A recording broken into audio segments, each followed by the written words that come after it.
علیوف غالبی همین جفت را در دوری بعدی انتظار است.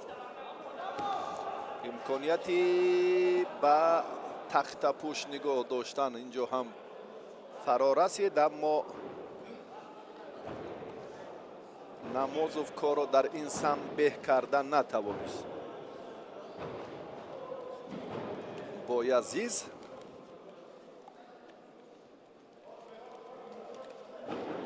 برای ادامه تلاش بایزیز اینجا حرکتی بهتر لازم است، اما رقیبش اینجا خیلی پیش دستی میکند. سهراب دولتوف پهلوانی شهری باختر کبود پوشی که حالا یک قدم به پیش نهاده است در راهی مظفریت دوری اول.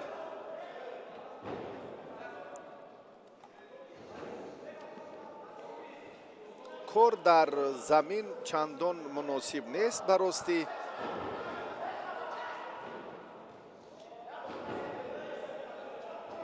جوانان از نازکی و طرز یا ترتیب الهیده استفاده سه عنصر اساسی جودو در حالت کار در زمین چندان برخوردار نیستند.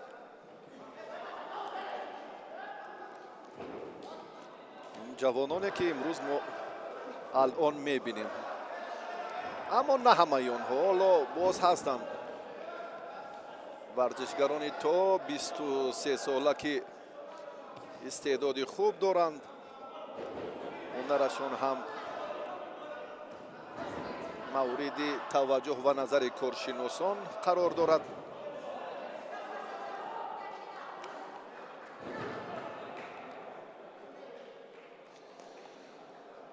در همین اسنا بسیار امکانیت خوب است اگر ورزشگر تواند اینجا از حالتهای خوبی به عمل آمده به استفاده کند. بایزیز کار را در این سمت بهتر و خوبتر انجام دادن نمیتواند و سهراب با یک حرکتی که در دقیقه اول به انجام داد با همین قناعت میکند یا چه. حالا فرصتی مناسب داره به سر رفتن این امتیازی. بله، میتواند داور اینجا خلاصه الهیده خود را هم برآورد. هر دو به سر افتیدن این قبلا در جودو اصول یا بگیم عمل ممنوع حسابیده میشد و بعدی انجام بازی های المپی پاریژ 2024 یکی از دیگرگونی هایی که به عمل آمد محض همین است که به سر افتیدن ورزشگر خارج نمی شود. انا این حالتی دیگر باره را من فکر میکنم حرکتی پهلوانی خلعتی کبود داشته سهراب دولتوف خیلی مناسب بود. اگر توجه یا نقطه الهیده خود داور یا باز رهبر بالای گلیم بسیار حرکتی خوب بود، نه امتیازی ندادن. داور اکنون نو گفته های ما رو هم تصدیق میکند و نیاز دارد به حالت تکراری. حرکت پهلوان کبودپوش خیلی خوب و مناسب بود از نقطه نظر بنده. من همچون شوره این حالت رو هم یک بار دیگر بیاد ببینیم که چگونه کمی به سر رفتیدن و اکنون حالتی خیلی ببینید کوشش از جانب ورزشگری کبودپوش سهراب دولتوف، چون در خصوصی به سر رفتیدن خیلی بحث برانگیز است. کار و زری را این پهلوان این حرکتی آخرین رو بینید که چگونه تابیش افتید، تابیش کرد و در آخرین فرصت سفید پوش حرکتی نهایی خود را هم با موفقانه انجام داد. هرچند کوشش اول تو به همون حالت سر افتیدن از جانب سهراب خوب به نظر رسید. سهراب یک یوکا دارد و اکنون بایزیز صاحب وزری شد و لحظات بحث برانگیز را اکنون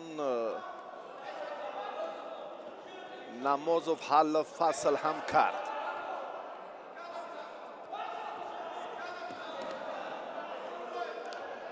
در 15 ثانیه نمازوف بسیار وضعیت ناگوار دارد. اگر حرکتی بیاد یک بار دیگر کوشش دولتوف رو در اینجا هم مشاهده کردیم. خیلی بهبود پشتناکی پرتافت انجام داد، مناسب نبود.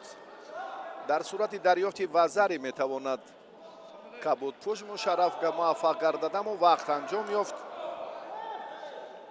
با یک اشتباهی که اینجا سهراب انجام داد از ادامه راهی مبارزه های بعدی محروم گردید. نمازوف به مرحله دیگر رفت. نمازوف که واقعا گوشتینگیریش سست بود و از عکس عملی رقیبش یک لحظه استفاده کرد و خلاص.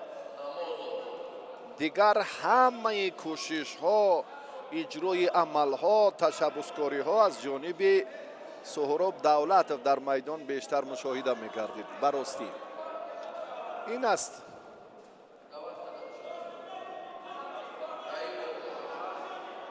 قانون نانوشته که کس بیاد یک بار دیگر. بسیار حالت بحث برانگیز، بسیار لحظه هیجان آور. اینجا هم سهراب رجوع کرد، کوشش انجام داد و آخرین تلاش رو هم داوران به این نوبت گرفتن. بیاد یک بار دیگر ببینیم. راستی نمیدونم من قناعتمندی این سخن رو به تا نقطه نهایی هم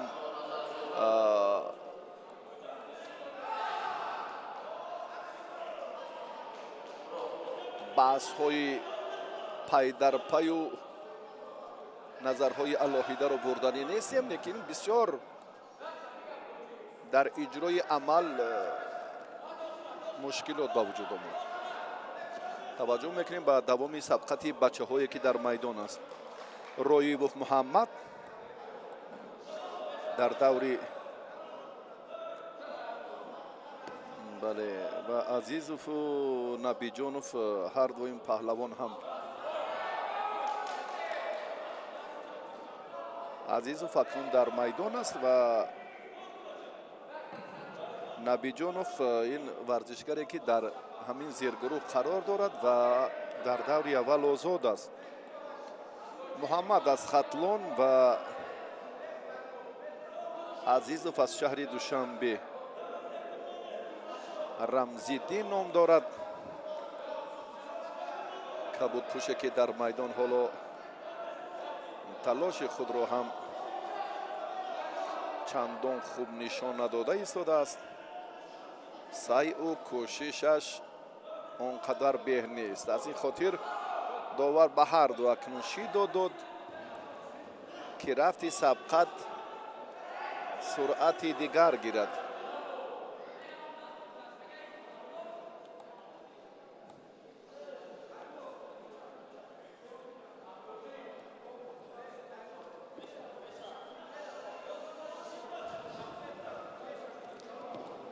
پشنوک هوا دادن این علاقه اصول معمولی در جودو به حساب می رود. اکثری بچه های با هنر این عمل را زود استفاده می کنند.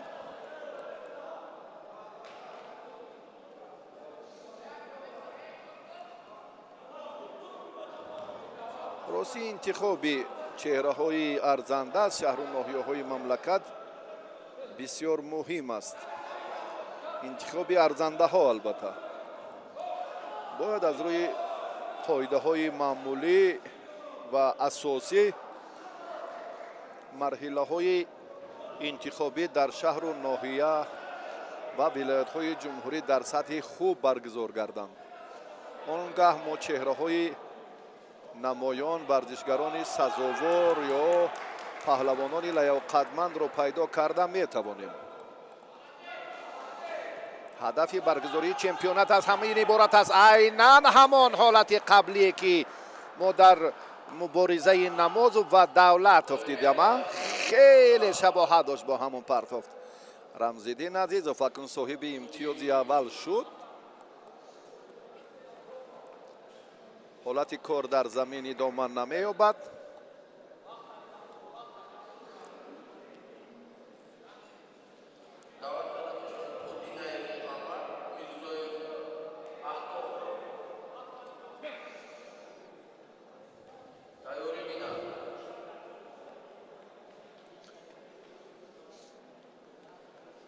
جوانانی با هنر اکنون میدان امروزه برایشان میدان تقدیر ساز است. آنهایی که جای نمایان را میگیرند الکی به هیئت منتخب جوانان شامل میگردند. حق اشتراک در مسابقات سطح باشکوه را پیدا میکنند.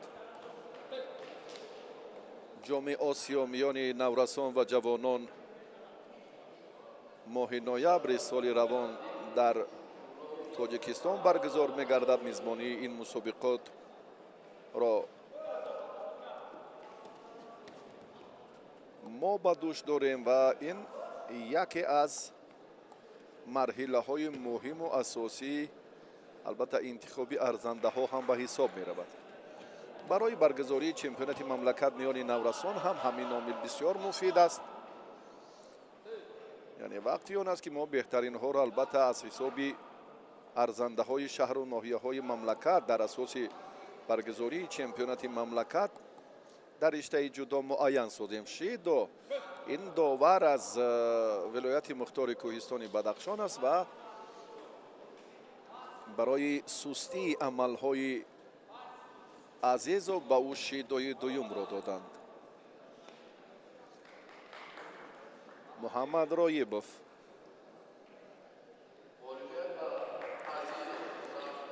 دو شیدو داشت و رمزیدین هم یک امتیازش برای باز کردن راهی مبارزه های من بعد این دور زمینه به وجود آورده توانست.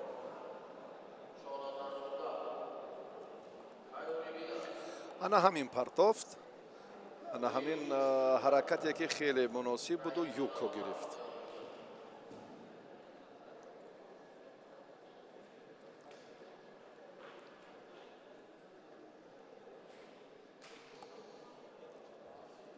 توجه میکنیم به معرفی پهلوانان دیگر.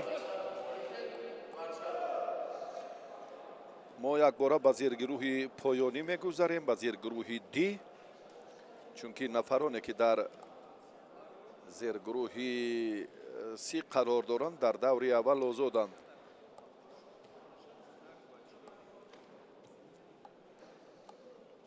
به توجه میکنیم اکنون به معرفی پرتویف، وفا پرتویف از ناحیه رشت، شاهنظرزاده کامیار، این ورزشگر شهر دوشنبه، خلعت کبود داشته.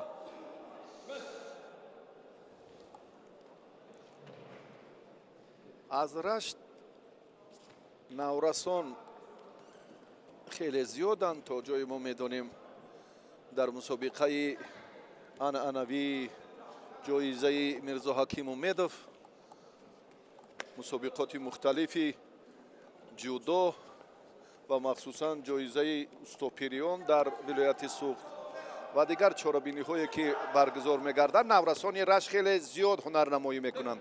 اکنون جوانان در تلاش امتیازند. اینجا یکی از رشت، چون گفتیم معرفیش کردیم،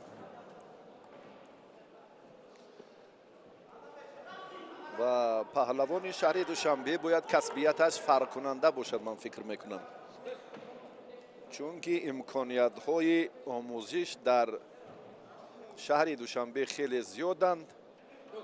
بله، نسبت به دیگر منطقه های کشور. و پرتوی وفا آگاهی گرفت از حسابی عمل نادرستش.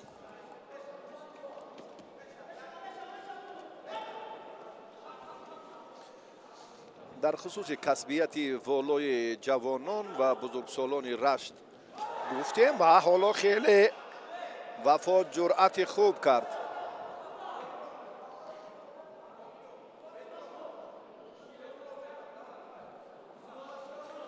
وفا یک حرکتی خیلی به رو انجام داد و احسن امتیاز هم گرفت.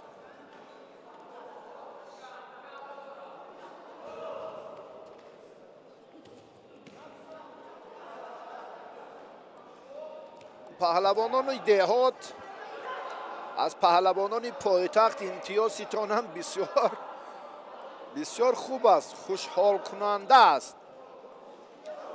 این افاده آن است که در منطقه های گوناگون مملکت جودو هم رشد میکند، مثل آنه که در شهر دوشنبه رواج علاهیده دارد.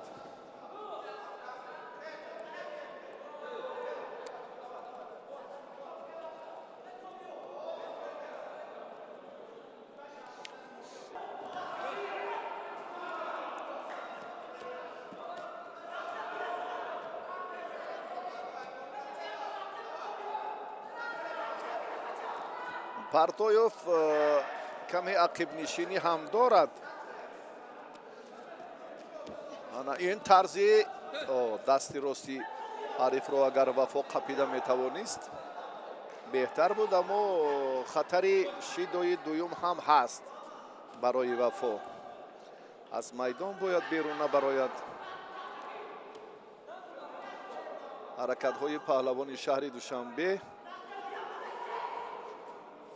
اندک بشد و یوکوی دویم رو در این مورد وفای با غیرت و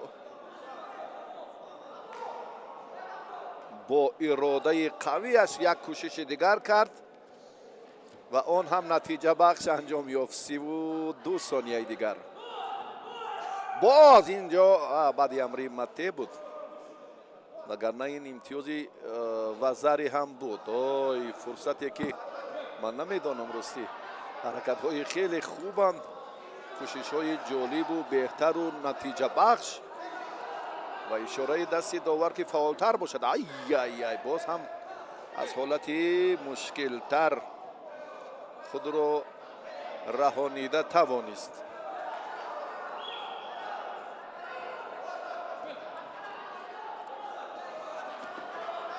باز هم کوشش نوبتی پهلوانی رشتون زمین.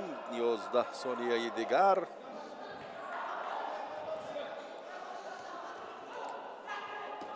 بله بیاس حرکت میکند، اما اینجا نه. کوششی وفا کم نگران کننده هم بود. این حالت ها رو باز خوبتر باید رعایت کنه. 3 ثانیه دیگر. بچه هایی که البته در ناحیه ها تمرین الهیده کردند، امروز هم خوشبختانه یکی اشون وفا پارتویوف بله وفا از ناحیه رشت در این دیدار ظفر یافت و به مرحله دوم رفت.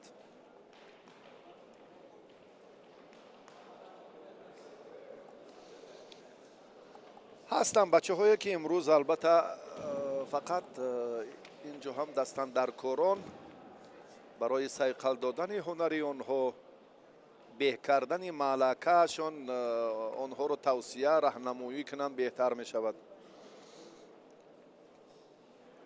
بله از حساب برگزاری مسابقه های زیاد ما این چهره ها رو پیدا میکنیم. نفران شایسته، چهره های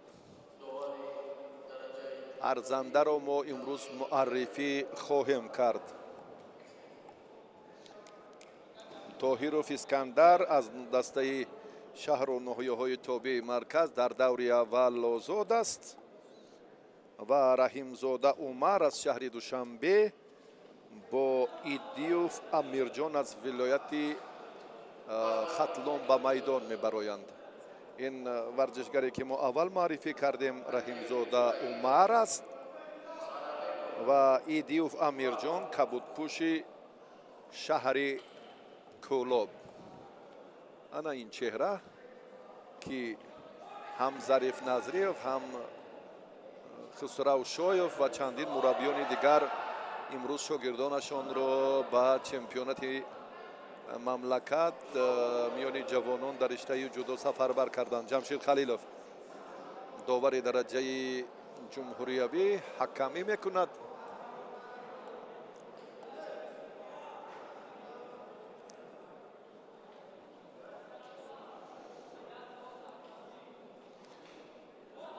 чиро интизорем? дар гелеми дигар ҳам сабқатҳо ҷараён доранд. имрӯз паҳлавонони вазнашон 60, 66 ва 73 килограмм миёни ҳам рақобат мекунанд. инҷо ҳам мо як лаҳза фурсат пайдо кардем ки гелеми дигарро таваҷҷӯҳ кунем. бибинед инҷо фазо хеле беҳтар аст нисбат ба гелеми мо. ростӣ теъдоди зиёди мухлисони ин гӯшаро ихтиёр карданд. инҷо бисёр ҳам рақобатҳои ҷолиб сурат гирифта истодаанд. акнун мо ба гелеми аввал бармегардем. ин ҷое ки чеҳраҳои навро муаррифӣ кардем. охирин нафарон дар вазни то 60 кило дар даври аввал рақобат доранд. раҳимзода умар ва идиёв амирҷон. баъди ин нерӯсанҷиҳои паҳлавонони вазнашон албатта то 66 кило сурат мегирад дар даври аввал. баъди андаке ё шояд тавонем ки инҷо мо баргардем ба рақобатҳои даври дуюми паҳлавонони ҳамин вазн. вобаста ба тартиби дурусти кори кумитаи тадорукот беҳтараш биёд мо ҳоло нафарони мавҷуд буда чеҳраҳое ки маърифӣ шуданд онҳоро ҳам ҳунарашонро тавзеҳ диҳем. на имтиёз инҷо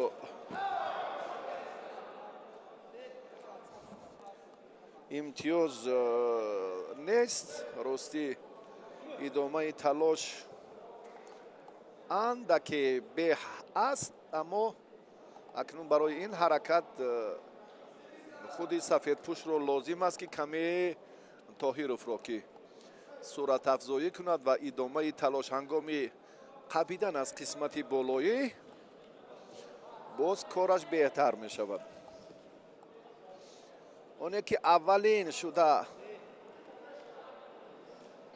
кӯшишро шурӯъ мекунад ё ҳамларо оғоз мекунад ё қапиданро аввалин шуда анҷом медиҳад, андаке кораш беҳ аст.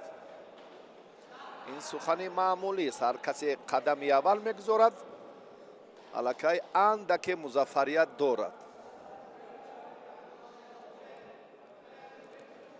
замони доштан дигар паҳлӯҳо, дигар самтҳо боз амалӣ шуданаш аз истисно дур намемонад. вазъияте ки боз ҳам барои фишороварӣ дасти рақиб инҷо ҳам умар анҷом дод. хеле беҳ буд, хеле беҳ буд. як ё ду сонияи дигар фурсат пайдо мекард, аллакай искандар инҷо ҳам шояд таслим мешуд. ба лаҳзаи пешинаанда ки таваҷҷӯҳ мекунем, чунки довар ҳам ниёз ба навори такрорӣ дорад. биёед як бори дигар бубинем ки дар ин маврид ҳам хеле ҳаракати хуб аст. ин ана ҳамин фишоровари умар раҳимов хеле ҳам муносиб буд, аммо корро то ба охир бурда расонида натавонист. ягон натиҷае нест. дудилагӣ шубҳа ҳам ба миён наомад. дасти чапи искандар ки умар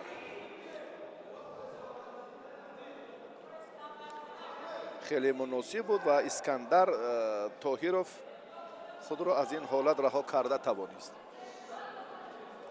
боз айнан ҳамин ҳолат ба мушоҳида мерасад аз ҷониби раҳимов умар, раҳимзода умар аз шаҳри душанбе.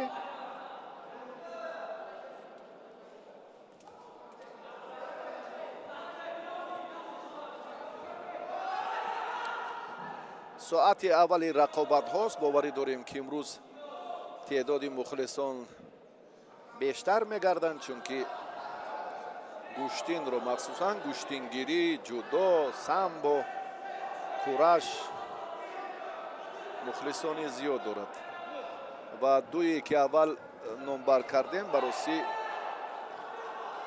خیلی شهرت و نفوذ بزرگ هم دارند، هم گوشتینگیری و هم جودو.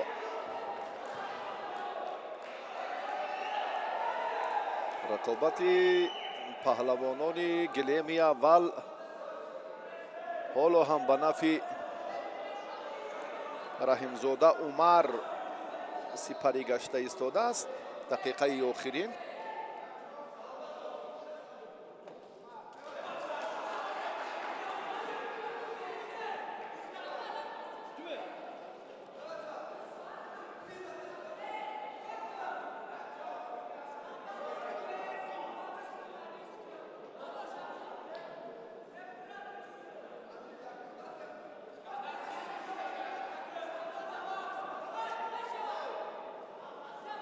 اکنون در ادامه تلاش باز هم اگر هر دو هم سری آستین را اختیار کردند، اینجا هم قپیدن سری آستین به خاطر استفاده اصول سری کتف است، کامیاب نشدند و دیگر باره اکنون طایرف رجوع میکند. طایرف رجوع میکند که کارو در این سمت باز هم اندکی به انجام دهد و شاید فرصت پیدا کند که امتیاز گیرد، اما نتوانست. عمر رحیمов در این بخوری غالب آمد و به دور دوم رفت. چون گفتیم که این آخرین سبقت پهلوانان وزن 60 کیلوگرم در دور اولی نیروسنجی ها بود.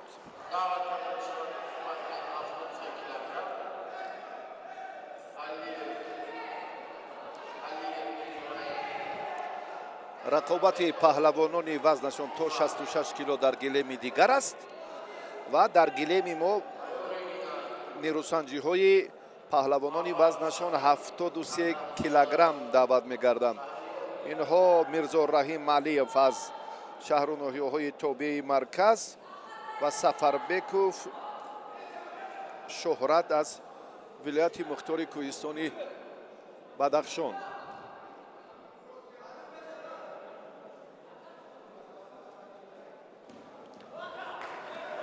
میرزا رحیم در یک لحظه مناسب اینجا هم فرصتی به یا خوبی که بله پیدا کرده توانست صاحب وزری شد.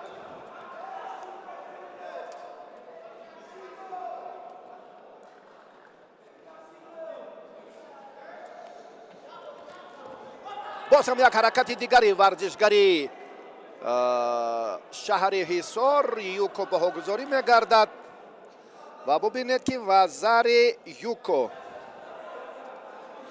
این دو امتیازی که خیلی هم زمینه مظفریت رو برای علیو به وجود میارد. یک حالت خیلی خوب و مناسب، یک فرصت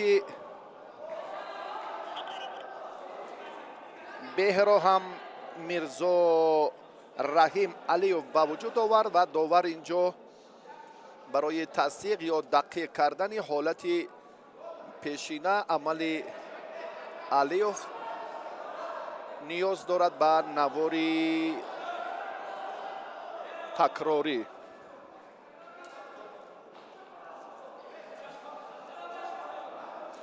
شاید یوکو باشه، یوکو نه وزری باشد. یوکو بیکار کرده شد. بله بله داور این بیا یک بار نظر میکنیم. اکنون کارگردان این نقطه رو باید زودتر مشاهده کنند که چی کار در میدان انجام داده شد. ای ای ای ای. یوکو بیکار شد. یوکو بیکار کرده شد و و زری بهاگذاری گردید. پهلوان علیوف با خیلت سفید از شهر حصار و زری وسط پم پیش از مهلت علیوف غلبه به دست آورد و به دوری دوم رفت.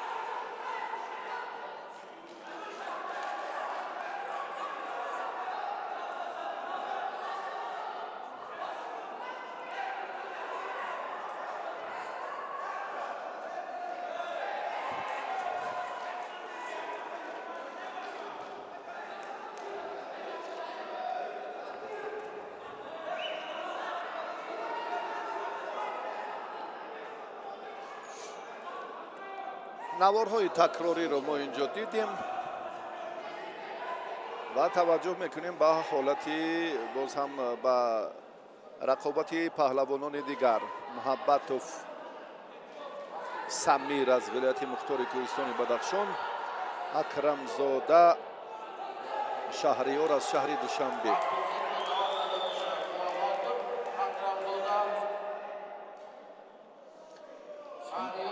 محبتوف با خیلت سفید، شهریار از دسته شهر دوشنبه امروز هنرنمایی دارد. اصلا این زاده ناحیه تیمور ملیک است. انا همین چهره، این واخوری هم جالب صورت خواهد گرفت.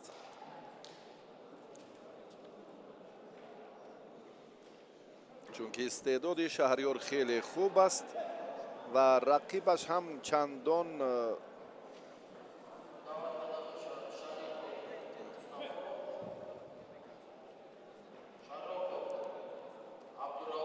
هنری اگر گویم بد هم ندارد. خیلی در تکمیل مهارتش در سیقل هنرش هم مربیان ولایت مختار کوهستان بدخشان خیلی زحمت کشیدند. این چهره رو ما در مسابقه جام رئیس ولایت مختار کوهستان بدخشان امسال هنرش رو دیده بودیم و تا جایی میدونیم شهریار با چنین رقیبان گوشتنی خوب و زود گرفته میتواند. حالا اکنون دقیقه اول است. به هر نوع از تجربه یا در مجموع از آن مسابقه های مختلفی که ما خلاصه گیری میکنیم، بله همین نقطه را یادآور شدن به مورد است. برای سوس گوشتین گرفتنشان به هر دو آگاهی دادن، هم به سمیر و هم به شهریار.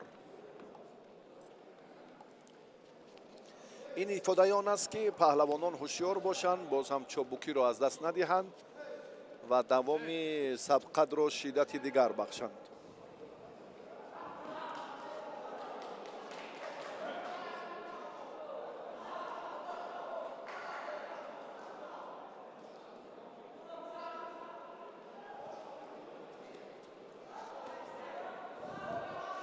در تلاش سمیر و شهریار حالا بهبودی کار نیست. راستی دو عمل که اجرا گردید چندان مناسب و به خوب نبود و راستی من از میرزا رحیم علیوف بسیار برای استعداد خوبش، برای هنری والایش عرض تشکر میکنم که امروز محمد شریف علیوف یکی از آن پهلوانان سابقه که فرزندان رو تکمیل هنر میدهد و در این جوده بیشتر هم زحمت میکشند با همراهی سنت الله رسولوف. امروز ثمره مهنت محمد رحیم علیوف در دوره اول خیلی شایسته به نظر رسید و با 2 پیش از مهلت ظفر یافت و به دور بعدی رفت. علیوف در دور بعدی با نظیروف از شهر دوشنبه رقابت میکند و نیروسنجی بچه هایی که موفق هم فکر میکنم باز هم بهتر و شایسته تر به نظر خواهد رسید.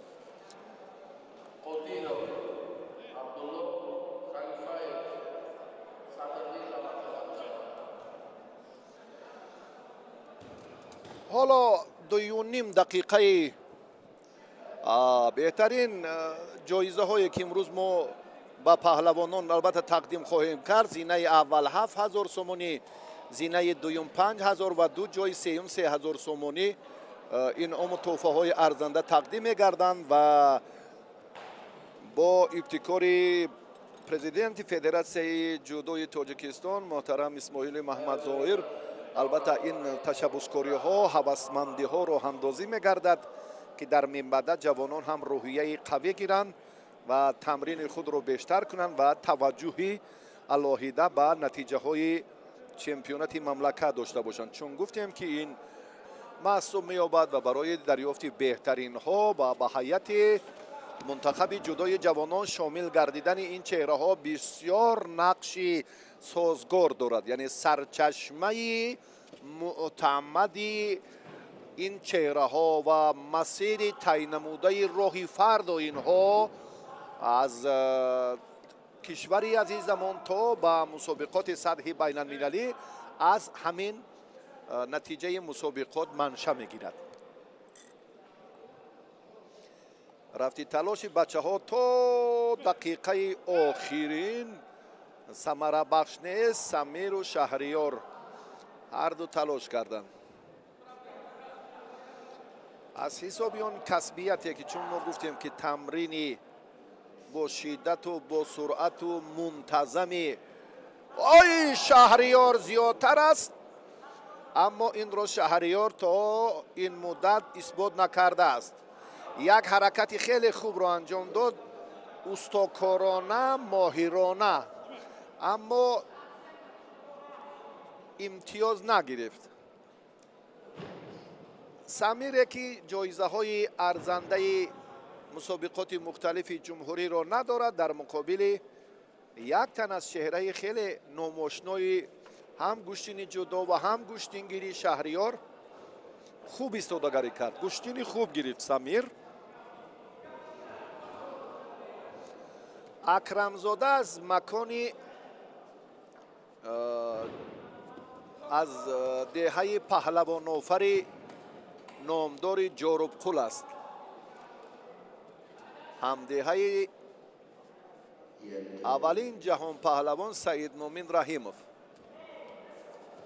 اینجا حتی کودکان 5 ساله هم گشتین میگیرند، جایی که براستی از هر یک خاندان یک دو و تا جای ما میدونیم 7 نفر فرزند یک خاندان به گشتین میل دارد، به تمرین مشغول است و نتیجه های ارزنده هم دارند.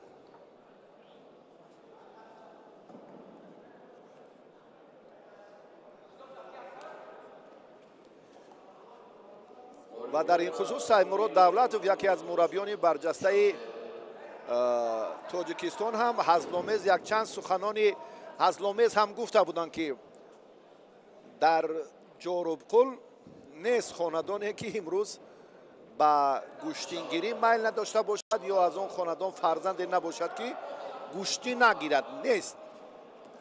اکنون شهریار از زمره آن یکی از آنهاست، اما کارش چندان به آمد نمی کند. اینجا ما می توانیم باز هم علی مردانوف ها را از سجمال شروع کرده به سید احتم. علی مردانوف ها حالا یک فرصت داریم که اینجا نسب علی مردانوف هستند. علی مردانوف سید احتم، بله، این هم جوانی 21 ساله همین ده است و در این وزن یکی از مدعیان. ما البته درباره این چهره هایی که بیشتر میدونیم بعداً حرف خواهیم زد، چون که علی مردانوف هم در زیرگروه پایانی قرار دارد. شهریار حالا نمیتواند که در مقابل سمیر کاری به را انجام دهد در وقت اضافه. حتی طولانی ترین سبقت جوانان مملکت در مسابقه امروزه، طولانی ترین. اکنون ساعت اولی میدانداری بچه هاست.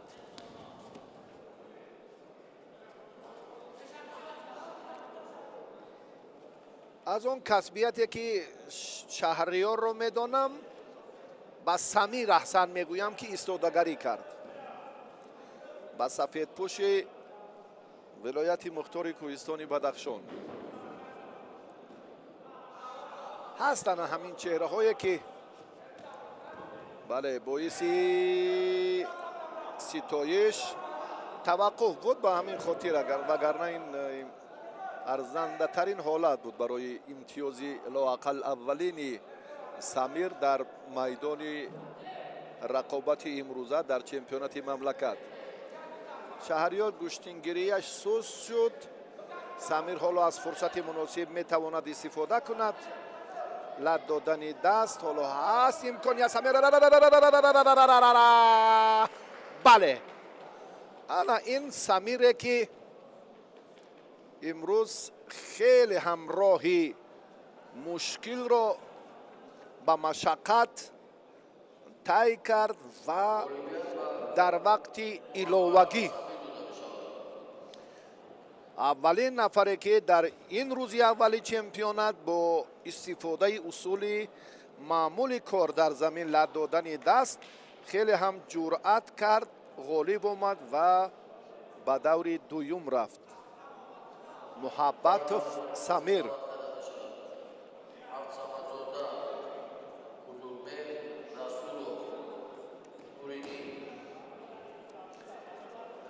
توجه میکنیم به پهلوانان دیگر با معرفی چهره هایی که به میدان می آیند.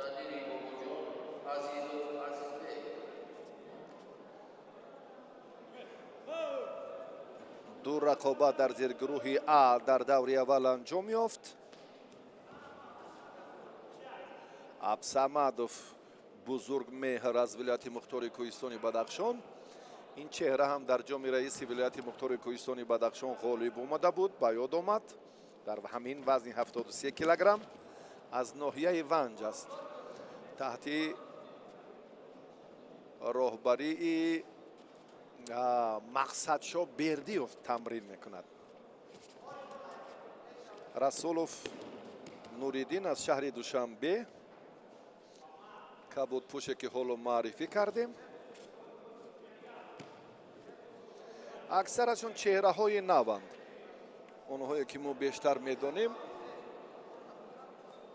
حالا به میدان نآمدند. چهره های نو حالا میدان داری دارند. بزرگ مهر هم یکی از آنهاست، از زمره همون نفران اولینی که امروز موفق شدند. هم دسته او هم سمیر بود که اکرم زاده را شکست داد. خیلی به و جریان مبارزه بچه ها شدت دیگر میگیرد. تعداد مدعیان هم زیاد، چون گفتیم که امروز از جانب رهبریت فدراسیون جودوی تاجیکستان به غالبان وزیر اکنون به پهلوان کبود پوش این کارو هم نوریدین رسولوف خیلی خوب اجرا کرد. هوسمندی هست، آن نقاط علاهیده که لااقل برای برطرف کردن کمبودی یا مشکلی های سفری را بود و باش یا دریافتی لوازمات ورزشی که در منبع اندک کارشان تکمیل یابد، این هوسمندی خوب است. دیگر فدراسیون ها هم باید همین کار را در عمل پیاده سازند. 7000 سومانی غالب هر وزن، 5000 سومانی برنده مقام دوم، 3000 سومانی جایزه داران مدال برنجی 7 وزن. به این تحفه ها قدردانی می شوند به مکافات پولی. حرکت نوریدین اینجا هم منتظم بهتر بود، اما کاری که متوجه میکنیم یک لحظه بازدید از همان عملی پیشینه. با مانیتور توجه میکنه داور. نوریدین حرکت نوریدین بود، من فکر میکنم اینجا امتیازی نیست. خود حرکت کرد در گوشتین ملی، این حلال به نفع رقیبی نوریدین است و در جدا این انا همین حالت یگان امتیاز نیست. بله درست شد، مشخص گردید و давоми талоши бачаҳоро акнун якҷоя мебинем.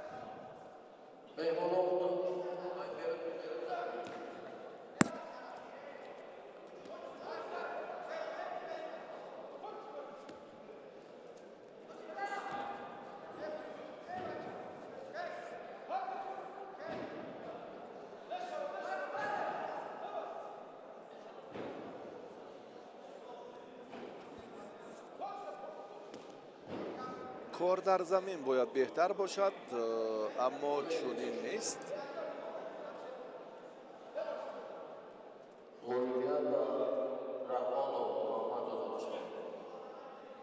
تر است در اجرای این عمل باز هم دیگر عنصر دیگر راه‌ها هم موجود هستند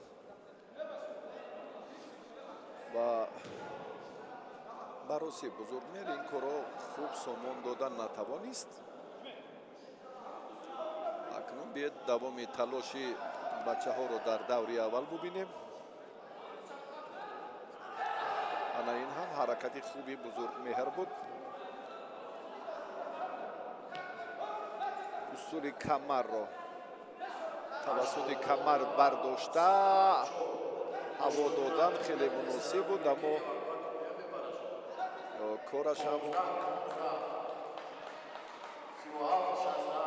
کارش هم چندان اومد نکرد. کاری بزرگمهر و نوریدین در این رقابت غلبه را به دست آورد و به مرحله دوم رفت.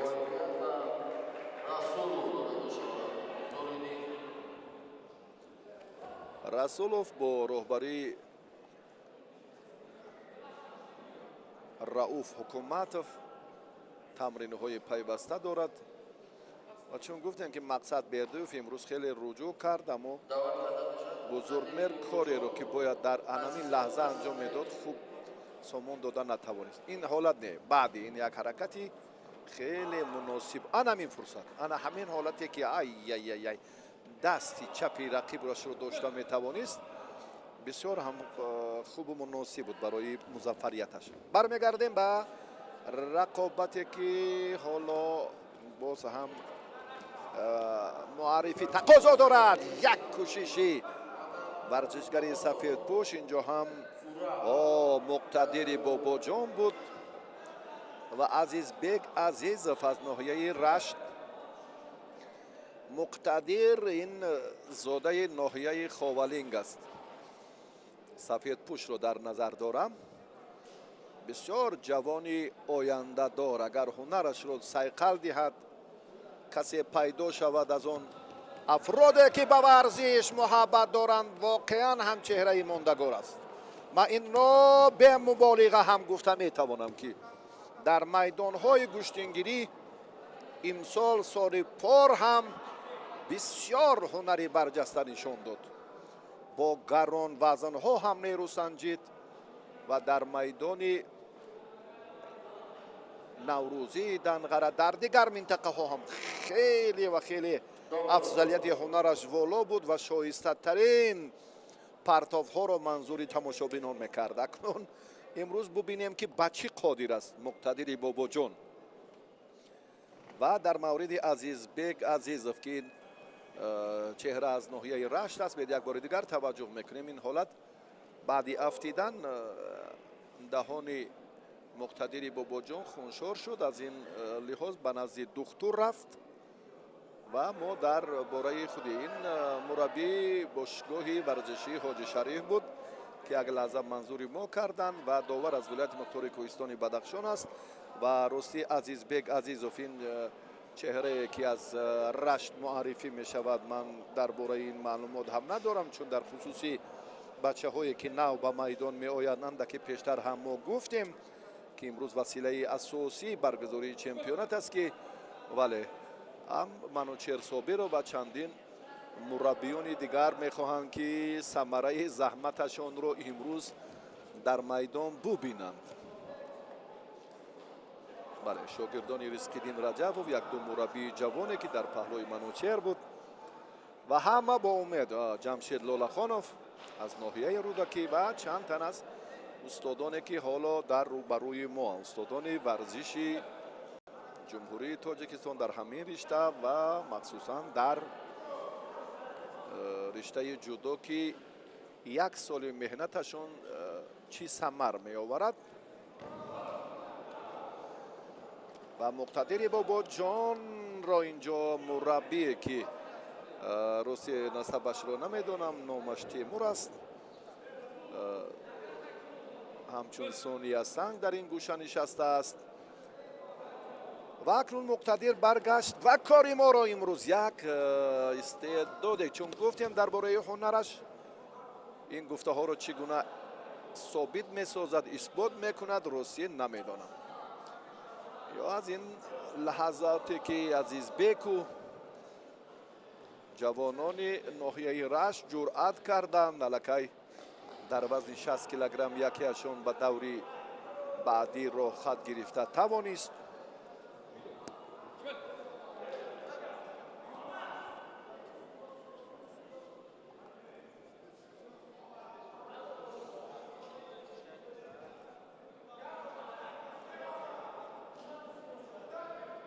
مقتدر باباجان در دنقره بعد 6 غلبش از عبدالله لایقов شکست خورد در مرحله نیمه نهایی که بعد این الکی برای جایزه رقابت میکرد.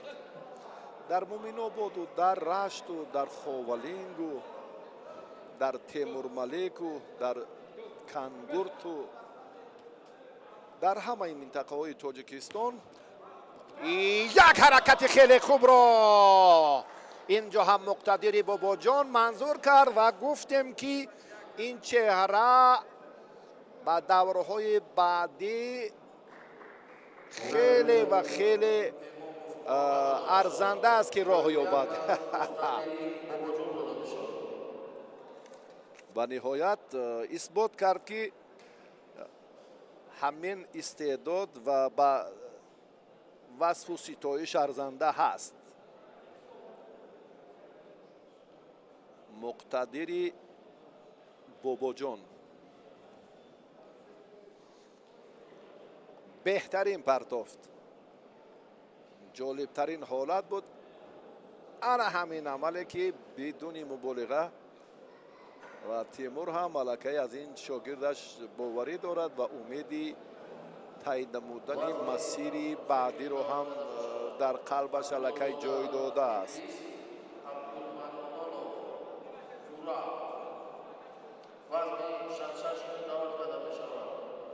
فتحالله زاده ادریس از شهر دوشنبه، عبدالمنانوف زوراب از ولایت مختار کوهستان بدخشان، جوانانی که به گلیم اول دعوت می‌گردند. در دوری اولی رقابت‌های انفرادی همین وزن در چمپیونات تاجیکستان آید به جودو میان جوانان تا 23 ساله.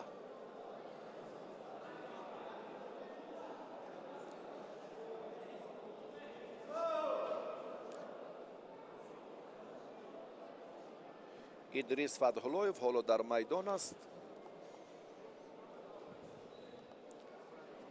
رقیبش رو انتظار است و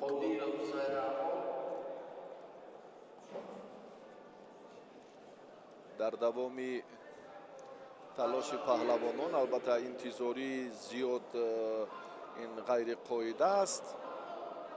داور زودتر باید این رو هم دستن در کاران انجام دهند. آن نفرانی که در نظارت خلعت‌ها قرار دارند و آن افرادی که وابسته به همین سمت هم باید زود بچه ها رو آماده سازند و زود سفر برنمایند. ادریس فتحالله زاده خلعت سفید دارد. این پهلوان عبدالمنانوف زوراب از ولایت مختار کوهستان بدخشان در جام رئیس ولایت مختار کوهستان بدخشان در دور دوم شکست خورد.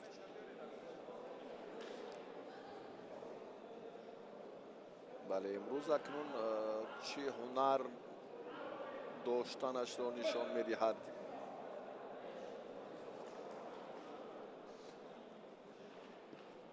اندک توقف شد.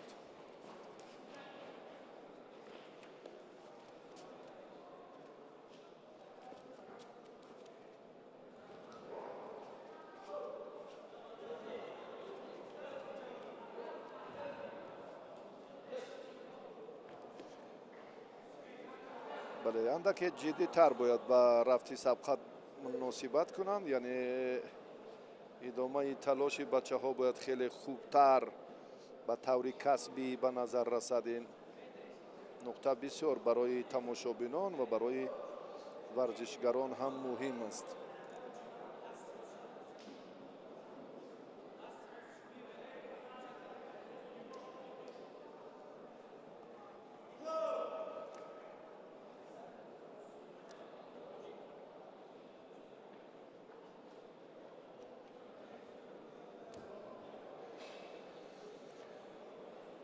андаке интизор мешавем ки довар чӣ хулосагирӣ мекунад. бобои муҳаммадӣ 76 соларо мо дар ҳама мусобиқаҳо мебинем.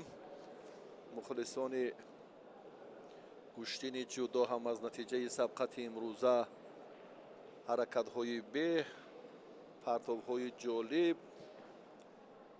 ва сабқатҳои бошиддату хотирмонро интизоранд.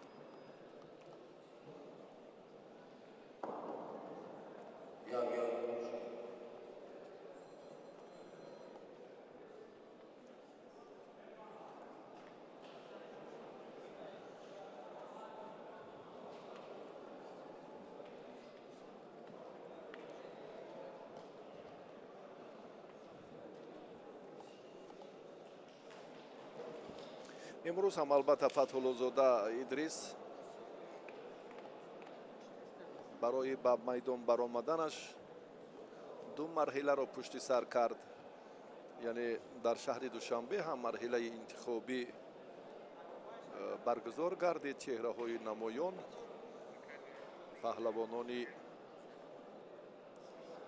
навкор гӯем кам таҷриба ҳам нерӯ санҷиданд ва беҳтаринҳо инҷо ба марҳилаи асосӣ ба чемпионати мамлакат омаданд.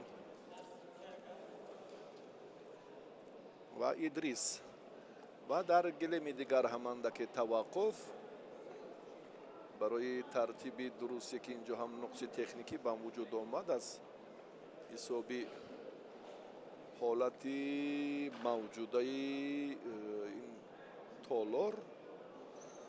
ва мо албатта тавзеҳоти худро идома хоҳем дод.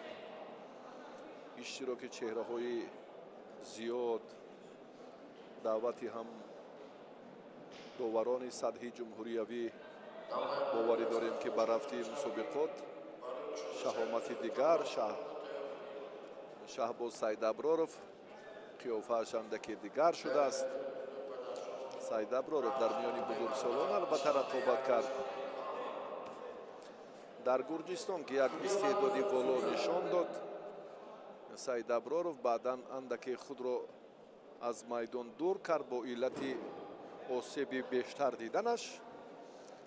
ва дар миёни бузургсолон акнун Сайдаброров ҳунарнамоӣ хоҳад кард агар чемпионати мамлакат дар риштаи ҷудо баъди ин баргузор шавад. то ҷои мо медонем соли пор ҳам чемпионати кишвар миёни бузургсолон доир нашуд. ва акнун ин оғози чорабиниҳои федератсияи ҷудои мамлакат ба ҳисоб меравад.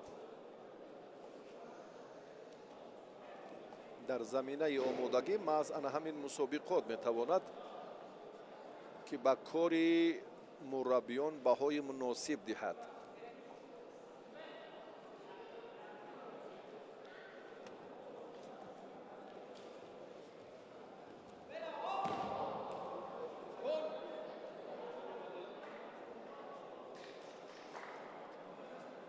ва ҳаракат ҳам инҷо хеле хуб буд. аз лаҳазоти аввал ҳам инро мо мушоҳида кардем. паҳлавони вилояти мухтори кӯҳистони Бадахшон инҷо ба иштибоҳ роҳ дод ва аз ин фурсат Идрис хуб истифода кард. Фатҳуллозода муваффақ шуд ва ба даври дигар рафт.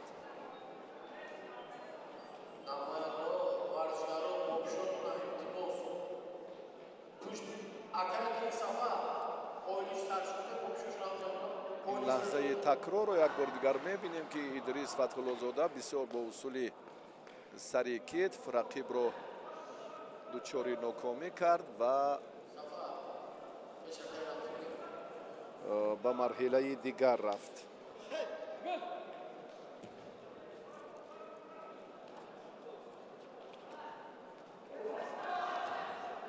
سید رحمان بیکوف، این چهره از شهر حصار است، سفید پوش.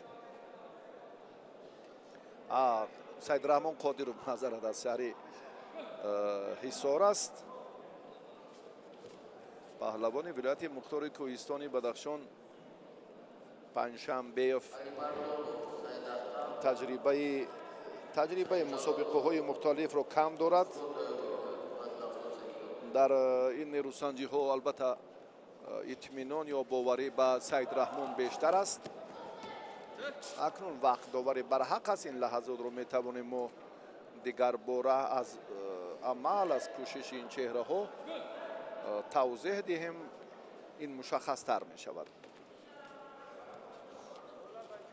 سید رحمان هم هفته قبل در جمهوری ازبکستان قرار داشت، در ولایت سرخندریا. خیلی هم در مقابل رقیبان ازبکستانیش هم ایستادگی خوب کرد. سید رحمان یکی از مدعیان در همین وضع محسوب می‌یابد. اگر ما یک بار دیگر به زینه‌های پایانی توجه کنیم، سید رحمان قادرov اینجا خیلی خوب است. از علی مردانov هم امیدی نتیجه های بهتر هم انتظار شدن ممکن است و فیروز خواجه‌یف رو چندان خوب نمیدونیم. و باز از قسمتی بالایی که علیف هم چهره نوکار است، محبتov سمیر این پهلوان هم چهره چندان ماندگار نیست و بزرگ مهر هم که در مقابل رسولوف غلبه کرده نتوانست، شاگردی رو حکومتov و مقتدری باباجان. یکی از آنهایی که مقتدری باباجان، سید رحمان و علی مردانov، سه گانه که ما اینجا میتوانیم دربارهشان حرف زنیم. این بهترین هایند. اکنون باز این مسابقات کدام چهره را کشف میکند بعدا در این باره خواهیم گفت. قادرov در آغاز دقیقه سیوم این گفته ها را ثابت میکند یا نه. بیاید یک بار دیگر توجه میکنیم. سید رحمان از حالت بهی به عمل آمده خوب استفاده کرد. من فکر میکنم که داور اشتباه نکرده است. بیاید یک بار دیگر ببینیم نوارهای تکراری را. اینجا هم داور درجه المپی رمزی شمیرov دیگر باره میبیند. به سر رفتیدن وزری، به سر رفتیدن در جودو حالا ممنوع نیست. این حالت رو وزری بهاگذاری کردند. به هر نوع فکری من است این ارزشی بله امتیازی والا را داشت. سید رحمان چند بار میتواند که این کار را دیگر بار هم ببیند وزری را در این مورد. خیلی هم پهلوانی کبودپوش مال خود کرد سری وقت.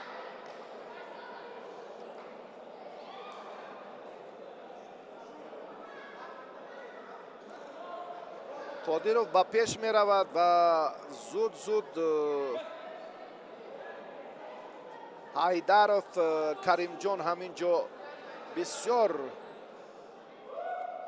منتظر از غالبی همین دور را و اکنون ما جریان سبقت را انتظار می شویم که چی نتیجه می دهد. انا این رو در حقیقت هم کشف چهره می گویند بدون مبالغه. در حقیقت این رو کشف چهره می گویند. آنهایی که با ما بودند همچون مدعی، همچون نفر ارزنده سید رحمان قادرov رو هم وصف و ستایش میکردم و این رو هم ما تصدیق هم کردیم. باز یک حرکت دیگر یوکا 55 ثانیه بسیار جالبترین رقابت شد. جالبترین نیروسنجی که حالا دیده ایستادیم ان همین سبقت سید رحمان و پهلوان ولایت مختار کوهستانی بدخشان است. برابر شد. هم قادیرов و هم پنجشنبه‌یف اینجا بسیار با جرأتانه مبارزه را شروع کردند و هر دو هم قدرت و توان بزرگ خویش را نشان دادند. صاحب یوکو و وزاری‌اند.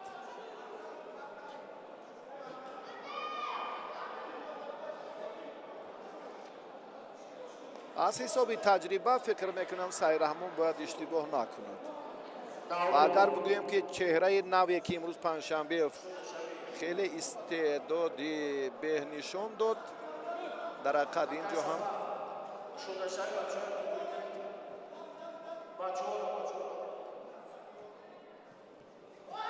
یک بار دیگر رجوعی پهلوان شهر حصار رو ببینیم. انا این فرصت برای قپیدن یا حالت خوبی کار در زمین بهتر بود، باز هم سعیرحمان نتوانست، کار به وقت اضافه طول کشید و دوام سبقت بچه ها برای امتیاز طلایی است.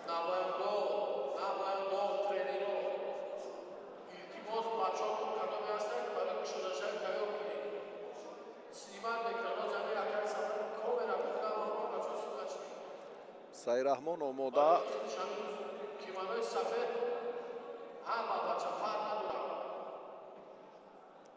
و همیشه تیار است که در این لحظه ها باز کار شدت دیگر دهد. پنجشنبه‌یف ادامه تلاش ورزشگری سفید پوش پهلوان ولایت مختار کوهستانی بدخشان بر راستی اصنش میگوییم نوابسته از آنی که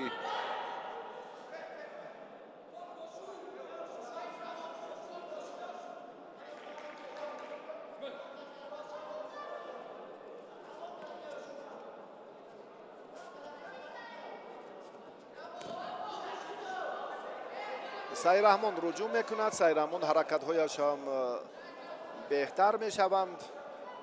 رقیبش به استثنای یوکو وزاری یک آگاهی دارد.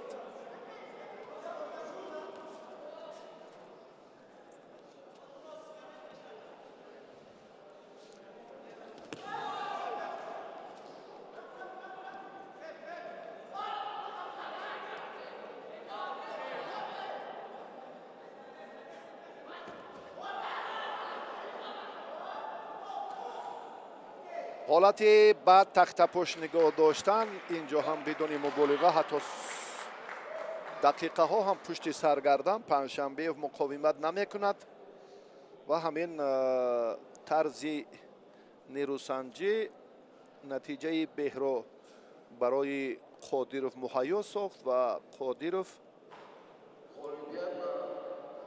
از این مرحله به دوری بعدی رفت. مقتدر باباجان، سعیدرحمان قادیرov، سعید احتم علی مردانوف و باز هم رسولوف، نوریدین، باز اینجا هم محبتوف، سمیر، میرزا رحیم علیوف هم بچه هایی که در دوری اول ظفر یافتند و مرحله بعدی به مرحله یک هشمی هایی رفتند.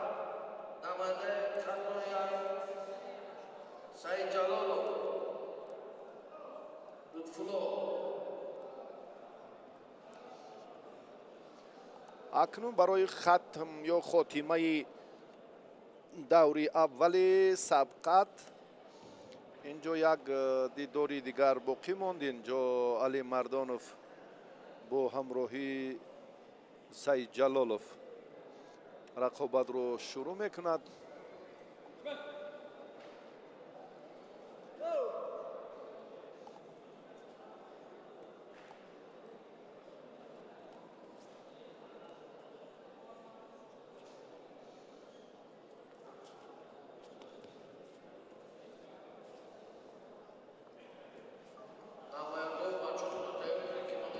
علی مردانов дар як лаҳза ҳам хеле ҷуръат кард ва инҷо ҳаракаташ ҳам хеле хуб буд. сафедпӯши дар майдон бударо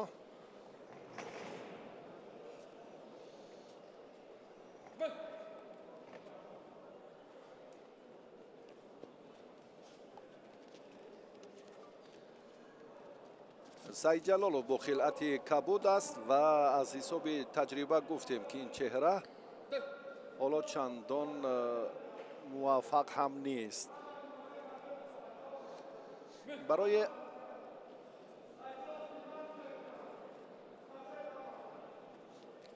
барои хотимаи рақобати Али Мардонов инҷо ҳам як ҳаракати дигар, агар гӯем чи як кӯшиши беҳи ин чеҳра ҳам лозим аст. дар фурсати хубу муносиб ҳам ҳаст. ин имтиёзи ва заре буд ки Али Мардонов моли худ кард.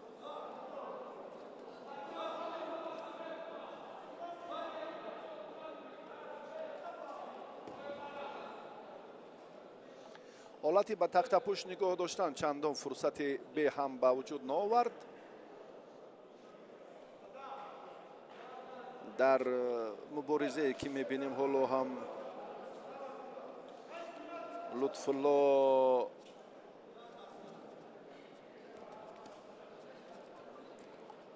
лутфулло саидҷалолов акнун андаке пештоз ҳам шуд. ин идомаи талоши паҳлавони сафедпӯшро як бори дигар инкор мекунад. бояд ки ҷиддитар муносибат кунад ба рафти сабқат. як юко як вазари дорад ва идомаи талоши бачаҳо дар даври аввали вазни то 73 килограмм манзури мост.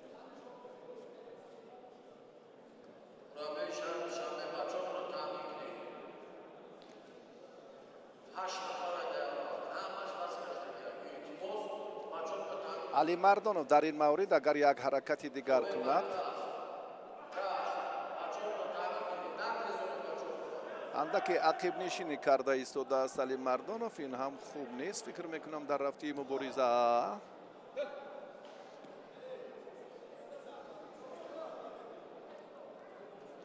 лутфулло ин чеҳраро ростӣ мо чандон хуб намедонем. дидед барои хатогиаш акнун ба Али Мардонов огоҳӣ доданд.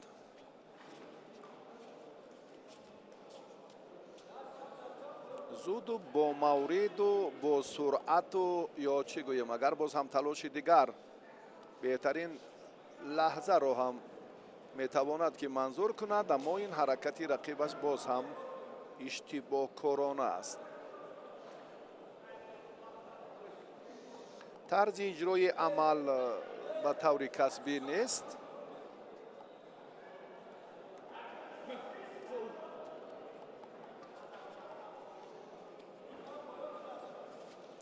аз боло қапидан барои Саидҷамол хеле муносиб аст. дақиқаи аввал беҳ гӯштин гирифт ва баъдан корро суст кард.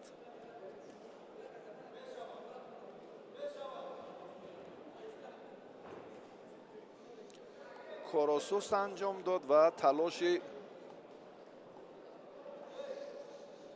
паҳлавони сафедпӯш чандон хуб нест. акнун Саидҷалолов кӯшиш мекунад дар 47 сонияи дигар ки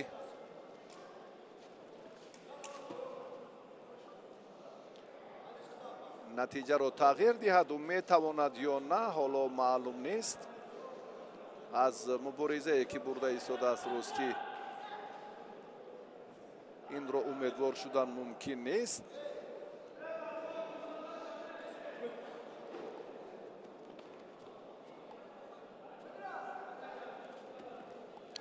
ана ин фурсати хеле муносиб буд ки Али Мардонов ба даст овард ва комёб шуд. дар охирин лаҳза 17 сония егар то хатми сабқат боқӣ монд ки Али Мардонов дар ин дидор муваффақиятро моли худ кард.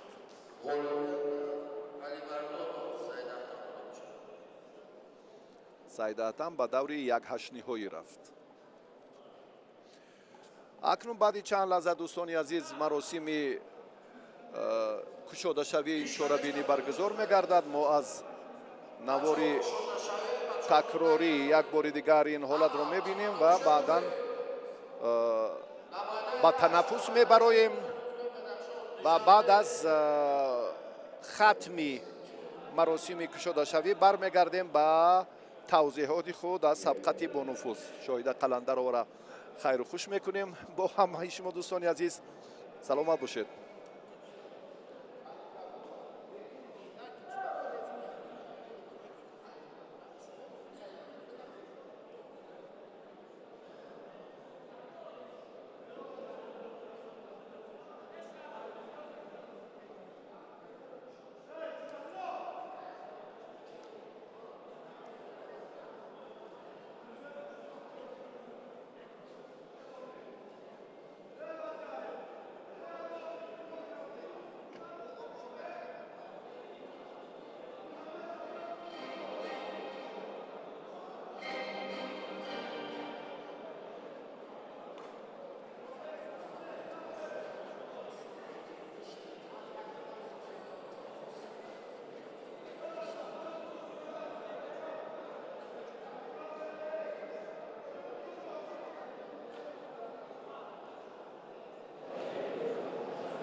رقابت پهلوانانی که میبینیم بسیار در فضای به شایسته سپری می شود. این رو هم از لحظه های اولی سبقت پهلوانان ما دیدیم. برمیگردیم اکنون به توضیحات خود که کنجاف اینجا هم در وزن تو 73 کیلوگرم با رقیب خود هم رقابت رو نوکک شروع کرد.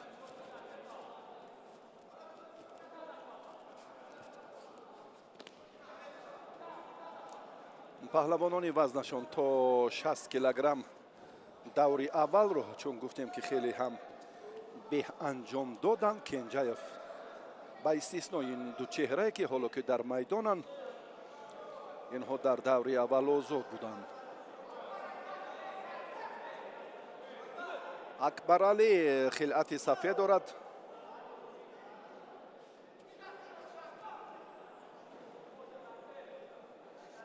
صبحیدین از ناحیه رشت است.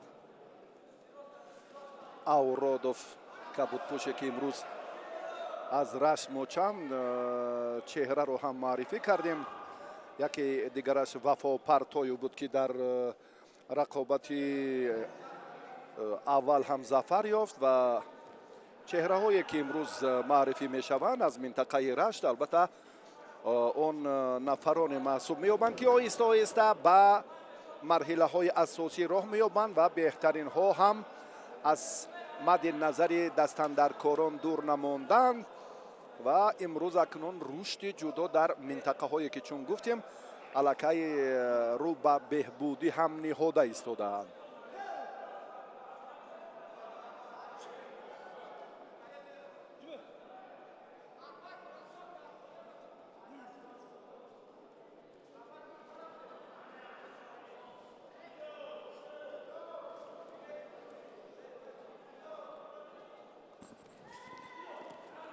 رقابت ها رو تا این مدتی که گفتیم دوری اولش رو هم در وزن تو 73 کیلوگرم شما منظور کردیم. بعدا مراسم کشاده شوی برگزار گردید و اکنون انجامی نیروسنجی های دوری اول بودن در وزن 60 و 73 کیلوگرم در همین میدان و در میدان دیگر پهلوانان وزنشان تا 66 کیلو نیروسنجی دارند. اولین سبقت دوری دومی وزن تو 60 کیلوگرم کنجایف اکبرعلی و اورادوف. با یک توجه میتوان گفت که امروز آنهایی که از منطقه های دیگرند و در شهر دوشنبه تمرینشان را ادامه میدهند به حیات بهترین ها هم شامل شدند و چند نفری آنها را دیدیم. یکی از ونج، یکی از ناحیه خوالین که امروز دسته دوشنبه را معرفی کردند و پهلوان ونج ولایت مختار کوهستان بدخشان را شهریار از دسته شهر دوشنبه هنرنمایش را شروع کرد و موفق هم نشد. چند تن از چهره های خیلی شناخته نمودهای دیگری گوشین اینجا بودند.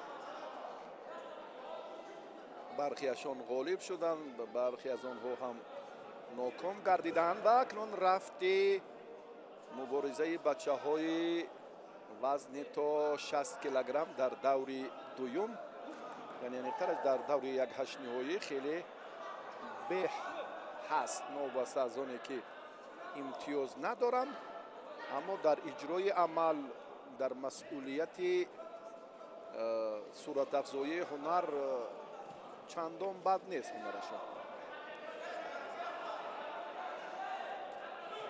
مهم که حرکت کردن در کار، به طرف بودن لازم نیست، ایستادگی کردن، منتظر شدن بله خوف و خطری بیشتر دارد. خیلی به و زری نه یوکو نه دقیق و زری جمشید خلیل زاده امتیازی رو که چون بیان کردند اینجا هم دیگر بار توجه میکنیم. بعدی وقت یا چی حالتی که یک بار دیگر به نوارهای تکرار توجه خواهیم کرد. بعدی درست بله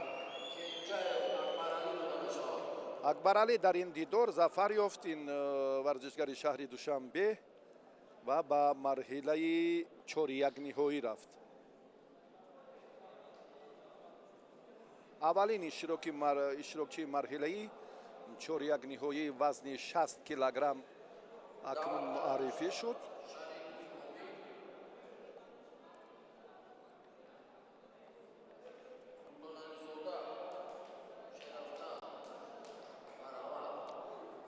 کومیل شریپوف این از شهر دوشنبه و سلطان علی زاده شیرافغان از سوخت.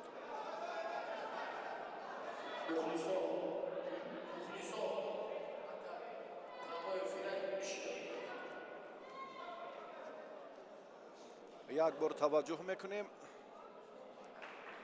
به صحافت پیشینه کومیل که در مقابل عمر رسولوف غلبه به دست آورد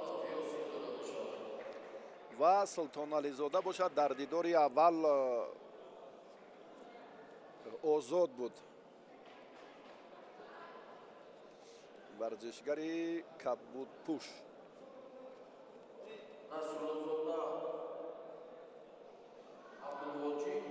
نادرست قپیدن هم خطر دارد برای نشان دادن شیدو یا برگه زرد. حرکتی که باز هم از جانب کامل اجرا گردید چندان مناسب نبود برای پرتافت پوشناکی.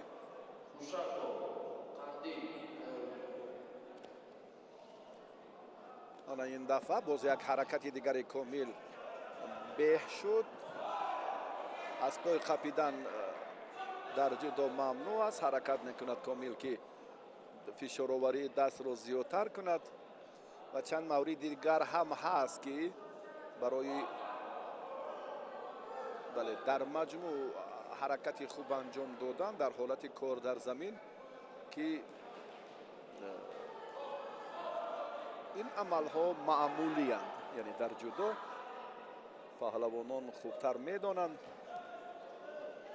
طرز قپیدن کامل حالا سازگار نیست برای ادامه سبقتش. دیدید درست داور همین رو بسیار خوب ماهرانه ملاحظه کرد و به او شید داد.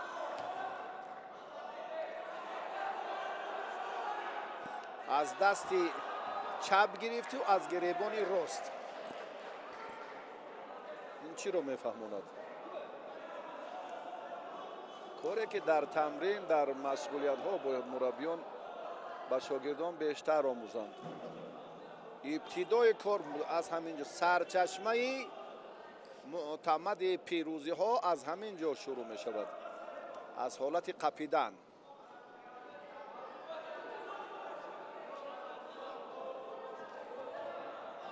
کامل دیگر بارا را جو می کند.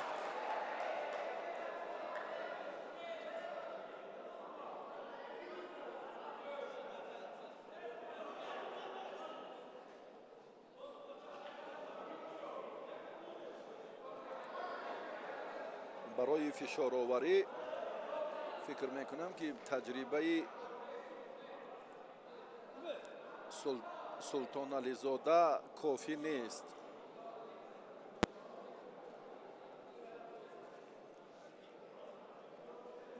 شیرافغان پهلوانی سوختی اصلا ولایت سوخت رو پهلوانان ناحیه های جبار رسولوف، مسچاه، سپیتامین، شهر بوستون قبلا بود. حالا تعدادی مدعیان زینه های افتخاری در بین جوانان کمند.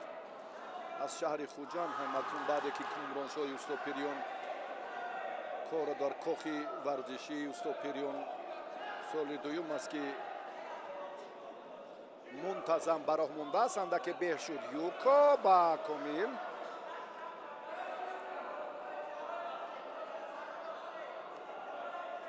اینجا همون جوانانی هستند که بله از مسچاه و از ناحیه های جبار رسول و سپیتامین به خوجند می آیند و تمرین یلاهیده دارند. بله کار حل خود را یافت در دوام سبقتی که کومیل شریپوف منظور کرد. بله او ظفر یافت.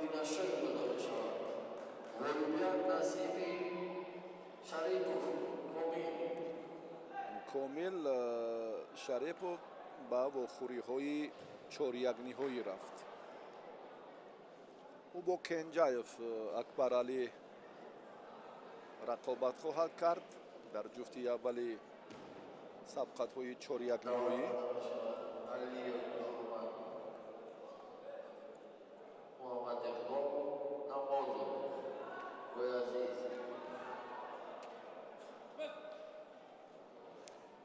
муҳаммад иқбол аз шаҳрноёҳои тобеи марказ, боязиз намозов аз дастаи шаҳри душанбе. намозов дар даври аввал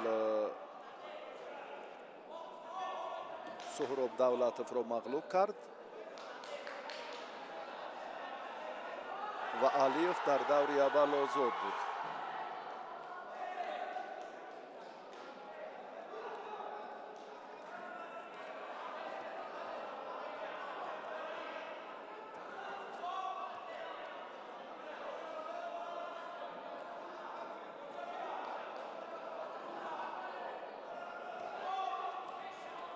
бисёр ҳам пойзанӣ ё ҳаракате ки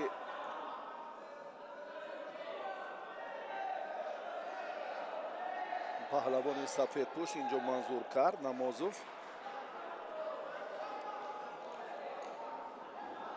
аз пушти по инҷо як усулеро ки бештар барои иҷрояш албатта варзишгарон дар ҳолати рост будан таваҷҷӯҳ мекунанд.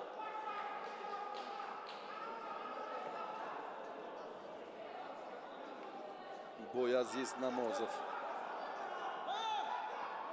ду кӯшиши беанҷом дод. муҳаммад иқбол алиев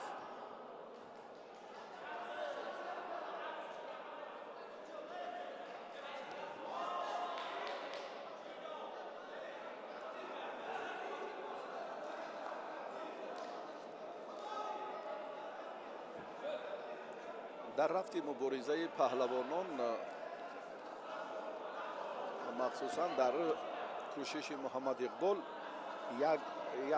як хатогӣ аст. агар мо инҷо руҷӯъ таваҷҷӯҳ кунем, ҳамон замони аввали қапиданаш, баъдан кор бо ҳамон иштибоҳ меравад то ба нуқтаи ниҳоӣ амали дар замин анҷом дода ва ҳаракате ки хеле ҳам муҳим аст, ин дар ҳамон ҳолати рост будан бояд ки беҳтар шавад, ҷолибтар шавад ва сипас кор ранги дигар мегирад. бачаҳое ки аз рост будан иштибоҳ мекунанд ҳангоми доштан, аллакай иштибоҳҳояшон ҳам дар замони амалҳои кор дар замин бештар мешавад.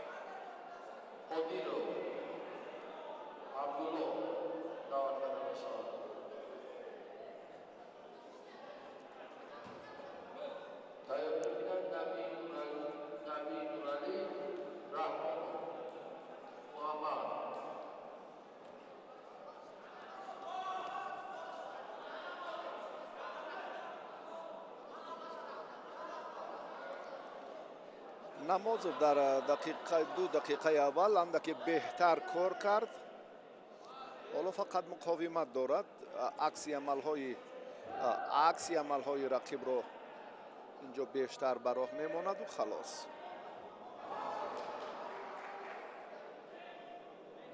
боз ҳам барои иштибоҳаш ба муҳаммад иқбол довар ҳам огоҳӣ дод. бисёр фурсати муносиб ё беҳро ҳам намозов аз даст дод. пушти по нишастан ва ҳарифро ба канори дигар тела додан бисёр мавриди хуб буд ки боязиз ин коро хуб боз ҳам пойзанӣ мекунад. ҳаракатҳояш андаке беҳ шуданд ба ростӣ. дар аввал хуб гӯштин гирифт, каме таваққуф кард, و در دقیقه اخیر اندک فعال شد. محمد اقبال علیف معتدل هم اینو هم اون یک دو کوشش کرد که چندان به مقصد موافق نبود. این در اجرای این عملها تجربهش کمی کرد.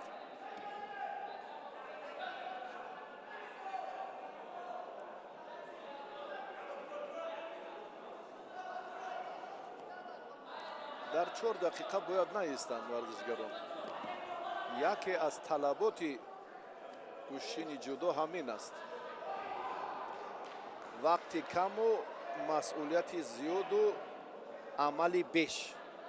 انا همین شیار است که مسئولیت زیاد و عملی بیش در وقت کم.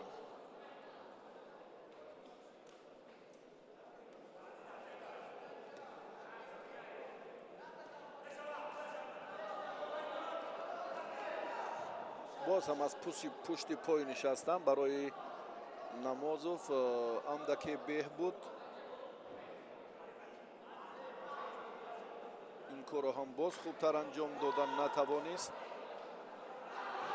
پای عزیز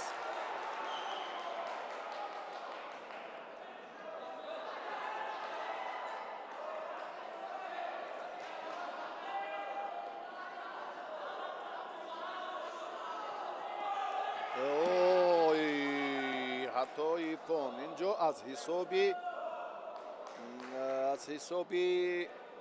همون قوه نه چندان قوی جسمانی و بیمه‌داری و خسته حالی که همون راهی بعدی نفس کشی پهلوان کبودپوش خیلی مشکلی آورد و از این فرصت علیوف خوب استفاده کرد و نمازوف شکست خورد.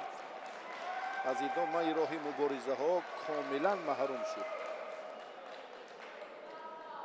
اگر کسی که در سبقت های 4 یک نهایی ناکام میگردد اونگاه فرصتی باز هم ادامه تلاش رو برای جایزه های افتخاری پیدا میکند. نمازوف چه حالتی که برایش اینجا هم مشکل تر افتاد. ببینید یک بار دیگر خود رو هم بسیار ناراحت احساس میکند بعد این پرتافت.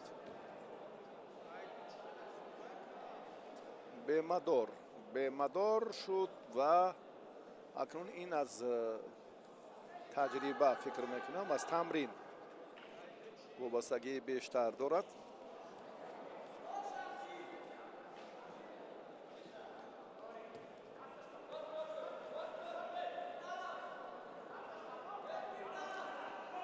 عزیزوف رمزیدین در دیداری اول ما این چهره رو دیدیم در مقابل رویبوف. محمدی خوتالانی چگونه غالب شد به این دور آمد.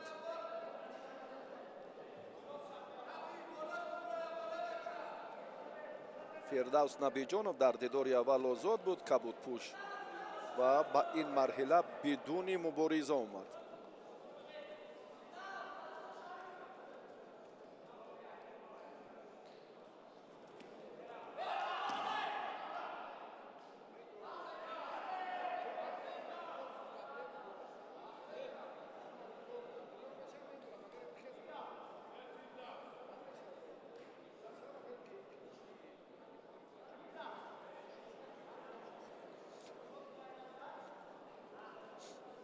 دوامی تلاش پهلوانان اینجا هم فکر میکنم شدتی دیگر میگیرد.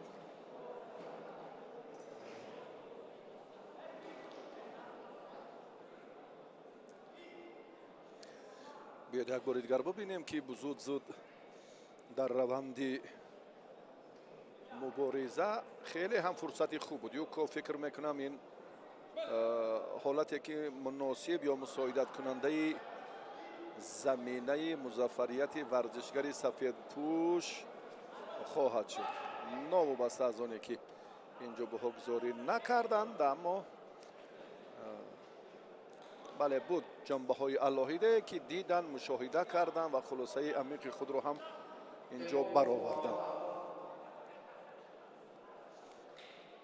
نبود فرصتی که اکنون اینجا هم مورد تحلیل یا بررسی قرار نگرفته باشد. گاه گاه چنین به نظر می رسد که بچه هایی که با بحرو برو می گردن اعتراض هایشان به ویان می آید. البته این معمولی است. الکی تلاش باید کرد. عزیزов در اجرای همون اصول معمولی اکنون داور خلاصه مشخص خود را باید برآورد.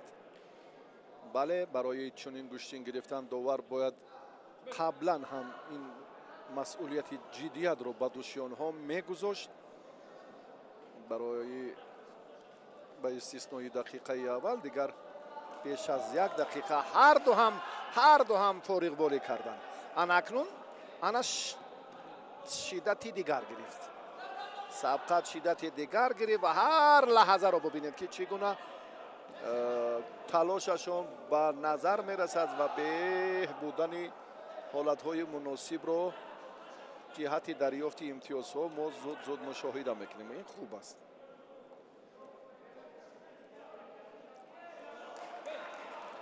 حقی ایستادگی کردن ندارند، حقی منتظری ندارند پهلوانانی که به میدان می آیند، چون که خیلی وقتی کم است و تقاضای قاعده های فدراسیون بین المللی جدا دیگر است.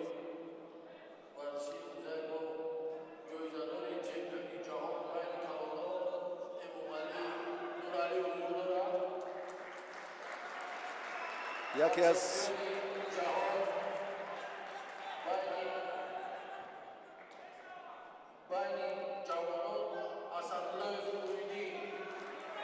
دو چهره را حالا معرفی کردم. برنده مدال نقره قهرمانی جهان میان بزرگسالان امامعلی نورعلی و قهرمان جهان در میان جوانان که در پیرو نوکک این جایزه را، این عنوان بزرگ را به دست آورد،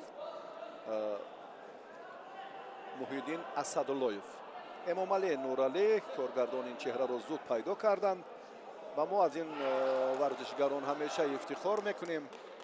اینها آبروی وطن محبوب ما را، ملت تمدن آفر تاجیک را در عرصه بین المللی بلند برداشتند. واقعا هم هر دو چهره ارزندند. در برابر مدال نقره قهرمان جهان هم میان جوانان امامعلی نورعلی شده است. در اکوادور اگر اشتباه نکنم. بله، هر دو در آن طرف اقیانوس، خیلی در دوری های دور زحمت کشیدن و تاجیکستان را سزاوارانه معرفی کردن. بسیار مایه افتخار است. انا این فرصتی مناسب یوکو. بله، هر دو هم وضعیت امتیازشان مشکل تر بود و عزیزov هم در نهایت کار را انجام داد. در مقابل نبیجانوف فردوس، پهلوان کبودپوش شهر دوشنبه، بازبینی می شود این پرتاف یا چی؟ بیاید یک بار دیگر ببینیم. عزیزov قپید از بالا و اینجا یک پایزنی عزیزov بهتر بود. اکنون بینید که به حالتی بله مشخص است، درست است، یکان جای کمبودیش نیست. در حقیقت همین پرتاف خیلی خوب و مناسب هم بود و اینجا ورزشگری خلعت سفید داشته عزیزov ظفر می‌یابد و به دور 4 یک نهایی می‌رود.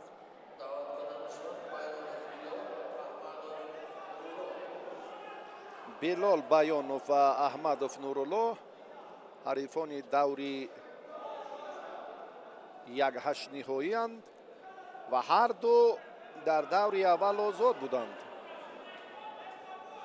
ما لحظه های هیجان آور و جالب و بهی دوری قبلی رو منظور کردیم و اکنون توجه میکنیم به ادامه تلاش ورزشگران وزن تا 60 کیلوگرم در دور دوم، انیقتر در مرحله 1/8 نهایی.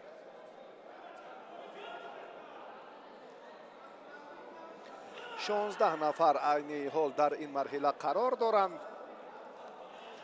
агар бархе аз нафароне ки таваҷҷӯҳ кунанд ба таблои мо раунд оф 16 унҷо навишта шудааст. оне ки ба варзиш рабти алоҳида дорад инро хубтар медонад ва бархе аз руфақони бо ном мутахассис гоҳ-гоҳ чунин эрод мегиранд ки дар он табло дигар чӣ навишта шудааст ва шориҳон дигар чӣ мегӯянд.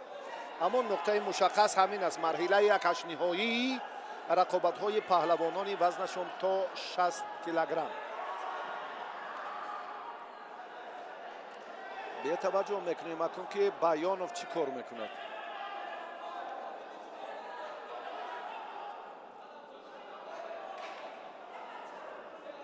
баёни мо дар насби ноқилҳо ҳам то надорад ва Баёнов дар майдон чӣ гуна истеъдод нишон медиҳад. Билол сафедпӯше ки ҳоло дар ҷараёни нерӯсанҷии аввалаш хеле ҷаҳду талош дорад.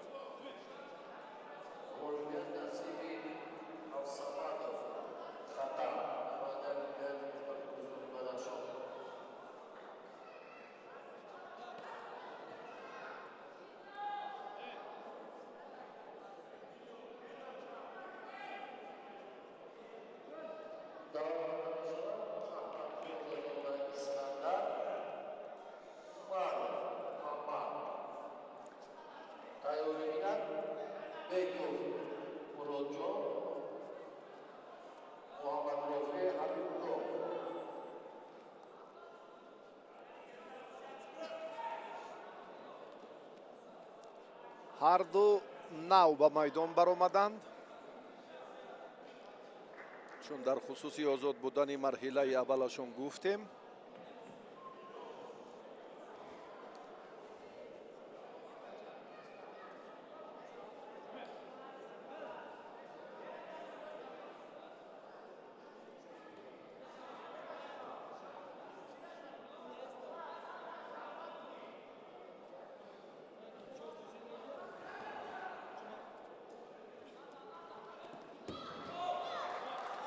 ин ҳаракат хеле ҳам беҳтар. Аҳмадов пеш аз муҳлат рақибро дучори шикаст кард ва иштирокчӣ марҳилаи чорякниҳоӣ шуд.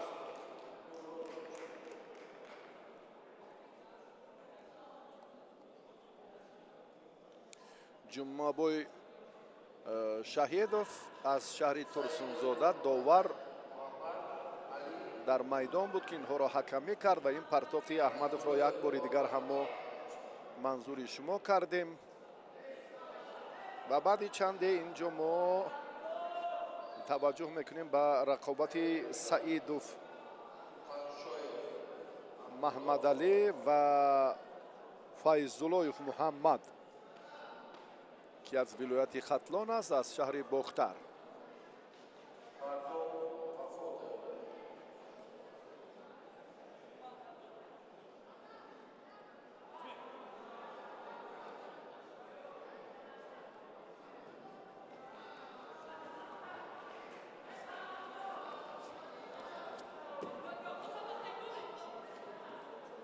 ҳолати ба тахтапӯш нигоҳ доштан фароҳам шуд, аммо ин корро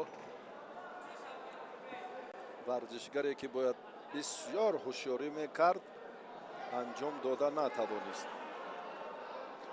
Маҳмадалӣ Саидов аз дастаи шаҳру ноҳияҳои тобеи ҷумҳурӣ.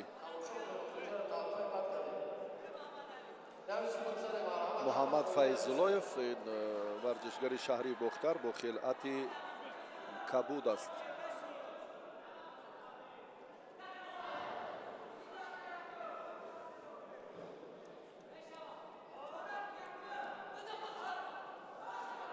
боз ҳам фурсати муносиб фароҳам мешавад, аммо боз дар иҷрои амал бинем ки чӣ ҳолат ба вуқӯъ мепайвандад. бачаҳое ки ношиносанд, яъне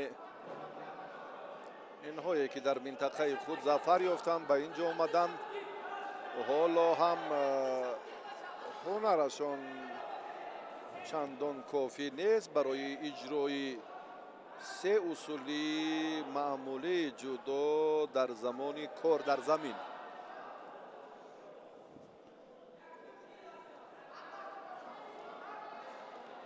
اکنون میبینیم که رفتی رقابت هر دو هم شدت دیگر میگیرد. یوکو نه شاهدوف جمعبای باید داور هم بسیار زیرک و هوشیار و چابک و چالاک و چاقام باشد. جایی که حرکت می شود زود جای خود را عوض کند و مشاهده نماید که چه حالت رخ داد که زمانی بحث به میان نآید و ضرورت نوارهای تکراری هم از بین رود.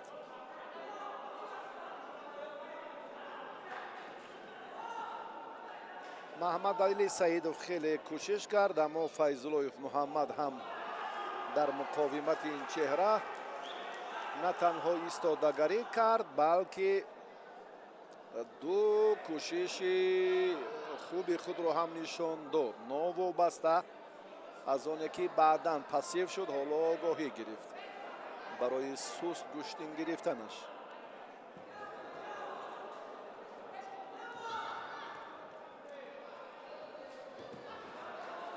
دو کوشش دیگر کرد اما باز هم اینجا محمد کامیاب نشد. بعد که مجازاتش کردن مسئولیت احساس کرد و فشار آوریش اندکی به شد.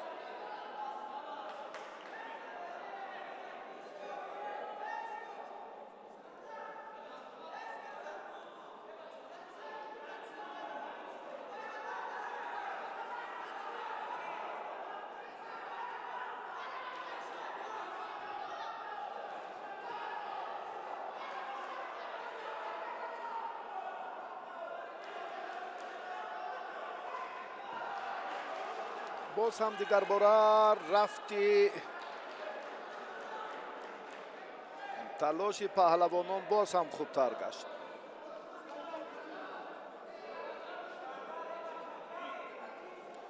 محمد علی سعیدوف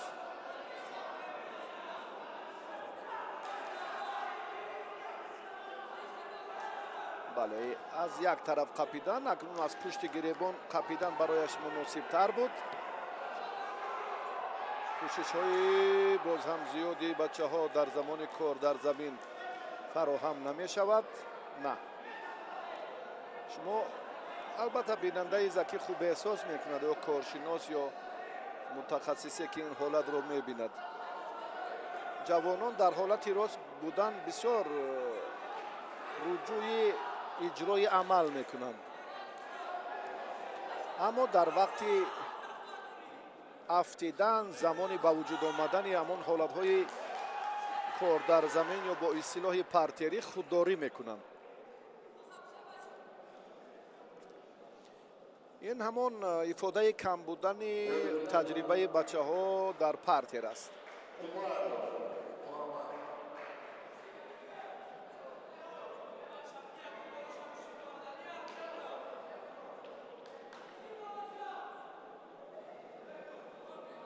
ثانیه های بشمار چون در دقیقه آخر ما دیدیم که دو کوشش بهتر بود اما کاری بچه ها هم تا با وقتی اضافه طول کشید و اکنون نیروسنجی بچه های وزن تا 60 کیلوگرم برای دریافت امتیاز طلایی است.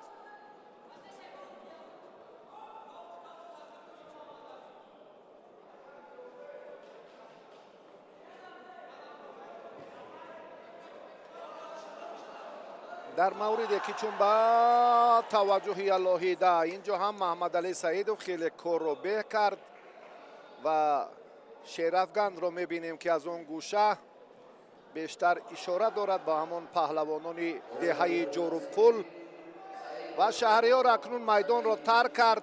درباره سیدهتم بعداً خواهیم گفت و این پرتافت هم خیلی عالی و جالب بود از جانب ورزشگری که محمد علی سعیدov معرفی شد از دسته شهر و ناحیه‌های تابع مرکز و ما نوارهای تکراری را باز فرصت داریم که دیگر باره ببینیم. بسیار هم رقابت‌ها جالب پرشدت رفته ایستادند و بعد این دیدار البته ما جریان تلاش بچه‌ها را باز در همین وزن خواهیم دید.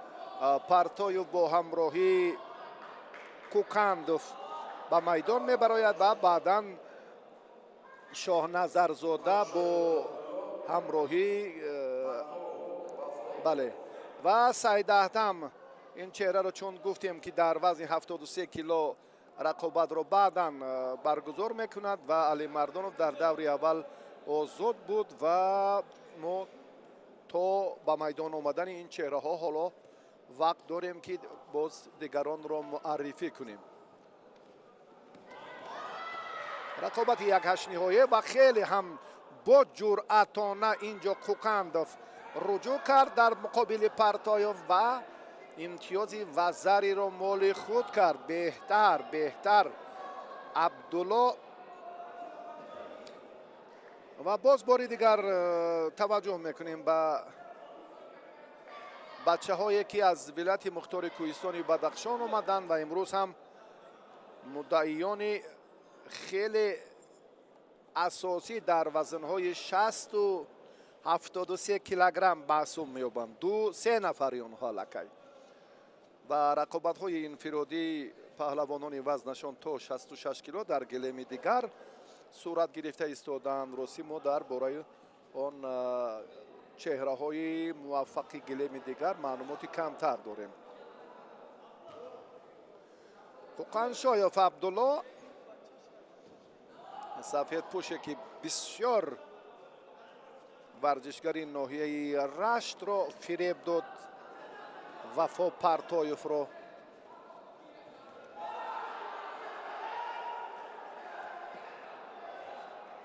صدای مخلصان در گلیم دیگر خیلی زیاد است.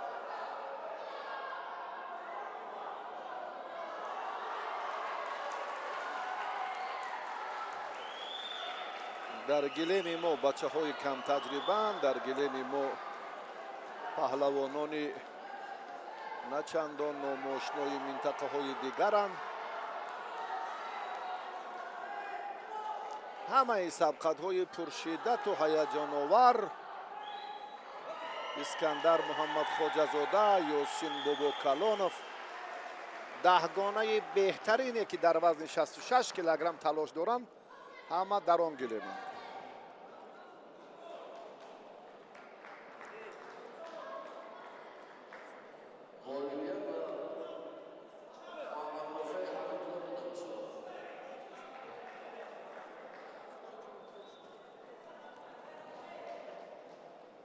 یک امتیازی کوکانشایوف تقدیر رقابت رو حال و هم حل کردن نمیتواند چون که وقت تنها نصفش سپری شد. اونجا عمر شیروف، یاسین بابا کلانوف، محمدین لایقوف و از روی یک لحظه که ما توجه کردیم خیلی پهلوانان شناخته مملکت در گلیم دیگر هستند. بابا کلانوف گفتیم در خصوصی اینجا غنیزاده، شیروف عمر،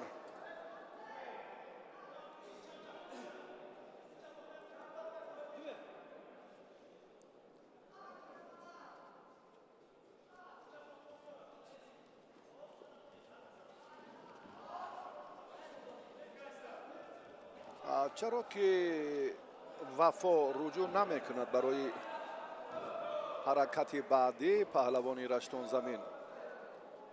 اینجا هم پشتنوکی رقیب را هوا دادن هم خوب است هم بد. اگر توانی که با سرعت بلند این کار را انجام دهی به هست، اگر نتوانی که در نیم مرح درمانی آنگاه زمینه خوب برای قپیدن رقیب در حالت ана ҳамон баъд тақтапӯшо бо истилоҳи асекоми ҷиҳати хубияш суратафзоиву касбияти баланд, ҷиҳати бадияш камтаҷрибагиву сарфаҳм нарафтани иҷрои амали хеле маъмули ҷудо. дар асл аксари усулҳо ҳаминро тақозо мекунад. мо чандин партофтҳоро дидем ки варзишгар худаш шурӯъ кард ва дар охирин лаҳазоти ба замин афтадидан акси амал шуд ки кор ба манфиати ҳариф анҷом ёфт. инро бояд таҳлили дақиқ кард ва барои иҷрои ин амалҳо дилпурона қадам диҳод. кори сарсариву фиребо ё ана ҳамон боз бармегардем ба ҳамон нуқоти аввала, ба ҳамон тамрину, ба ҳамон машғулияту ба ҳамон касбияти худи мураббиёни мо ки дар дигар минтақаҳо ин корро чӣ гуна сомон медиҳанд. як иллати дигар айни муддаост ки мо баён кунем, дар аксари толорҳои мо ҳоло ин мавзӯи доғи рӯз аст, ман фикр мекунам. ва биёд бармегардем ба ин нуқта баъдан. қуқандшоев абдулло аз вилояти мухтори кӯҳистони бадахшон, бале инҷо зафар ёфт, ба марҳилаи чорякниҳоӣ рафт.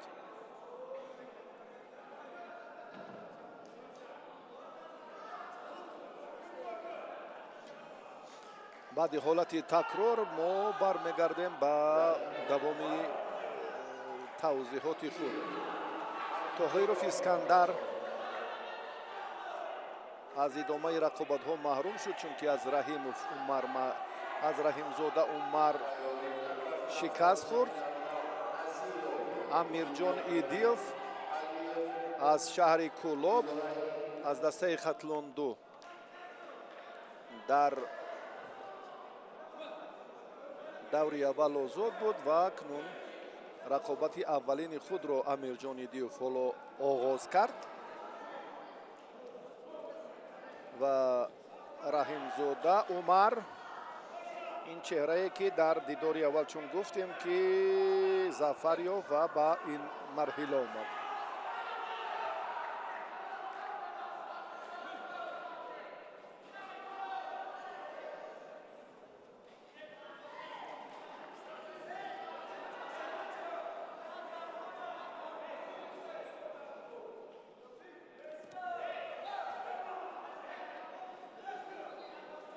раҳимзодаро мебинем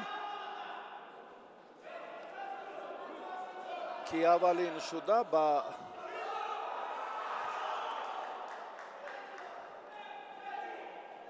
иҷрои ҳамон усули пӯшнокӣ, партофти пӯшнокӣ руҷӯъ кард.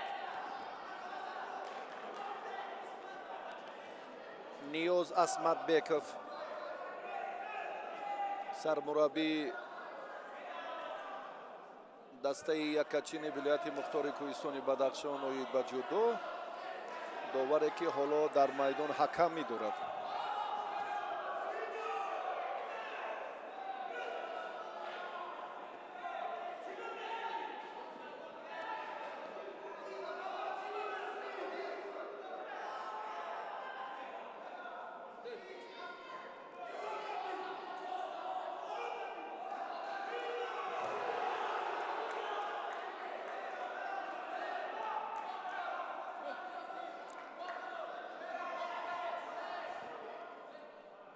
کار در این سمت از جانب هر دو پهلوان چندان به نیست.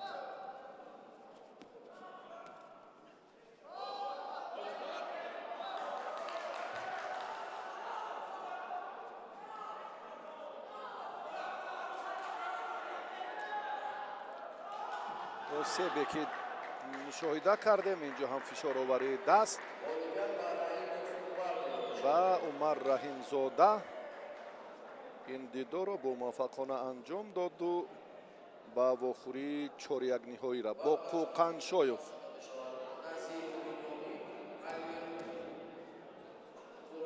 در مرحله چهاریک‌نهایی روبرو می‌گردد.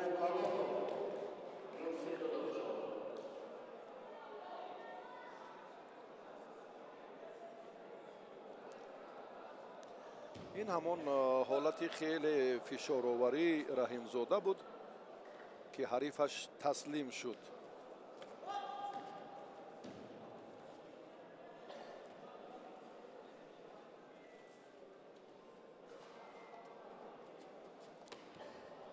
تلاش پهلوان شهر حصار علیف در دیداری اول خیلی به بود.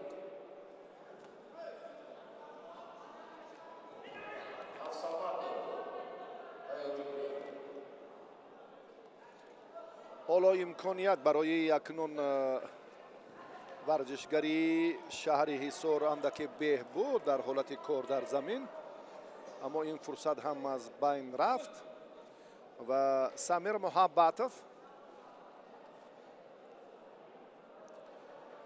محبتوف یک رقابت خیلی جالب رو در دوره اول انجام داد. از ولایت مختار کوهستانی بدخشان است.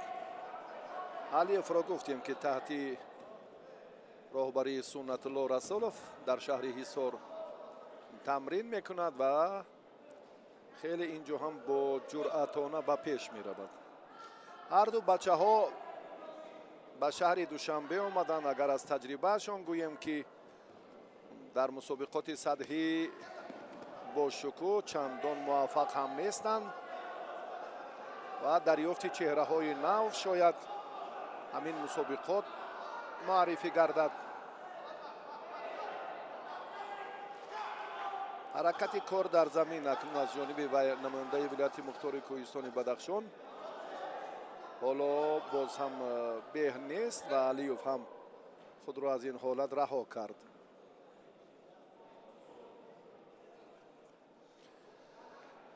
سبقت های یک هشنی های وزن تا 73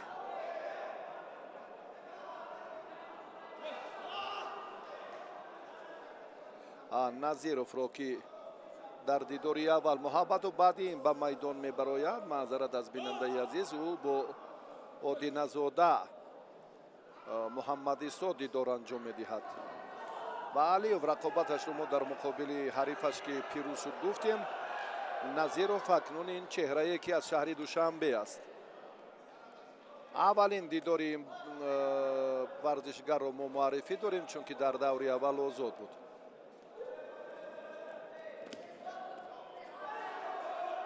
تلاش علی برای اجرای اصول سر کتف به نیز نبود، اما از آن نقطه مشخصی که میبینیم باز سرعت افزایی بسیار مفید و مهم هم بود، اما علیوف این کار رو اکنون در حالت کار در زمین خوب اجرا میکند. نه،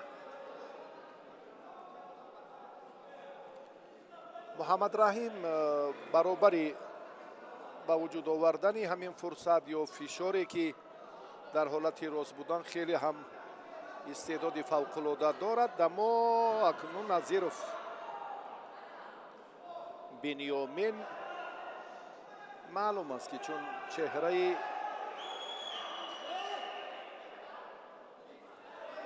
نوتولدی در میان پهلوانان جوان تا سن 23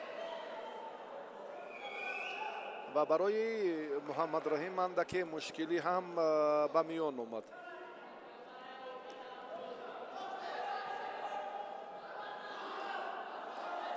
محمد رحیم کار انجام دهم یا ندهم گفته انجام داد و صاحب امتیاز اول یوکو گردید. خیلی به راستی در مقابل چنین چهره ها پهلوانانی که بیشتر در پارتر کارشون هنرشون افضلتر و والاتر است و امروز هم در مقابل آن نفرانی که خیلی از نازکی های پارتر کم برخوردارند مقاومت کردنشون راستی باید آسان‌تر باشد، اما اینجا میبینیم که ادامه تلاش اکنون به نفع پهلوان شهر حصار است. محمد رحیم رقیب خود را محمد رحیم در دیدار اول با 2 ضرب پیش از مهلت شکست داد.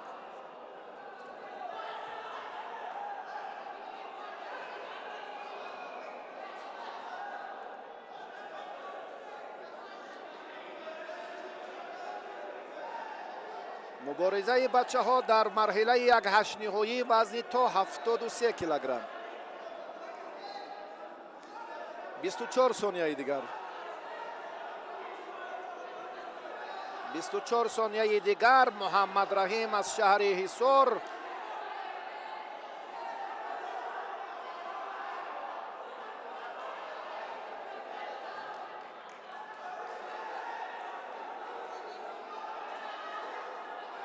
با اقربک ساعت نگاه میکند. محمد رحیم 7 ثانیه دیگر.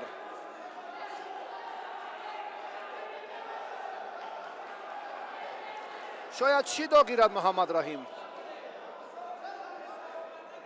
بله برای گریختنش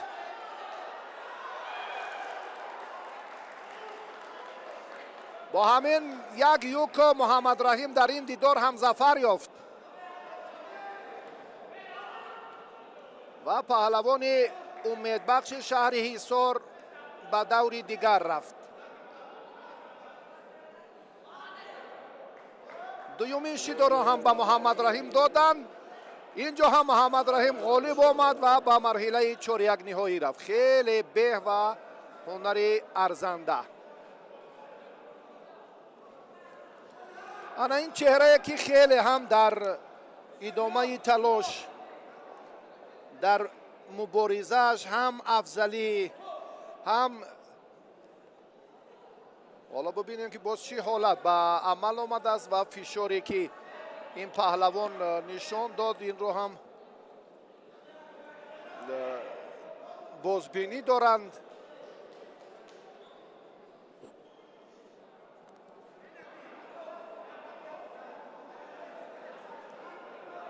چی خلاصه می شود؟ یگان طرز اجرای عمل غیر قاعده است یا توقفی که بود از این نقطه نظر؟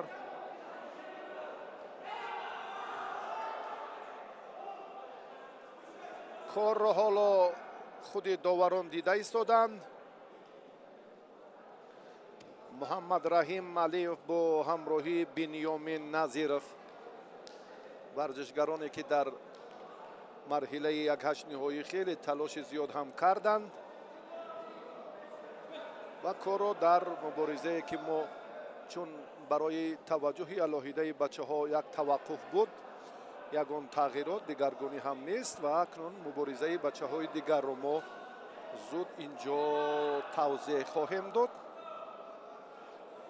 محبت سمیر این پهلوانی خروخ شهر رو ما در دور اول دیدیم که در مقابل اکرم زاده از شهر دوشنبه خیلی با موفقانه دست بالا شد و آدینه زاده محمد موسی این ورزشگر شهر دوشنبه در دور اول آزاد بود و بدون مبارزه به این مرحله آمد. تفاوتی مسیر طی نموده بچه ها در مسابقات امروزه در وزن تا 73 کیلوگرم.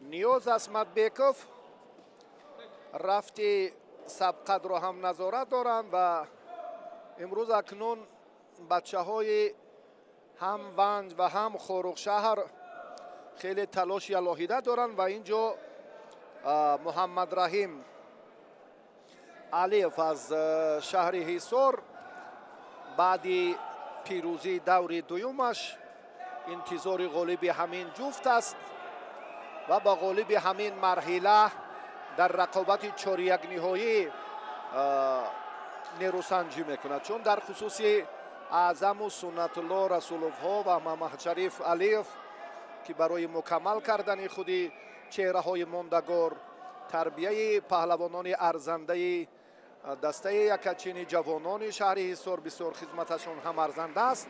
گفتیم و می‌سازد که امروز محمد رحیم یکی از چهره‌های ماندگاری که خیلی با موفقانه دو دور را به پیروزی انجام داد و انتظار غالب همین جفت است. یا پهلوان خاروق شهر یا ورزشگر شهر دوشنبه، کدامی از اینها البته غالب باید با محمد رحیم در دیدار اول چهاریک نهایی رقابت خواهد کرد. رفتی سبقت پهلوانان ارزنده یا چهره‌های خیلی موفق دورهای پیشین خیلی هم رنگارنگ می شود. هر کسی به مرحله چهاریک نهایی رفت با ناکامی هم روبرو گردد، حق مبارزه را برای جایزه سوم از دست نمی‌دهد. آنهایی که تا این دور مغلوب شدند الکی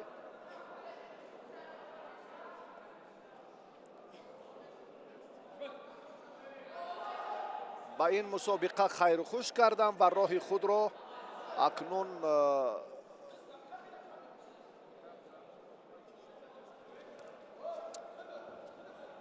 برای رسیدن به منزل آغاز خواهند کرد.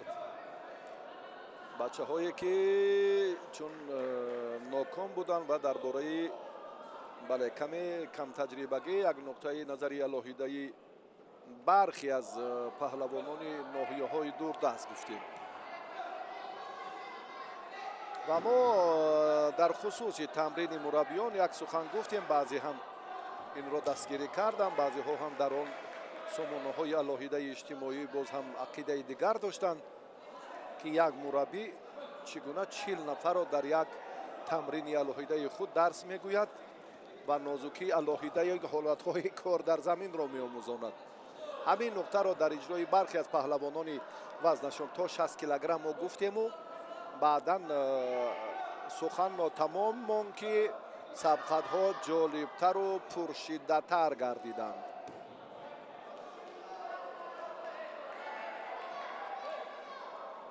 یعنی در مجموع تمرین برگزار شود و بعداً هم نقاط دیگری الهیده رقابت‌های الهیده انفرادی باز هم میان اون چهره‌های ماندگار تکمیل یابد، نوران علی نور می شود.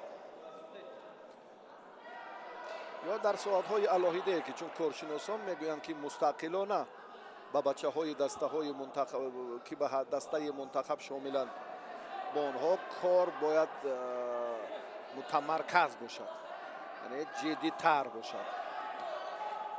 نوکاران را با کسبیان یک جای کردن انا همین است اندک علتی که ما را فرا گیرد و در مجموع خوب است که میبینیم اکثر تارولهای ما پر از مخلص است، پر از هواداری انا همان هوسمندان تمرین میکرده. در گشتین این مشکلی نیست. اگر یک علت دیگر را در دیگر نمودهای ورزش با کم بودن چهره ها ربط دانیم، در گشتین کاملا این سخن بیگانه است. هر قدری که در زمان صاحب استقلال تالارهای ورزشی، مجمعه های ورزشی، کلوب های ورزشی بیشتر و زیادتر شدند، همان قدر جوانان محبت و شوق و رغبتشان به ورزش بیشتر گردید. سمیر محبتов ورزشگر ولایت مختار کوهستان بدخشان حریف محمد رحیم علیف در مرحله 4-1 نهایی است.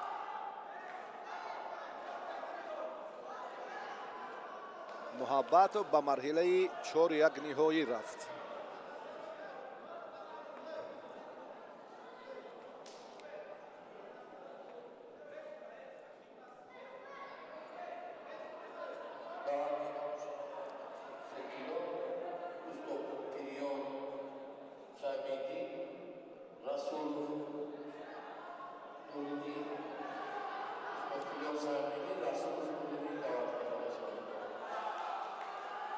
Saidmedin Ustopirion و расулов نوریدین حالا با میدان میبرایند.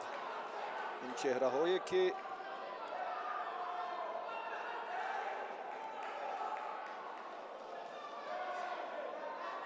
مدعیان وزن 73 کیلوگرم محسوب می‌یابند، مخصوصا نوریدین расулов که در دیداری اول ورزشگری ولایت مختار کوهستان بدخشان را مغلوب کرد. به این مرحله آمد و اوستوپیروف سایدمدین در دوری اول آزاد بود. بعد این مقتدر باباجان با سعیدزاده به میدان میبرایند.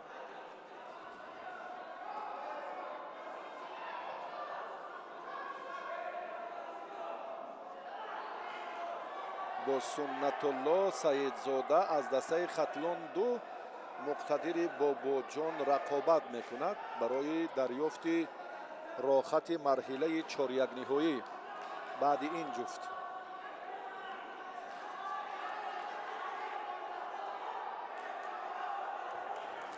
این وزاری است. خیلی هم فرصت جالب، امکانیتی به و حالت مساعدت کننده هم بود برای امتیاز که الکی ورزشگری سفیدپوش آن را مال خود کرد.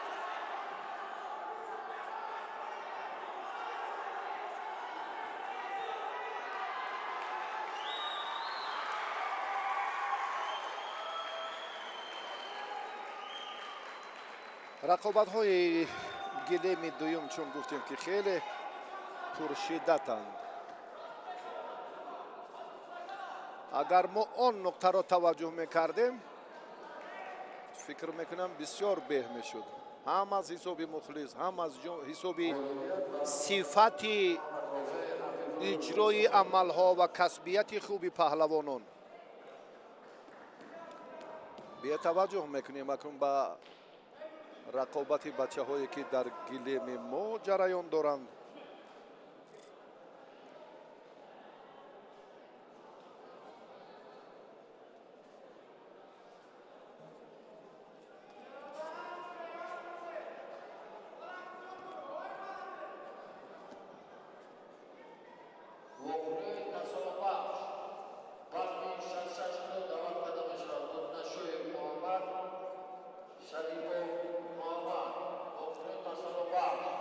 با یک وزری اوستوپیروف در پیش است، اما این خاتمه کار نیست. حالا وقتی زیاد پهلوان کبودپوش رو هم در پیش است. اوستوپیروف بسیار از فرصت مناسب معلوم است که سلاله اوستوپیرویان است و باز یک حرکت دیگر که صاحب یوکو کرد پهلوان سفید پوشی ولایت سوغدرو.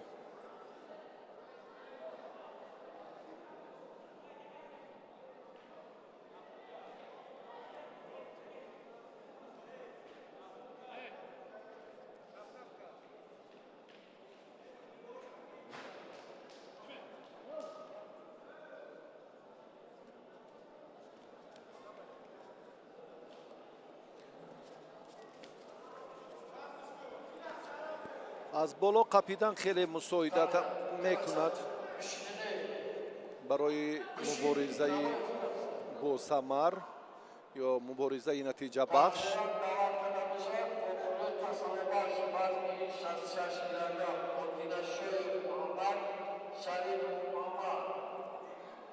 расулов هرچند کوشش دارد اما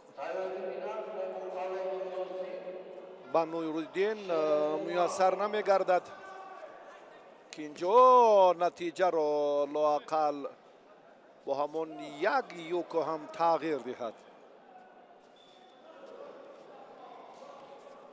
اوستوپیروف هم کشفی نو است. فکر میکنم چهره ای که راستی ما این رو نو دیدیم در میان نورسان یا 18-17 ثانیه های به شمار است. اوستوپیروف با تابلو نظر کرد که بله وقت اینجا سپری گردد. 7 ثانیه دیگر.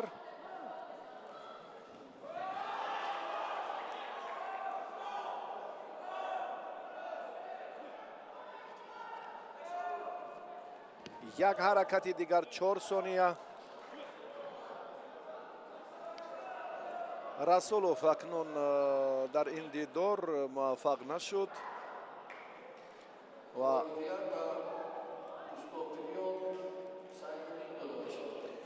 استوپریون به مرحله 4-1 نهایی رفت.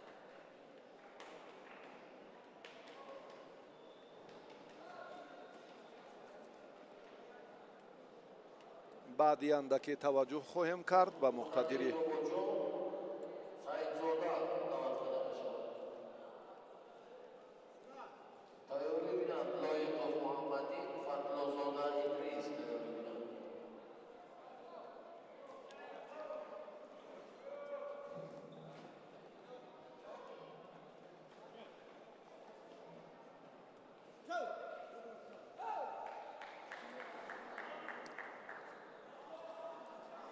مقتدری به باباجان عزیزبک عزیزов رو مغلوب کرد در دیداری اول. سعیدزاده سنت الله پهلوانی که در دوری اول آزاد بود و بدون مبارزه به این مرحله آمد.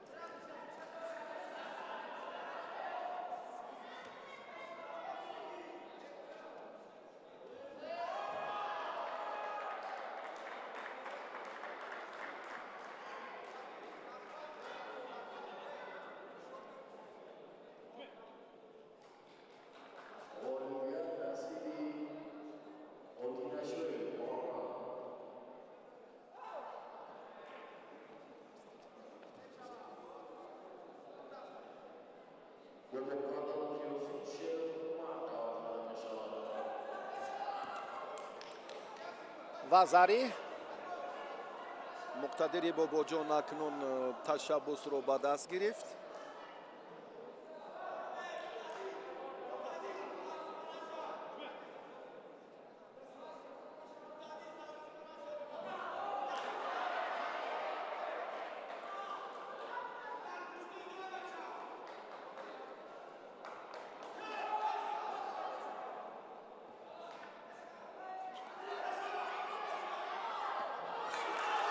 این حرکت وزری است که در لحظه خیلی حساس هم رقیب مقتدری باباجان سعیدزاده آن رو مال خود کرد.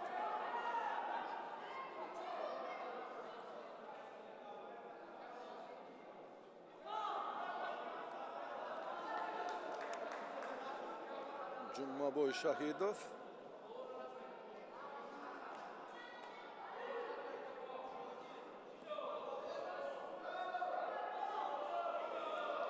یک بار دیگر توجه میکنیم به نوار تکراری که داور هم تقاضا میکند که با ضربه مقتدری باباجان بله نوار تکراری رو اینجا میتوانیم یک بار ببینیم.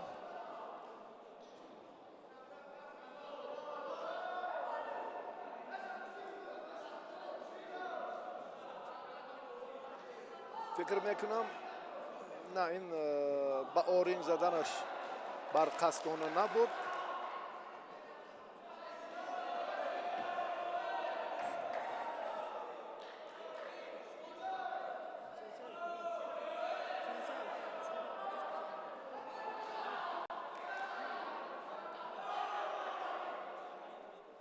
آنا این حرکتی ورزشگری کبودپوش هم بسیار در حالت هیجان و خیلی حساس و بله بحث برانگیز. پهلوان کبودپوش چون گفتیم در خصوصی اجرای عملش اون اندکی آسیبی که دیدین از ضربه برقصدانه رقیبش نبود. این پرتاف حلال بهاگذاری گردید، معذرت ایپان بهاگذاری شد و و بسیار هم پرتافت عالی، سطح بلندی کسبی. این رو یک بار دیگر توجه میکنیم.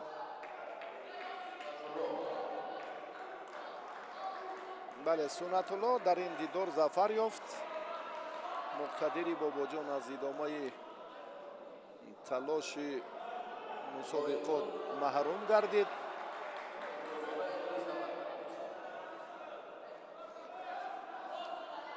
مقتدر خیلی پهلوان خوب بود. بیاد یک بار دیگر توجه میکنیم چی جای مبالغه است، چی جای گفتگو. این حرکت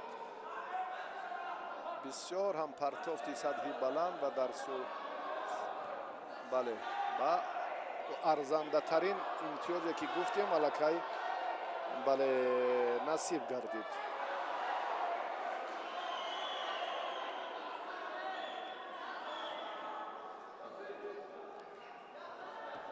پهلوان سفید پوش محمدین لایق‌زاده و رقیب او فتح‌الله زاده ادریس.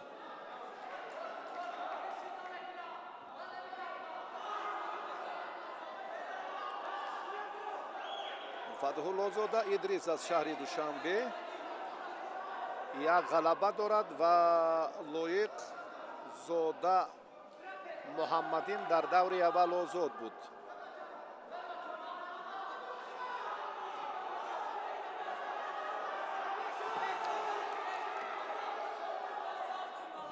بسیار هم وضعیت مرکب تر است در گلیم دوم. در گلیم اول هم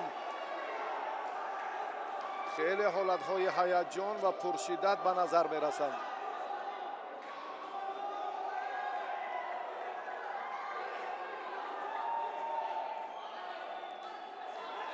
محمدین برنده مدال برنجی قهرمانی جهان در سمبو میانی نورسان است.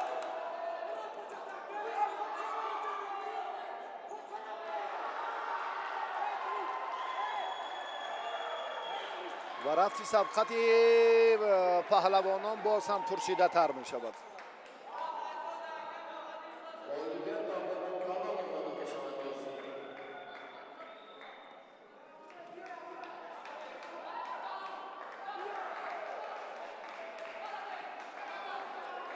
باز می‌بینیم که هر دو پهلوان هم رجوع الهیده دارند.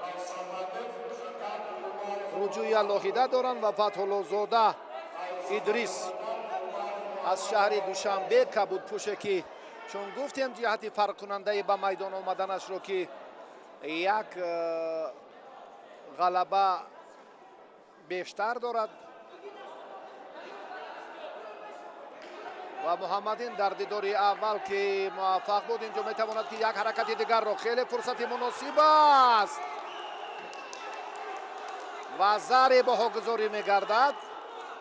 میتواند فرصتی به تخت پشت نگاه داشتن رو اینجا هم محمدین خوب استفاده کند.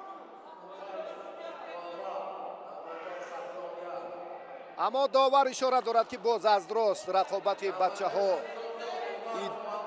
جریان گیرد.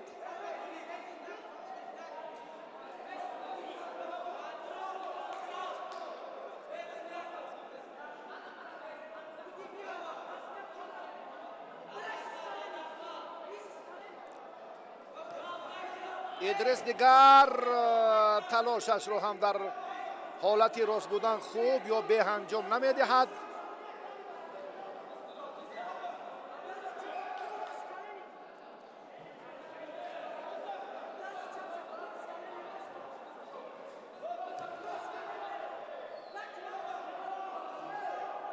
محمدین اکنون در پارتر هم اندک تجربه داشت از حساب حضورش در مسابقات مختلف، اما نتوانست.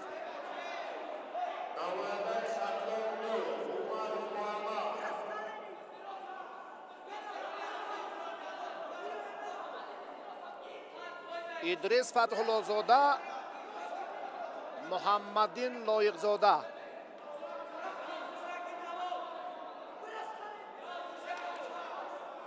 انتظار می شود ادریس که محمدین و حرکتی که برای محمدین خب خیلی مناسب است و خیلی عالی. در نهایت محمدین توانست که با جریان سبقت خاتمه بخشد و خیلی حرکتش هم خوب با مورد و عالی بود. او با مرحله 4-1 نهایی راهش رو هموار کرد.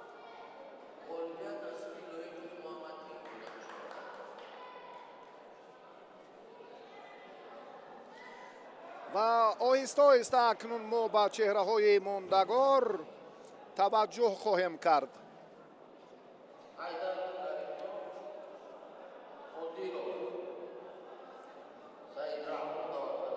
اکنون سعید رحمان و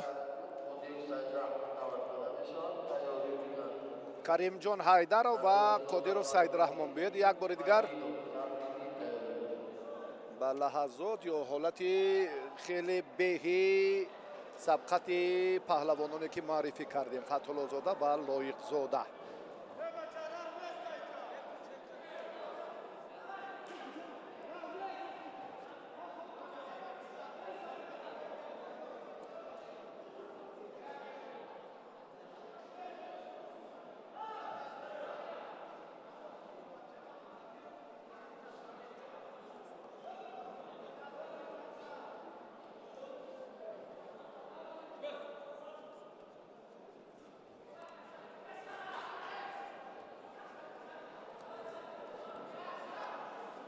توجه میکنیم به معرفی پهلوانان. سعید رحمان قادرов ورزشگر شهر حصار خلعت کبود دارد. ما ابتدا از این چهره شروع کردیم.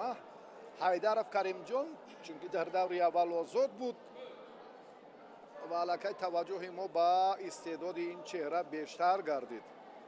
زمانی که قادر با پهلوان ولایت مختار کوهستانی بدخشان رقابت کرد و مقاومت هم برابر بود،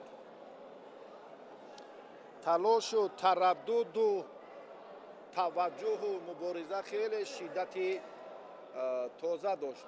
براستی در دیدار اولی سعید رحمان و پهلوان ولایت مختار کوهستانی بدخشان.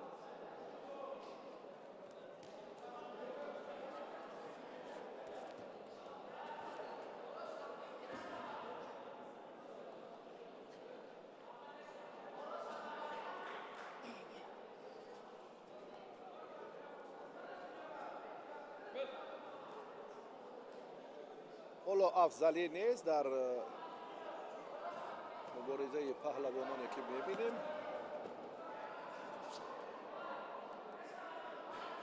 کوشش ها هستند اون جهاد های فرق کننده عمل هایی که برای پهلوانان برای ما مناسب است که آنها را وصف کنیم حالا هم به نظر نمیرسد. حیدرов هر دو از شهر و ناحیه های تابع مرکزند.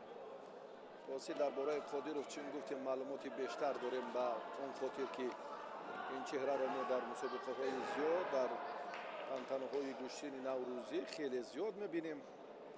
یک قصه الهیده که برای یک تحفه عالی در ورزاب قادرov مقاومت کرد در مقابل یک گران وزن پهلوان ناحیه ورزاب.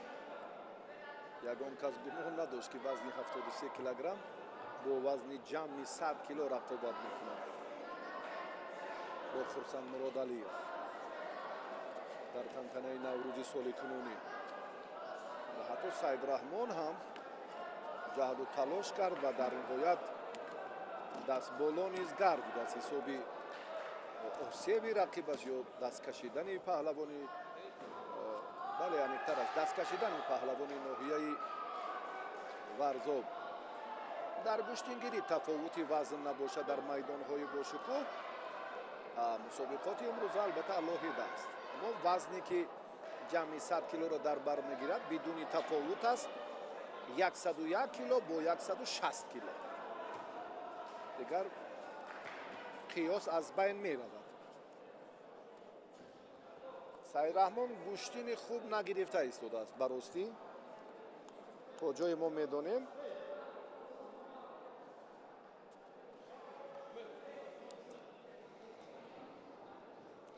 дар маҷмӯъ агар мо ба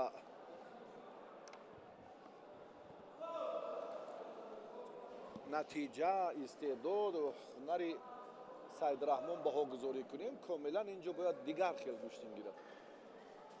аммо ва боз ҳам ин рақибро ҳам нодида гирифтан иштибоҳ аст. тавре мураббӣ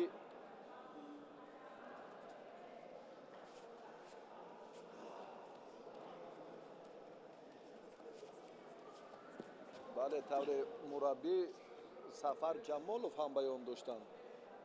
инҷо тақозои дигар аст. Рақибро нодида гирифтан ин хато аст, иштибоҳ аст.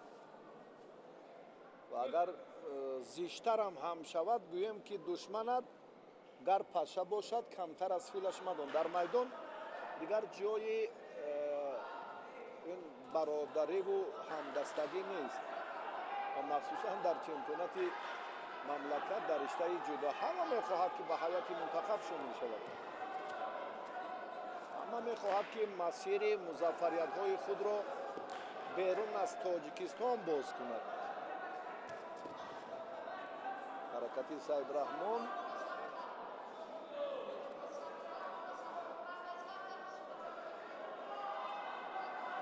ба имтиёз баробар набуд. ин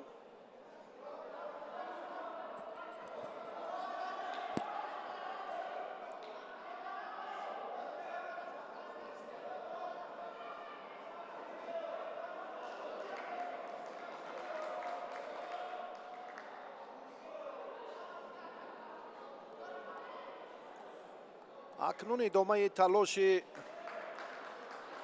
Қодиров ва Каримҷон Ҳайдаровро якҷо мебинем. фишорҳои Қодиров ки зиёд буданд, аллакай Ҳайдаров ду баргаи зард гирифт.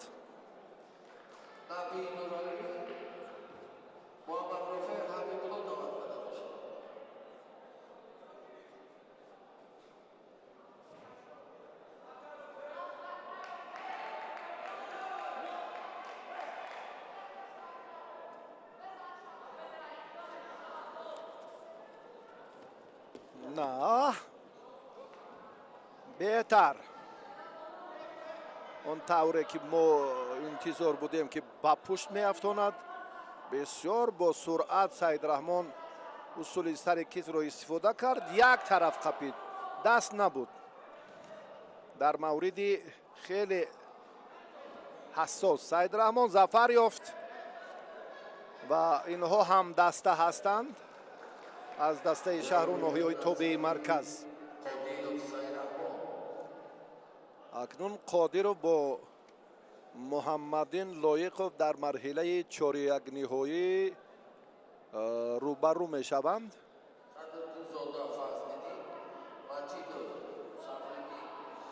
биёд як бори дигар таваҷҷӯҳ мекунем ба ҳолати ба амал омада.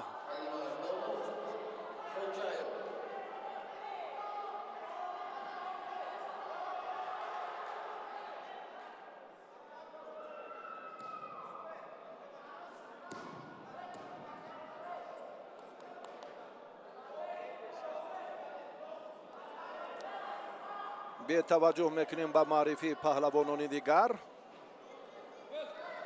дар ин давр акнун Маҷидов бо Садриддинзода ба майдон баромаданд. Фазлиддин Садриддинзода аз мактаби тамоили варзишӣ дастпарваре ки ин маҳзани ҳунари ҷудоро ҳам омӯхт ва бо роҳбарии Сафар Ҷамолов тамринҳоро ҳам беҳтар сомон дод ва дар даври аввал ҳар ду паҳлавон озод буданд.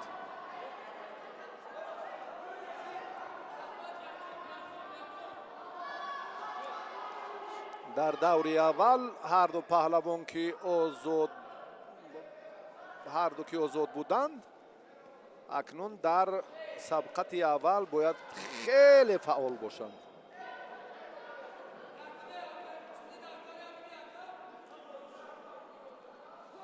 мураббиашро хуб мефаҳмад Садриддинзода.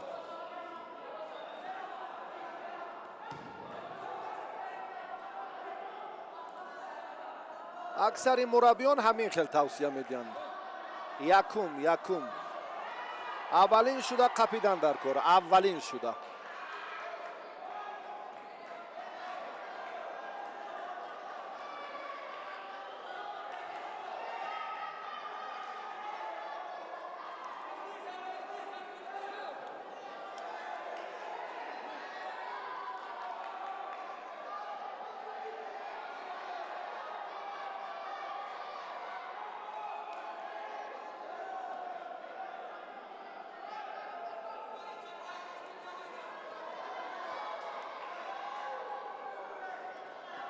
Садриддинзода гӯшини хуб гирифта истодааст. Рақибашро шидо доданд. Шидои дуюм ҳам рақиби ӯро таҳдид мекунад. Ниёз Асматбеков довари дараҷаи ҷумҳуриявӣ рафти сабқатро ҳакам медорад.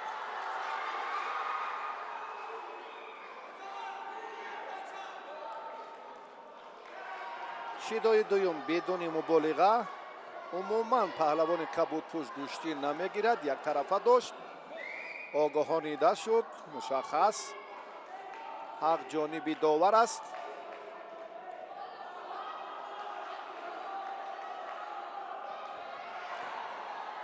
ана ин вазари ҳисобида мешавад. Садриддинзода фориғболӣ кард.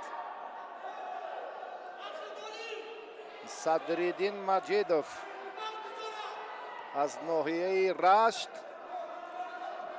имтиёзи вазаре гирифт.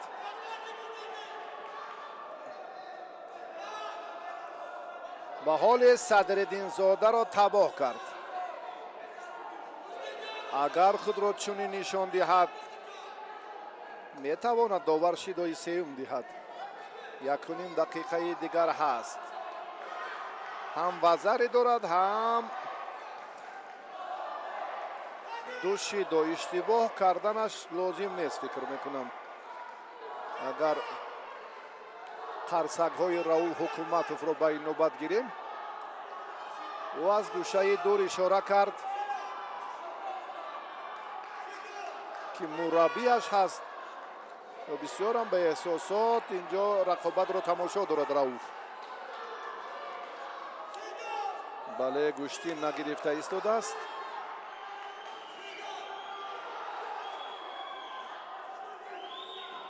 бале, ин маънои онро надорад ки вазаре дорад. гӯштӣ намегирад. гӯштӣ нагирифт Садриддинзода. дидед афзалии ҳунарро ки вазаре гирифт, аммо аз ҳисоби баргаҳои зард муҷозот шуд ва аз майдон хориҷ гардид.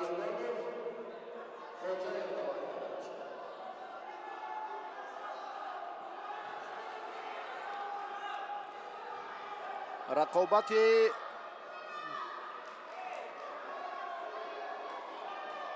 шидои сеюм ва кор бо ҳамин хатм шуд.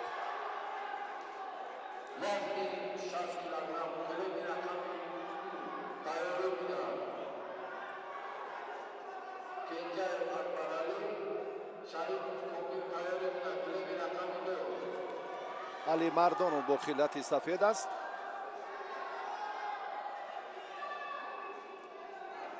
хоҷаев бо хилати кабуд. фирӯз хоҷаев дар дидори аввал озод буд. али Мардонов дар муқобили Саид Ҷалолов аз шаҳри Душанбе ғолиб омад.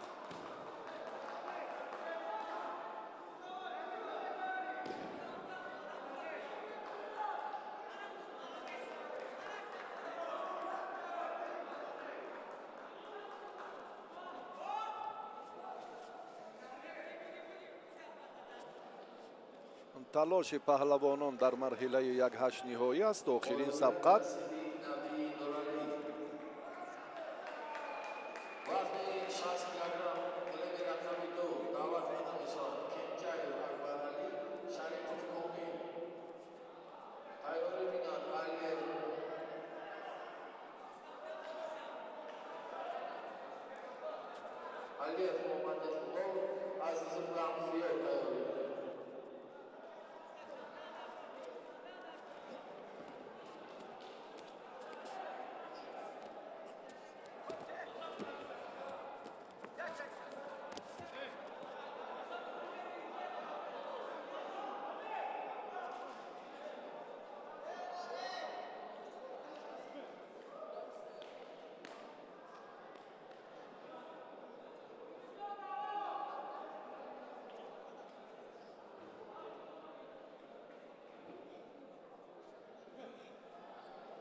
ой вазари на ҳаракати ин чеҳраи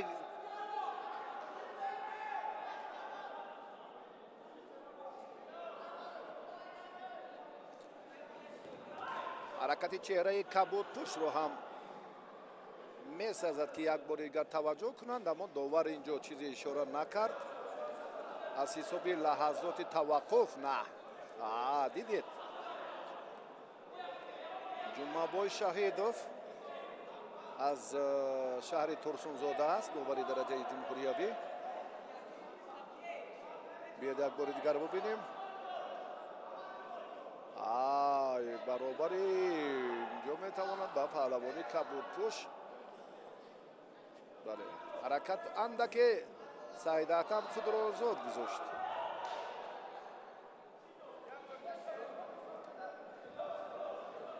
руҷӯъ кард ва зуд акси ҳолро паҳлавони кабудпуш анҷом дод дар муқобили алимардонов фирӯз хоҷаев. бале юкко ба варзишгари хилати кабуддошта дақиқ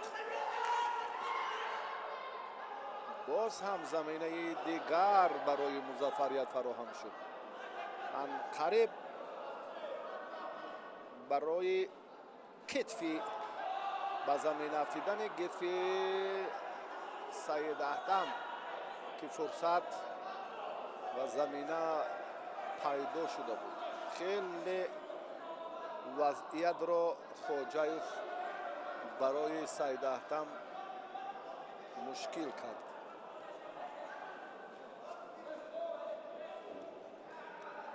ана ҳамон қапидани тарзи хеле хуб вазари бале вазари Алимардонов қапиданаш нодуруст аст. шояд довар ино ба пайхас накард ва бояд хубтар бинад.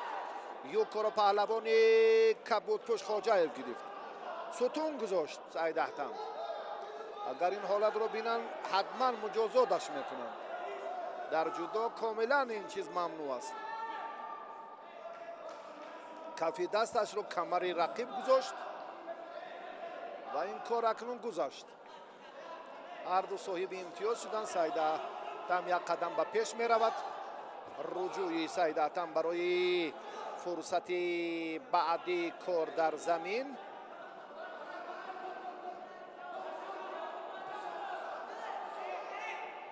натавонист. чӣ тавре ки дар ҳолати рост будан Саид Аҳтам гӯштин мегирад, на Саид Аҳтам, аксари бачаҳои мо дар фурсати кор дар замин чандон фаъолу намуна нестанд.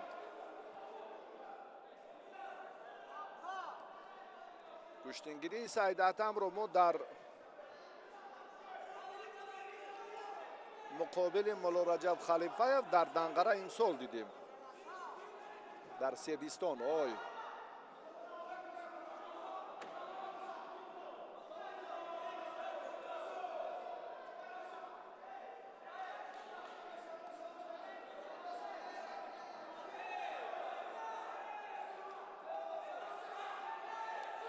ثانیه‌های به شمار.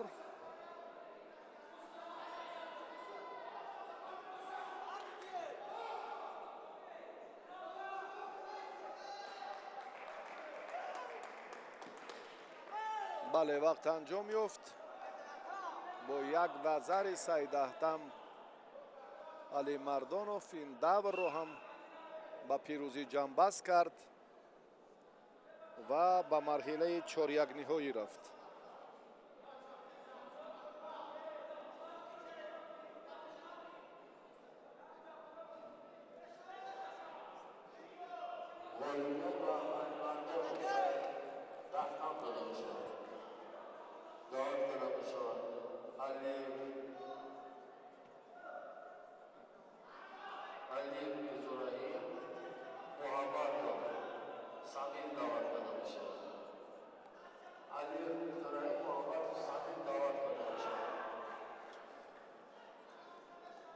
بعد این نوارهای تکراری متوجه میکنیم البته به اولین رقابت مرحله 4-1 نهایی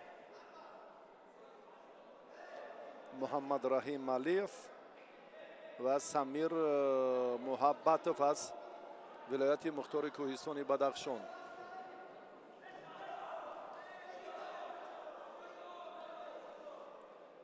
زود باید ورزشگران رو سفربر کنند. بله که فرصت یا فاصله آزادی به وجود نآید.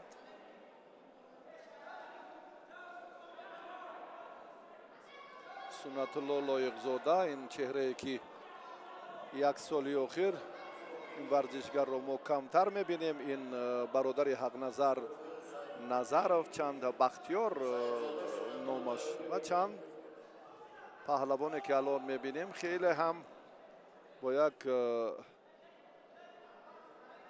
صمیمیت و بسیار هم محبت الهیده به جودو رفتی نیروسنجی ها رو تماشا دارند.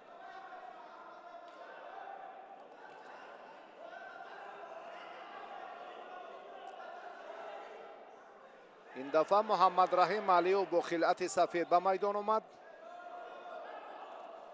پهلوان ولایت مختار کوهستان بدخشان خلعت کبود دارد.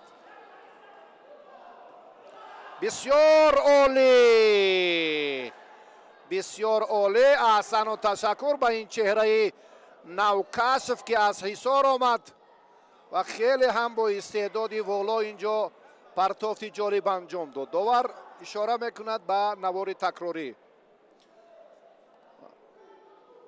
به توجه میکنیم اکنون چگونه محمد رحیم علیف این کار را انجام داد. 100% به فکر من ایپون است. بله داور این رو هم تصدیق کرد و با محمد رحیم علیف این پیروزی رو منصوب دانست که احسنش میگویم. با مرحله نیمه نهایی رفت این چهره. انا اکنون رقابت پرشدت. انا باز هم سبقت دیگری که ما و شما را انتظار است. اینجا استاد پریان با سعید زاده میدان داری میکند. فکر میکنم که این رقابت باز بعد این لایقوف محمدین با قادیروف سعید رحمان.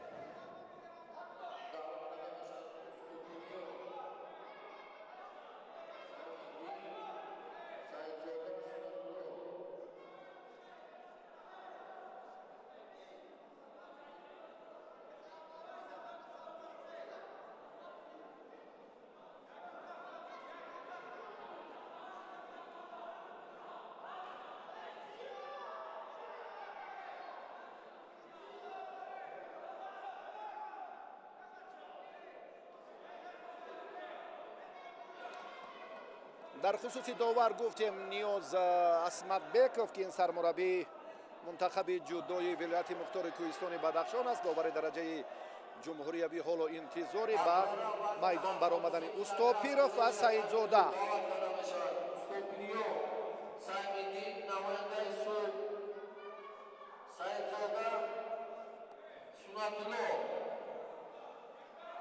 بله اوستوپیروف از سلوله پهلوانان اوستوپیریان که سعید مومین نام دارد حالا به میدان باید دعوت گردد. جفت دومی رقابتی چهار یک نهایی وزن تا 73 کیلوگرم و سعید زاده سنت الله این چهره هم چندان شهرت یار نیست. از شهر کولوب است. بله از شهر کولوب است و سعید زاده یک غلبه رو در دیدار دوم به دست آورد در مقابل مقتدر باباجان که خیلی احسنش میگیم خیلی خوب. مقتدر باباجان رو شکست دادن کاری سهل و عادی نبود. این کار سعید زاده خوب انجام داد. پهلوان کولوب شهر کبود پوشه که حالا در میدان است و اوستوپیریان رو ما باری دوم است که امروز معرفی میکنیم چون که در دور اول آزاد بود. او رسولوف رو که تحت رهبری حکومت تمرین میکرد شکست داد. نوریدین رسولوف رو در نظر دارم. اوستوپیریان خلعت سفید دارد و سعید زاده سنت الله با خلعت کبود.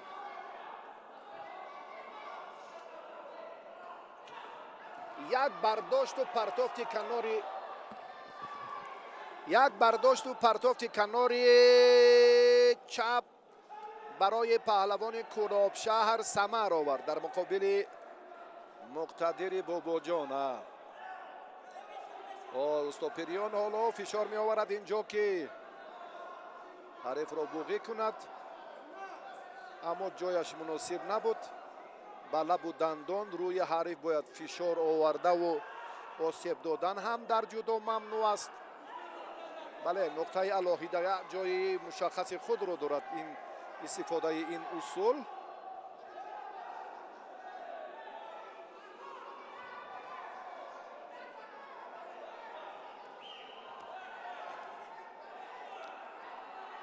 این حالت خود رو از این ورطه چگونه رها کرد پهلوان شهر کولوب. در حالت خیلی ناگوار بود سعید زاده سنت الله و راه خود را اینجا بسیار هم زود راه ناکامی رو بست. راه ناامیدی رو از همین فرصت حالت به رو به وجود آورد. احسنش میگویم این کبوتوش آفرین.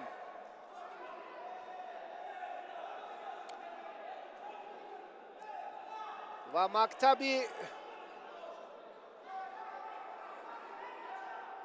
اوستوپیریان علاکای رشد میکند. جوانان نو به کمال میرسند.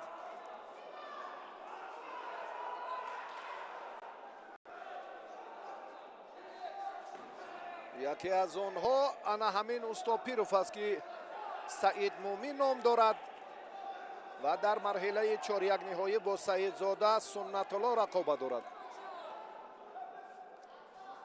قیاسی سبقت سعید زاده را از رقابت پیشینه در مقابل مقتدر باباجان اگر باز هم یادآور شویم با کلی فرق کننده.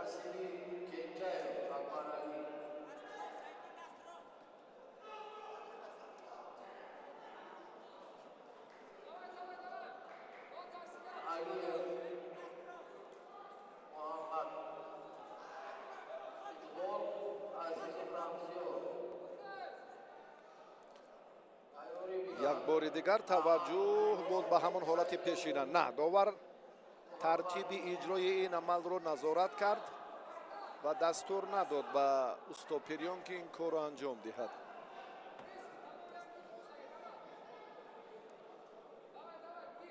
سنت الله سعید زاده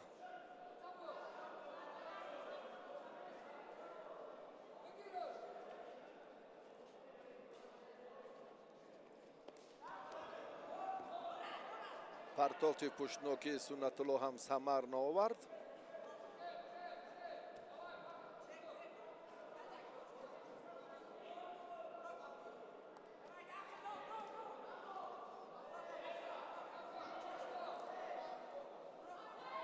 و اوستوپریون باز هم فرصت کار در زمین رو مقصدناک استفاده کردن نتوانست.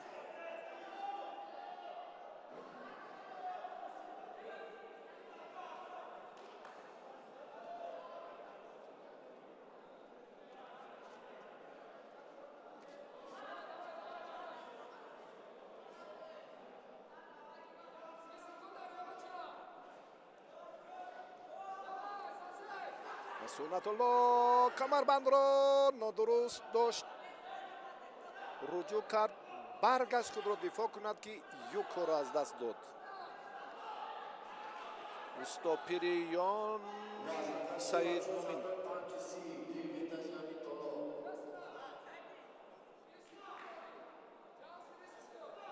سعید میدین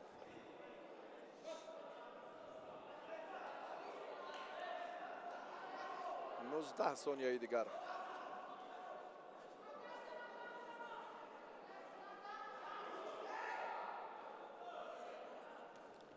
باز هم حرکت اوستوپریون خیلی بهتر بود. پایزنی، عملهای کار در زمین، حرکت‌های اللهیده چهره نو خیلی خوب به نظر میرسد. آفرین، خیلی بهتر.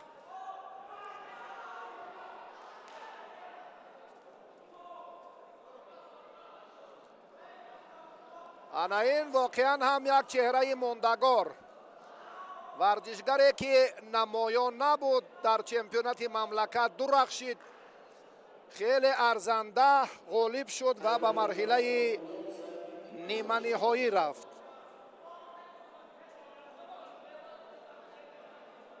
با اوستوپریون محمد رحیم علیف رقابت میکند در مرحله نیمه نهایی.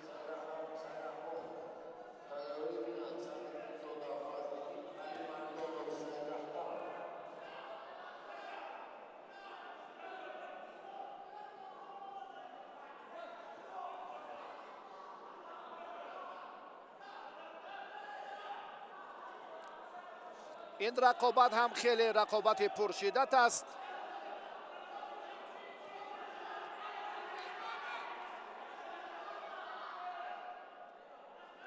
سعید رحمان قادرов از شهر حصار، محمدین لایق‌زاده از شهر دوشنبه.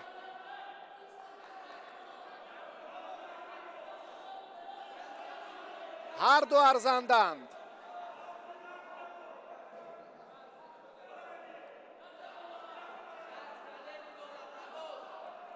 هر دو ارزندند. تا این دور هم استعداد والا را هم سعید رحمان نشان داد. 3 غلبه به دست آورد.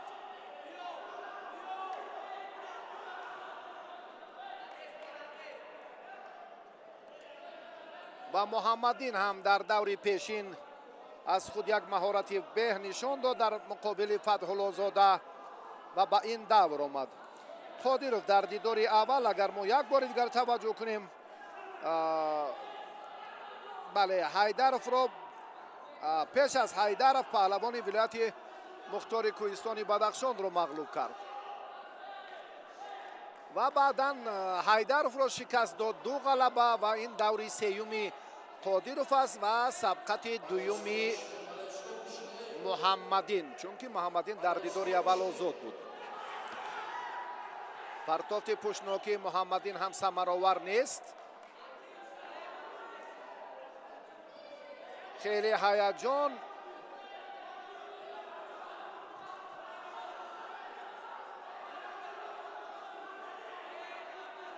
با محمدین شیدا دادند. رؤوف حکومت و از یک گوشه اشاره میکند برای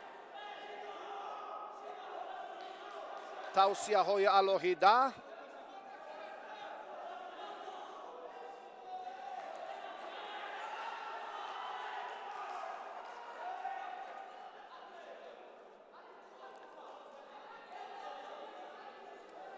در مبارزه بچه ها در مرحله 4 یک نهایی افضلی دیدن نمی شود.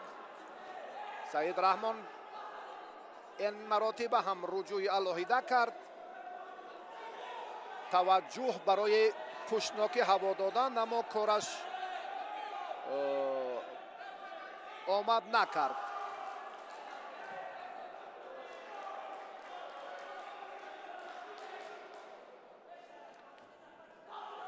بچه ها از یکدیگر در حراسند چون که کسبیت خوب هم دارند.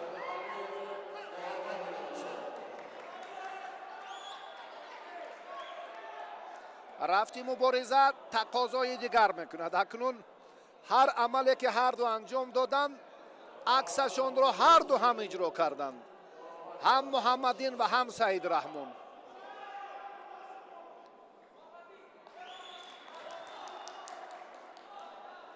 برای سوس گوشتین گرفتن سعید رحمان این چهره هم اکنون مجازات شد. هر دو هم در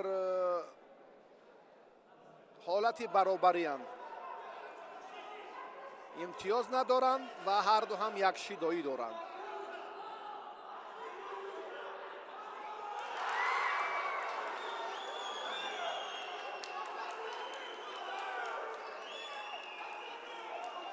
رفتی سبقت چی تقاضا دارد؟ داور با کمک راهبر گلیم نیاز دارد، یعنی به نوارهای تکراری که این حالت رو ببیند. باید یک بار ببینیم.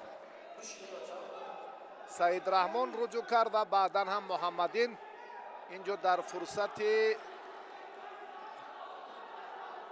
خیلی خوب و مناسب. اوی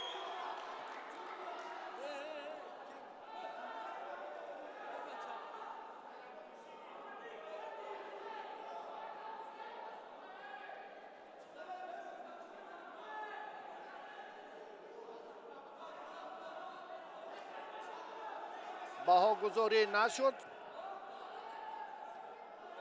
بسیار حرکت مناسب و خوب هم بود از جانب محمدین.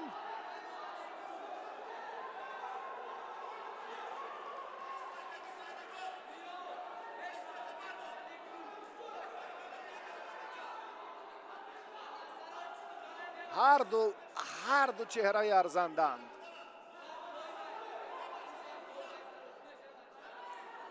یکی تحت راهبری سنت الله رسولوف در حصار تمرین میکند، دیگری تحت راهبری رؤوف حکومتوف در شهر دوشنبه.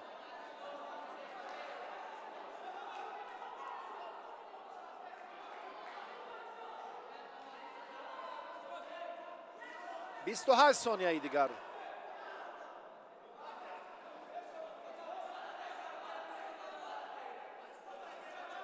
بیست و هشت ثانیه دیگر.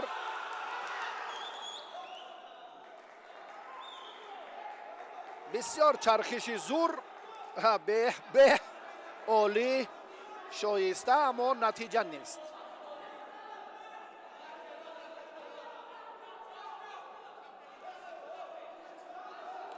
ثانیه های آخرین رفت سبقت پهلوانان در این دعوار.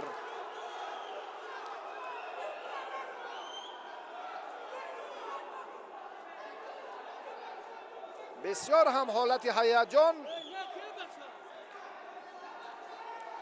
امتیاز با نیست. محمدین بسیار کوشش کرد، نتوانست. کار به وقت ایلاوه طول کشید.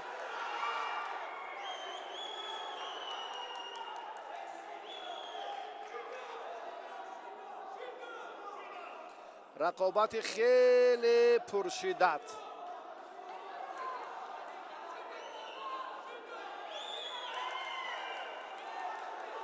شیدای دویم به سعید رحمان قادروف داده شد. باز هم پشنوکی حرکت کرد.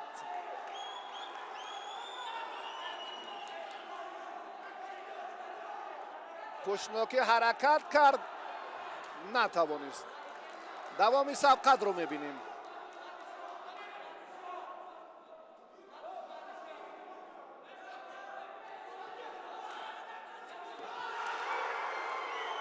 خیلی هم یوبکا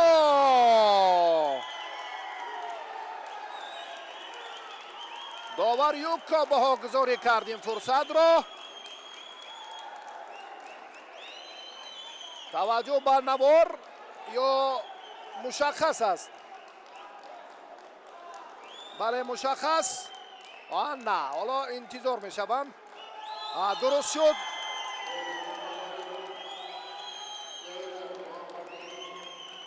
محمدین لایقов در این دیدار غلبه کرد و به واخوری نیمه نهایی رفت.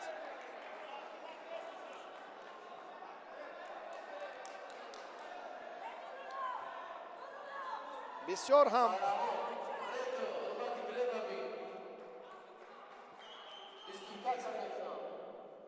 بیاید یک بار دیگر ببینیم حرکت های سعید رحمان براسی در این لحظه های آخرین کمتر شدن و محمدین رجوع کرد مبارزه بر ببینید چند دفعه فشار آوریش هم کرد و در نهایت امتیاز طلایی را مال خود کرد.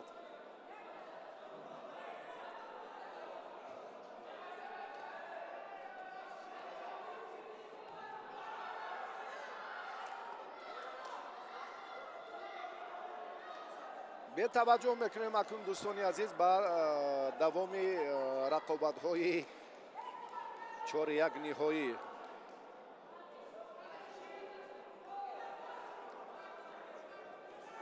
بازبینی می شود هر یک حالت بحث برانگیز. داور درجه المپی رمزی شمیرов داوران دیگر رفتی همه نیروسنجی ها را نظارت دارند.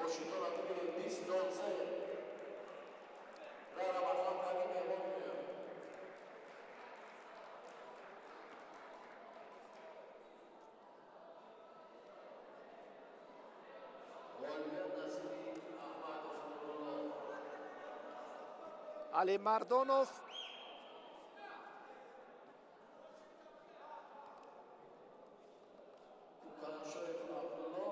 با صدرالدین زاده. سعید اتم خلعت کبود دارد و صدرالدین زاده با خلعت سفید.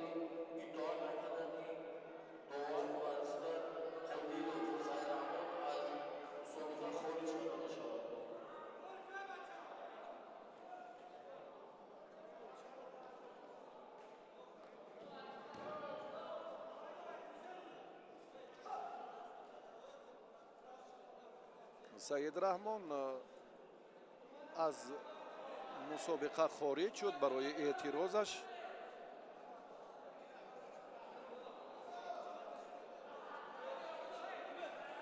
نسبت به قرار داوران بازبینی شد. نظرسنجی های علاهیده خود متخصصان هم ثمره علاهیده می دهد.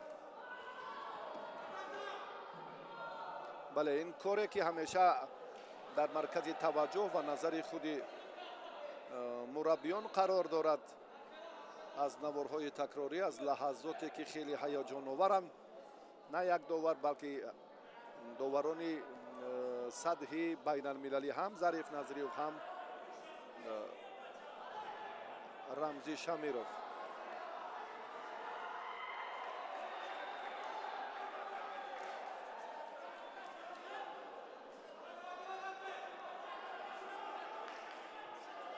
صدرالدین زاده است چندان چهره نمایان نیست و سعید اتم ورزشگری کبودپوش از تیمور ملک، چون گفتیم در خصوص علی مردانov ها و مخصوصا تلاش این چهره که در مقابل مولا رجب خلیفه انجام داد.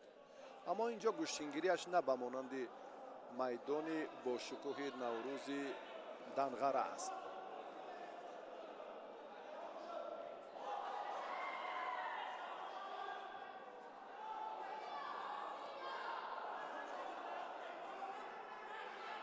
صدرالدین زاده را شید و تهدید میکند خود را. اکنون خیلی امکانیت خوب رو صدرالدین زاده هم به میان آورد. یوکا گرفت.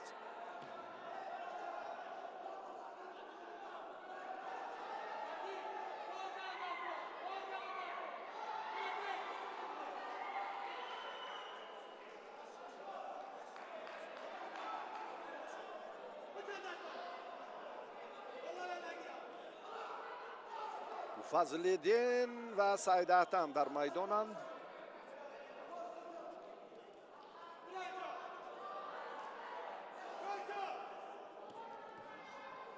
саидатам рақобатро бохта истодааст. Фазлиддин бо 1-1 дар пеш аст.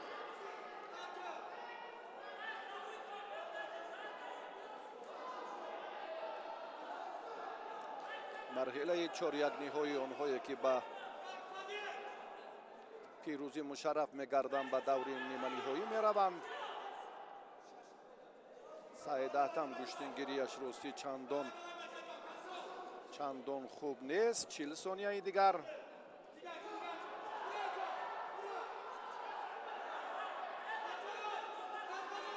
چهل ثانیه. سعیداحتم باز اشتباه کرد و از ادامه راه مبارزه ها محروم شد.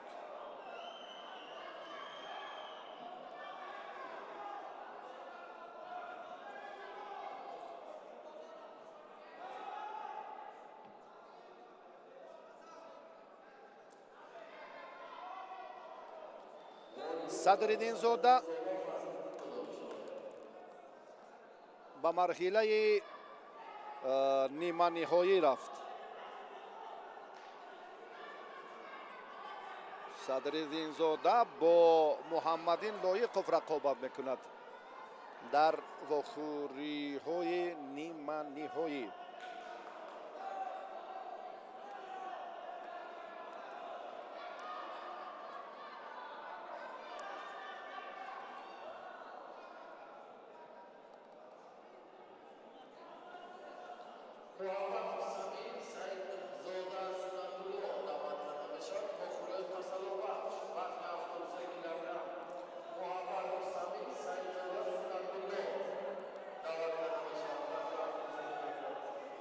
рақобатҳои тасаллубахши вазни 73 килограмм дар гилеми аввал баргузор мешаванд.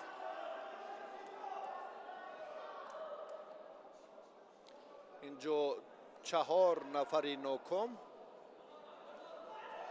боз имконият доранд ки як даври дигар талош варзанд. ғолибонашон ба марҳилаи дигар мераванд, яъне ба марҳилае ки онҷо барои дарёфти медали биринҷӣ имконият ҳаст. ва ҳоло мебинем акнун аз ин ду чеҳра ман ба рости кабудпӯше ки ҳоло дар майдон аст аҳсан ба ҳунари ин варзишгар мегӯям. бисёр хуб. муҳаббатов ҳам чеҳраи нав ва Сунатулло кабудпӯше. ин ҳаракат ҳам хеле сатҳи воло ва акнун метавонем дар ин маврид як лаҳзаи такрорро бинем ки дар ҳақиқат ҳам аз олитар. довар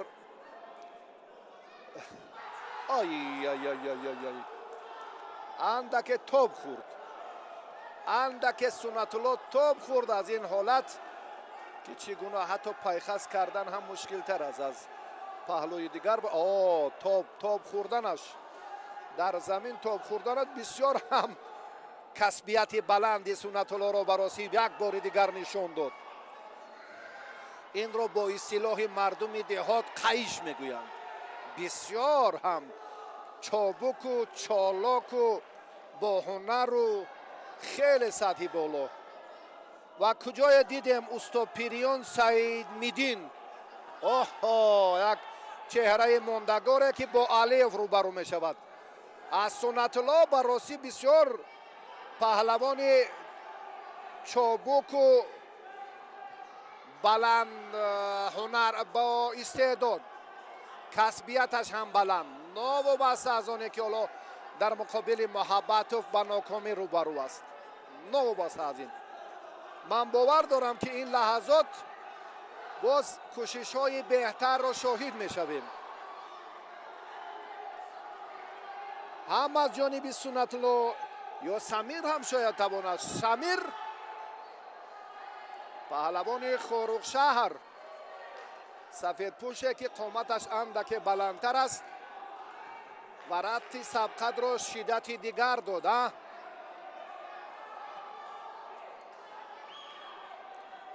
ана инро ҳам метавон довар як бори дигар санҷиш кунад. ба фикри ман ҳаққи ҳамин Самир буд. юкои дуюм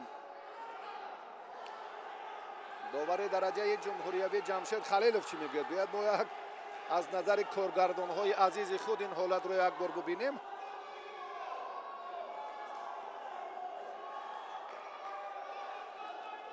бале, дар ҷудо аксари мусобиқаҳои гранд-сламу гран-прие ки мо бештар мебинем, ин гуна партовҳоро юко баҳогузорӣ мекунанд.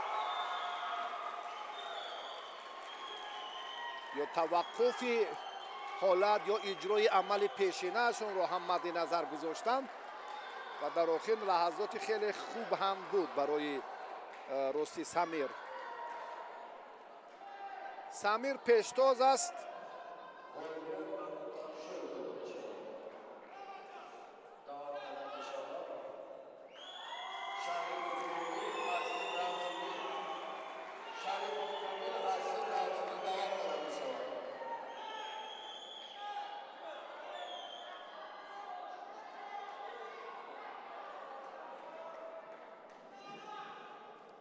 Якуним дақиқаи дигар ҳаст. Суннатулло Саидзода паҳлавони Кӯлобшаҳр дар сабқати тасаллобахш бо Самир Муҳаббатов мубориза истодааст.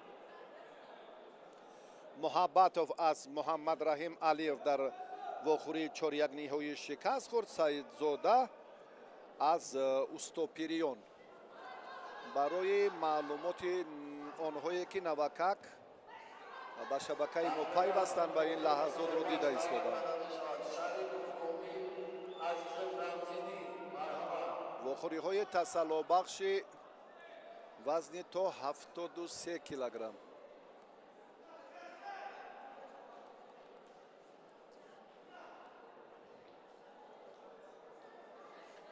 Суннатулло фурсат дорад, як дақиқа камтар вақт ҳоло ҳаст.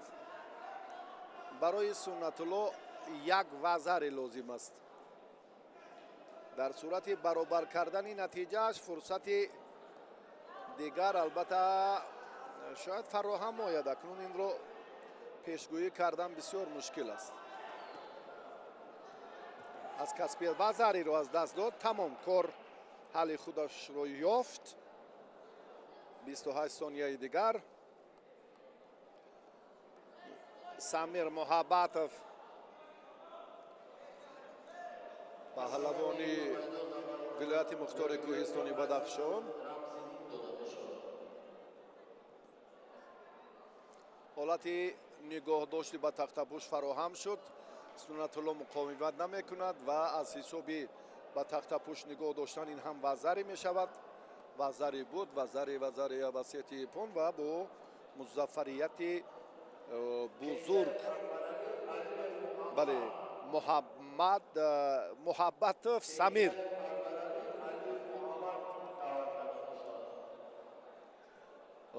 Самир Муҳаббатов инҷо бале ба марҳилаи дигар ҳам рафт, яъне барои медали биринҷӣ ҳаққи муборизаро пайдо карда тавонист. дар хусуси Суннатулло гуфтем, ин партофти аввале ки тоб хӯрд.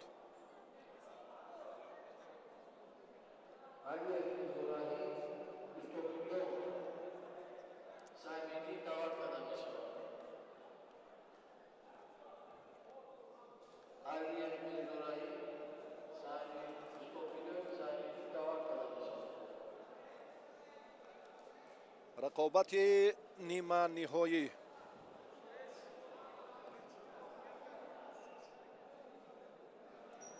рақобати нима ниҳоӣ вазни то 73 килограмм. инҷо Муҳаммад Раҳим Алиев ва Устопирион Саймиддин.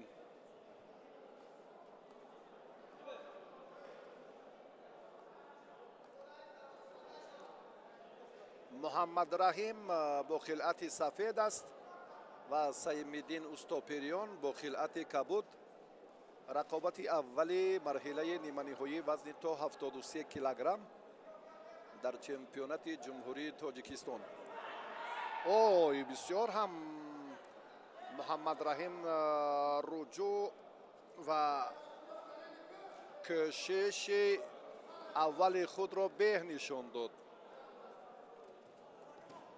дигарбора ҳам барои иҷрои ҳамин амал эътибори алоҳида дод, аммо нашуд.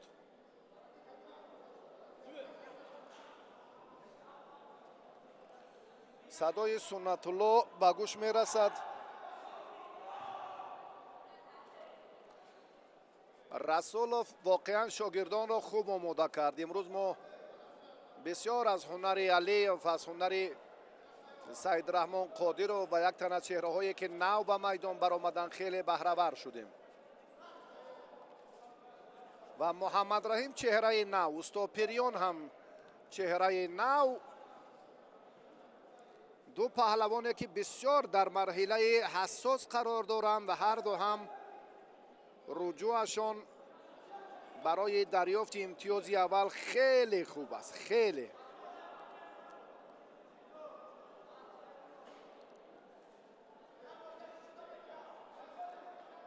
саимиддин устопирён чанд паҳлавони номии кишварро дучори нокомӣ кард. муҳаммадраҳим низ ҳамчунин.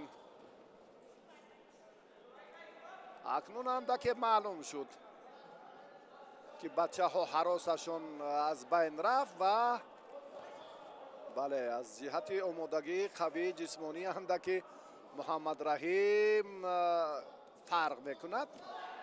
акнун ин маънои онро надорад ки инҷо муҳаммадраҳим афзалтар аст ва шоистатар аз ҳунар аст. саимиддин ҳам нафари арзанда акнун шахси тасодуф ба марҳилаи ниманиҳоӣ намеояд. биёед якҷо тамошо кунем ҳаёҷонҳои мураббиён, эҳсосоти мухлисон ва рафти талоши бачаҳоро. шидо ҳаст. бале 2.5 дақиқа рақобат карданд барои бенатиҷа хотима додани ин сабқа. даме суст гӯштин гирифтан ба ҳарду довар шидо дод.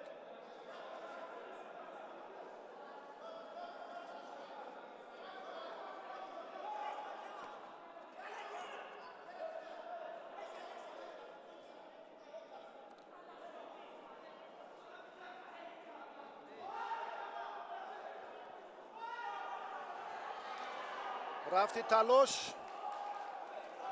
тақозои дигар дорад. тавсияҳо алоҳида аз ҷониби суннатулло, тавсияҳо алоҳида аз ҷониби комроншоҳи устопирён. садои суннатулло расулов аз канори рост.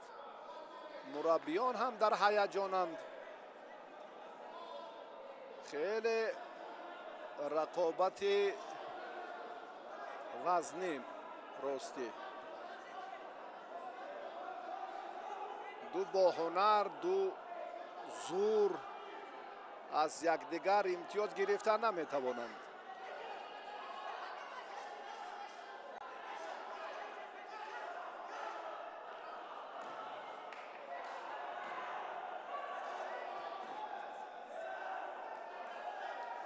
кор дар замин барои саимиддин хуб анҷом наёфт.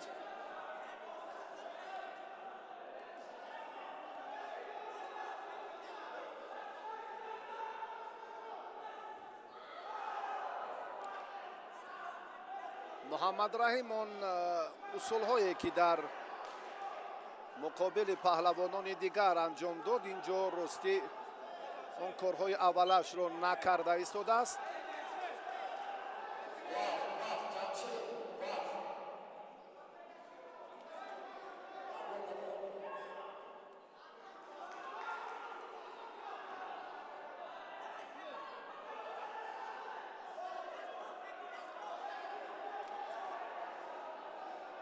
вақти иловагӣ, имтиёзи тиллоӣ дар марҳилаи ниманиҳоӣ дар муборизаи محمد رحیم علیев و سیم‌الدین استوپیروف.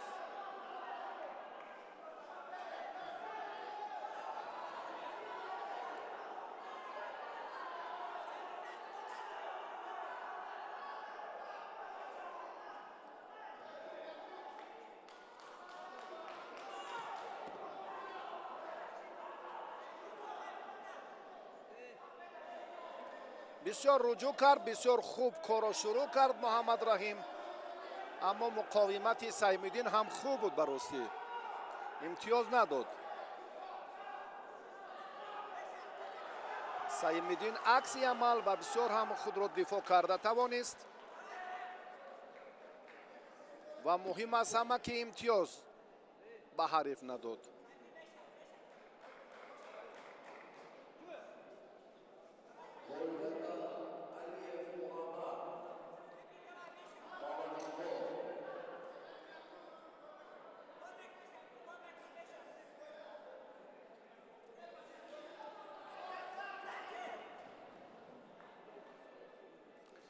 یک حرکت غیرعادی دارد علیев براستی. میرزا رحیم رقیب انتظار نیست، زود سر کیت میکند. این حالت رو که اندک پیشتر نشان داد. میرزا رحیم سفید پوشه که بسیار در وقت اضافه حرکتی الهیده خود را نشان داد. سیم‌الدین استوپیروف باشد اندک کارش سوس شد راستی نسبت به دقیقه های اول.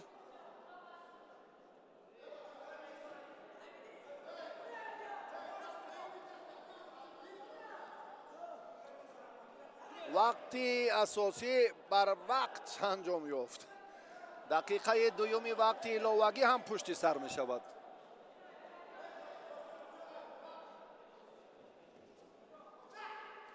هر دو پهلوان اکنون مقاومتی بیشتر میکنند.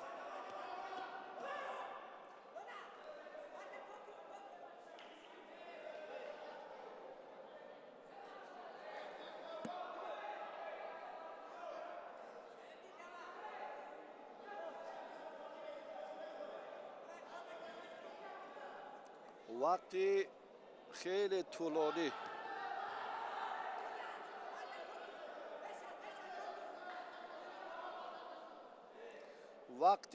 طولانی دقیقه سیوم وقت اضافه برای امتیاز طلایی هر دو سزاوارانه مبارزه برده ایستادند. براستی هنری یکی را از دیگر فرق کردن مشکل تر است.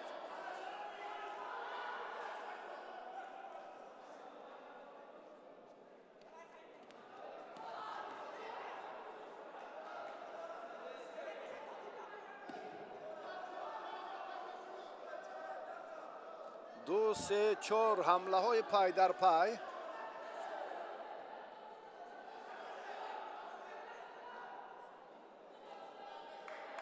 بله، در صورت زیاد بودن حمله ها الکی بر رقیب طبق قاعده شیدا میدهند.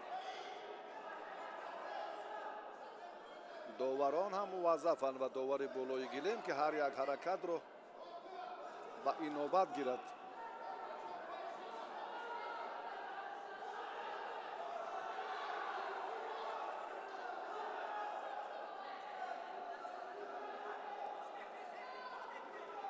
با استوپیریان شیدای دویم رو دادند.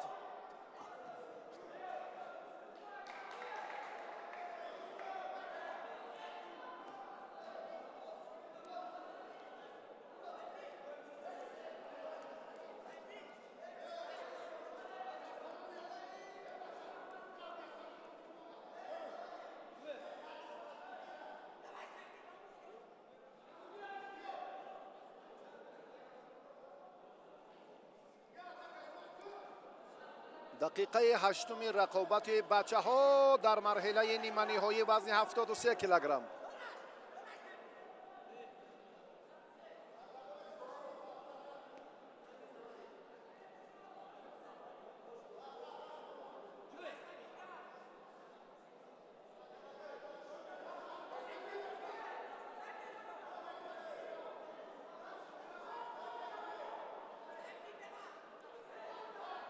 ҳар ду бемадор шудам ба ростӣ. Хеле ҳам ой сабқати пурҳаяҷон, сабқати пуршиддат, фишороварӣ, боз ҳам метавонад ки даст. хеле ҳам олӣ ин корро анҷом дод муҳаммад Шариф. муҳаммад на, бисёр ҳам ҳолати хуб буд барои Мирзораҳим Алиев.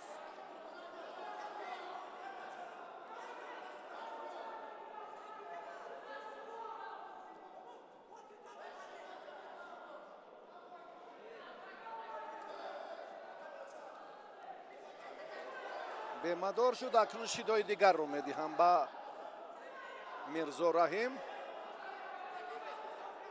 агар ҳамин хел кор рафтан гирад, на, усули сари китфро хост истифода кунад Мирзораҳим, аммо мавқеаш нодуруст буд.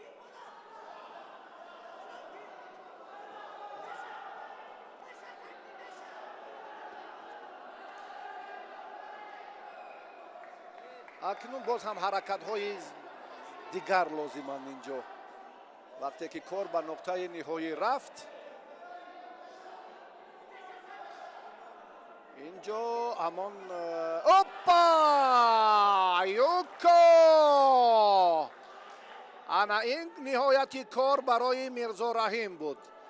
имтиёзи тиллоиро гирифт ва аввалин шуда ба марҳилаи ниҳоӣ баромад.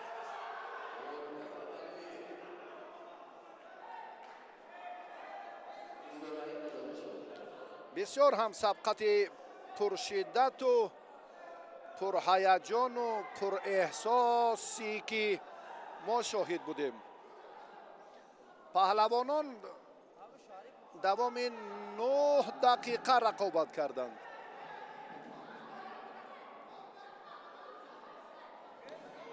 ва дар ниҳоят Мирзораҳим Алиев ин ҳолатро хуб истифода кард ва ба марҳилаи финалӣ рафт.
مبارزه هر دو هم در میدان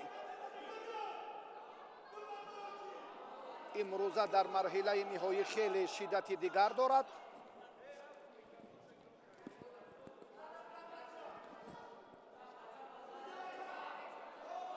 شدت سبقت هر دو پهلوان البته در تلاش این دور خیلی هم به شایسته به نظر میرسد.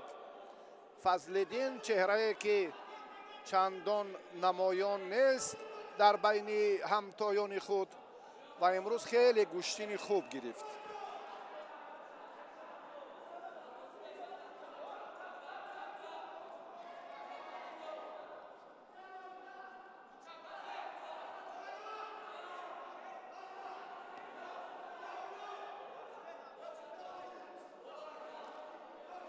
محمدین هم میتواند که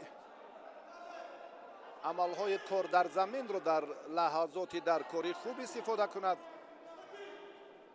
چون که دوام سبقت دویمش این گفته ها را یک بار دیگر ثابت کرد.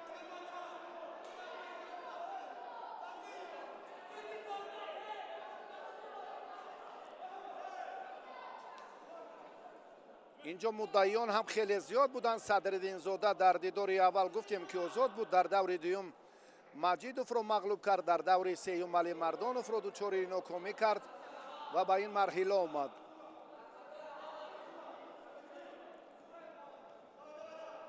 محمدین هم 3 دور رو پشت سر کرد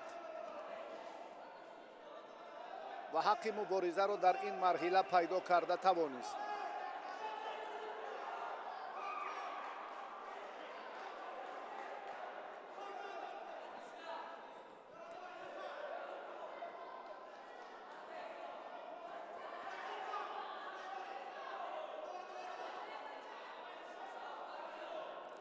صدرالدین زاده، فضل‌الدین کبودپوش، یک بار دیگر یادآور میشویم و محمدین با خلعت سفید.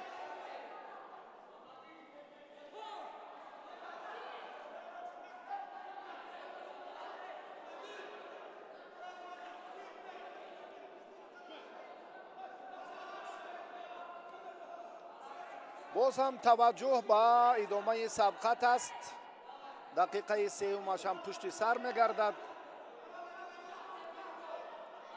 از جانب هر دو پهلوان حالا هم یگان افضلی نمیبینیم. اکنون بله، اگر چنین صورت گیرد مجازات در نظر است.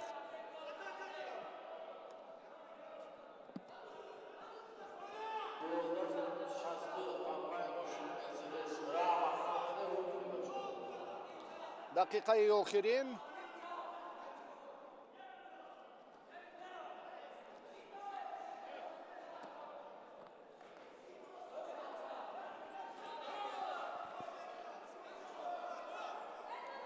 یک شیدو صدرالدین زاده دارد و لایقوف محمدین. بله، لایقوف هم اینجا شیدو گرفت برای سوز گوشتین گرفتنش.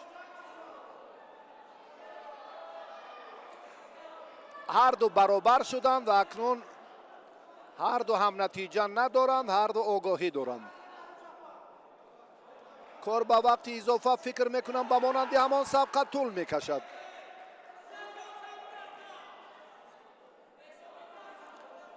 هجده ثانیه دیگر.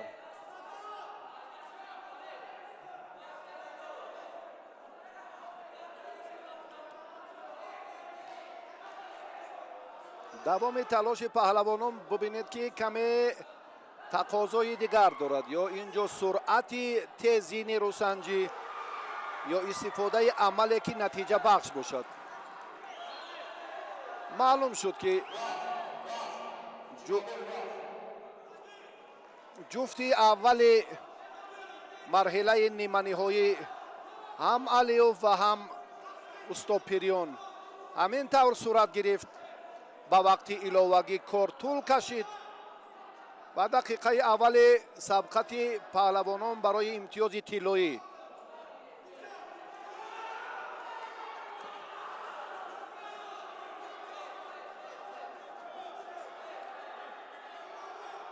بسیار هم رجوع یا توجه الهیده پهلوان سفیدپوش در این مورد خوب به نظر رسید.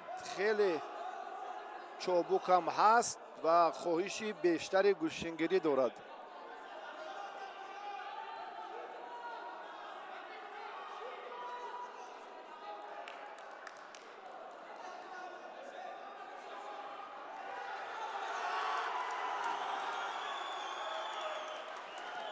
و زری رو محمدین از دست داد، امتیاز طلایی رو، و در این دیدار موفق فضل‌الدین شد. فضل‌الدین که بسیار چون گفتیم خواهش گوشتین گرفتن دارد، نظری الهیده اش برای موفقیت این دور خیلی زیاد بود.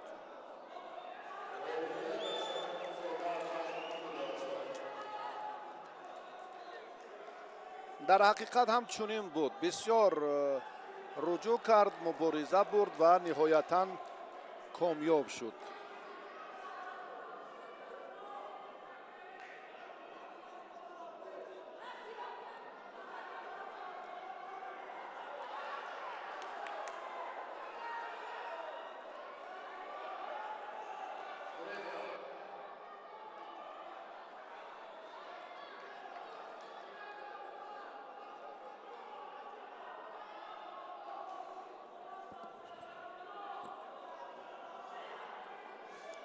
رقابت‌های پهلوانان وزن 73 کیلو و 60 کیلوگرم در این میدان به انجام رسیدند. ما تا مرحله نهایی البته باید فرصت پیدا خواهیم کرد. برای توجهتان تشکر میگوییم. سلامت و پیروز باشید.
ассалому алайкум дӯстони арҷуманд, мухлисон ва ҳаводорони шабакаи варзиш.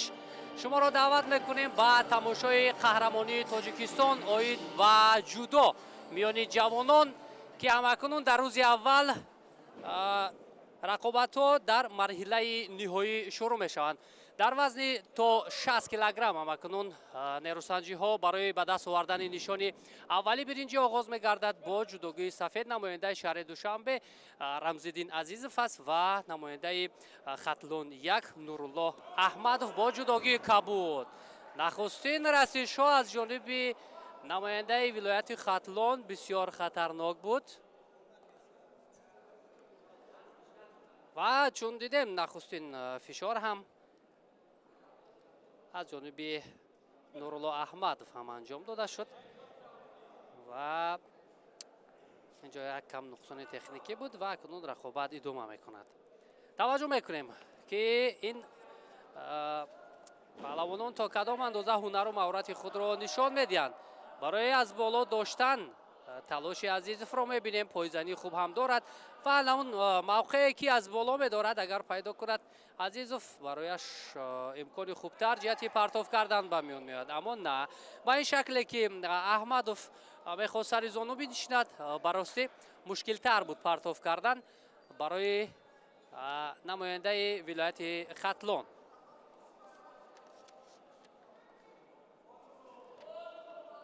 خب یادآور می‌شویم که این رقابت را داور درجه بین‌المللی نیاز اسمتبکوف از ولایت مختار کوهستان بدخشان داوری می‌کند. همزمان سرمربی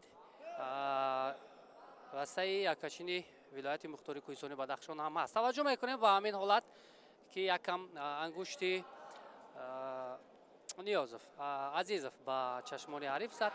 خب یک دقیقه سپری می‌شود ولی تاکنون پهلوانان با گرفتن امتیازی در کاری مشرف نمیگردند.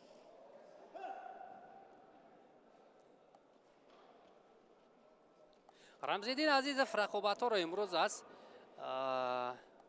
مرحله دوم شروع کرد. بر مقابل فردوس نبیجانوف او را شکست داد و بعداً در مرحله چهار یک نهایی از حریفش محمد اقبال علیف ناکام گردید و بعداً در دور تسلط بخش با شکست دادن کامل شریپوف با این مرحله گذشت. نورالله احمدوف رقابت‌ها را او نیز از دور دوم شروع کرد بر مقابل بلال بیانوف او را ناکام کرد ولی در مرحله تلاشی خوب هم داشت اینجا نورالله ولی талошҳояш ҳарчанд аз оғози рақобат хубтар аст, вале натиҷа намеорад. Баъдан Нуруллоҳ Муҳаммадалӣ Саидов дар марҳилаи 4-1 шикаст дод. дар марҳилаи нимниҳоӣ бошад аз Абдулло Қуқаншоев ноком шуд ва мустақиман барои нишони биринҷӣ мубориза мебарад намояндаи вилояти Хатлон.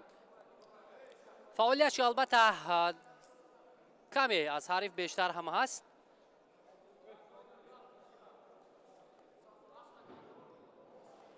чун медонем чемпионати Тоҷикистон миёни ҷавонон ин албатта бисёр қадамҳои устувор барои роҳ ёфтан ба майдонҳои бузургтар аст. хуб, ишораи довар ба хотири камкорӣ ва гӯштин нагирифтан ба ҳарду шидо медиҳад.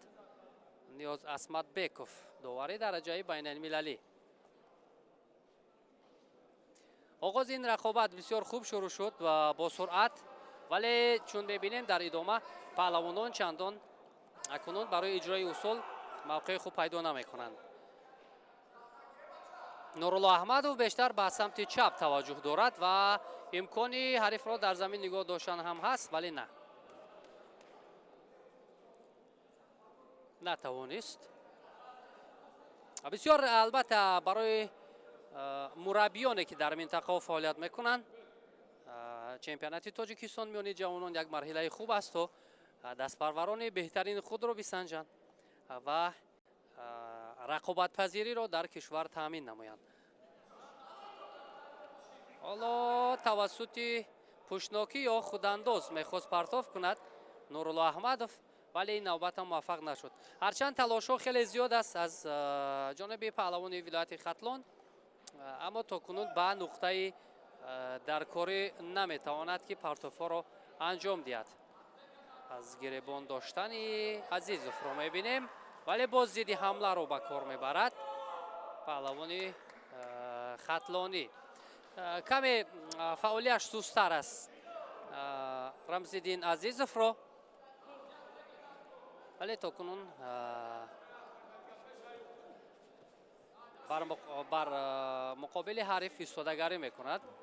аниқтараш бар ҳуҷумҳои ҳариф истодагарӣ мекунад. вай якам мавқеят ё ҳолати мусоитар барои Рамзиддин Азизов пайдо гардид, аммо партов ба миён наомад. хуб, дақиқаҳои асосии ғолибро муайян накардам. акунун кор ба Golden Score меравад ва мо мебинем ки имтиёзи тиллоиро ки ба даст меорад.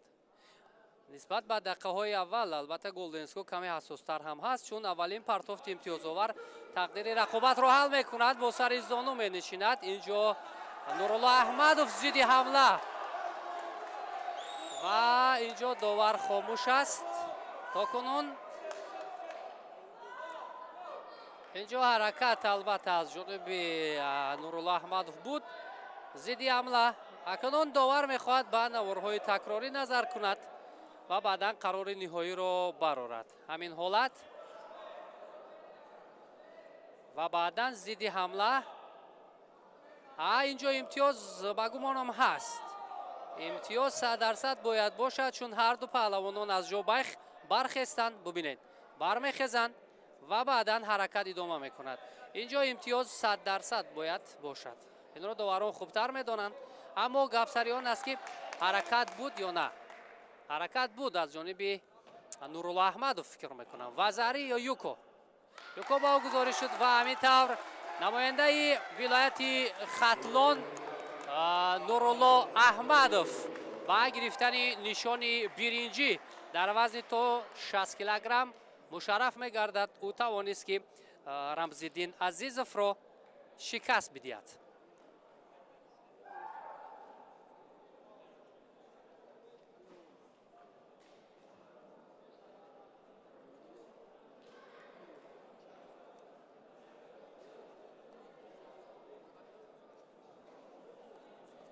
ҳарчанд рақобати душвортар буд барои ин паҳлавонон тӯлонитар шуд, вале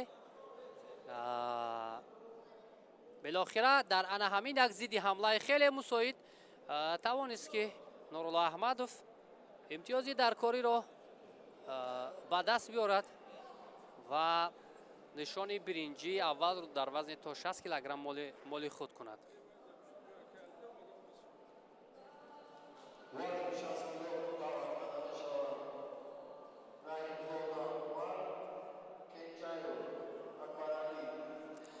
خب و اکنون برای به دست آوردن نشان دومی برنجی نیروسنجی آغاز می‌گردد. عمر رحیمزاده بر مقابل اکبرعلی کنجایف. اکبرعلی کنجایف نماینده دوشنبه و عمر رحیمزاده هم هر دو هم از دسته دوشنبه هستند. مبارزه برای نشان دوم برنجی. عمر رحیمزاده سفید پوش است. حریفش اکبرعلی کنجایف با جداگی کبود رقابت را آغاز کردند. نیروسنجی بسیار خیلی با سرعت شروع می شود. نخستین کوشش از جانب عمر ولی قدم اول به نتیجه، هرچند کوشش خیلی خوب بود.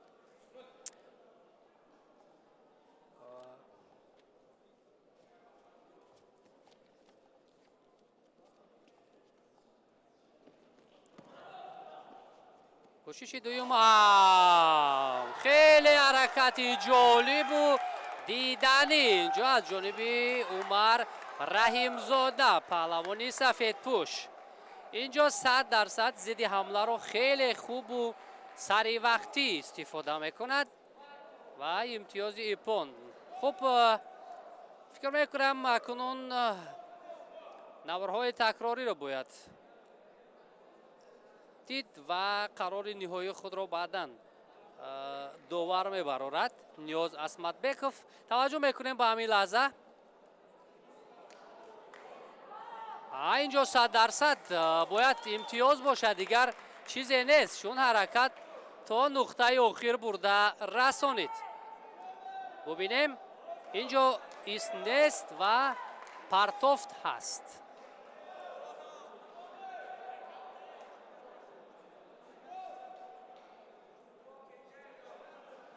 اما چون متوجه شدیم پرتاف اینجا بله از جانب پهلوانی کبود پوش کنجایف انجام داده شده است. بله اکبرعلی کنجایف، اما نه با طرز دیگر. نه اینجا فکر میکنم داور کم اشتباه میکند.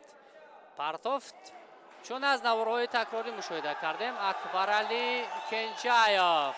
بله پهلوانی کبود پوش اکبرعلی کنجایف اینجا پیروزی را به دست می‌آورد. پیش از مهلت توانست که حریف خود را ناکام کند.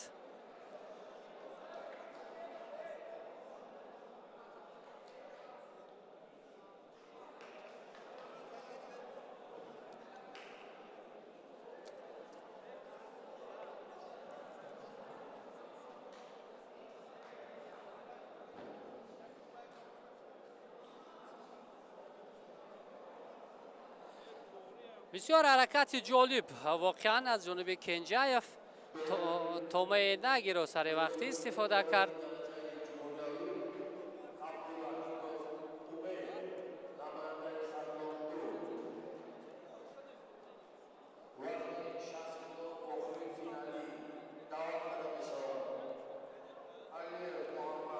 اکنون میگذاریم به مرحله نهایی برای به دست آوردن نشان طلا در وزن تا 60 کیلوگرم.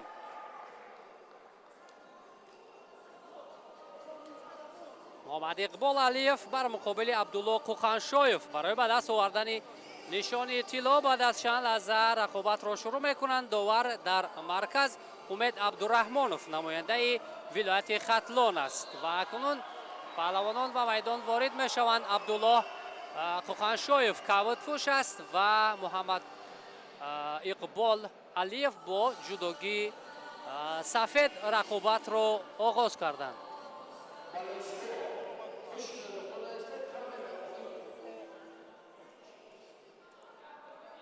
بسیار رقابتی حساس خواهد بود، چرا مبارزه برای نشان طلا است. اکنون محمد اقبال علیف سفید پوش است، عبدالله خوخانشویف با جودوگی کبود رقابت را آغاز کردند.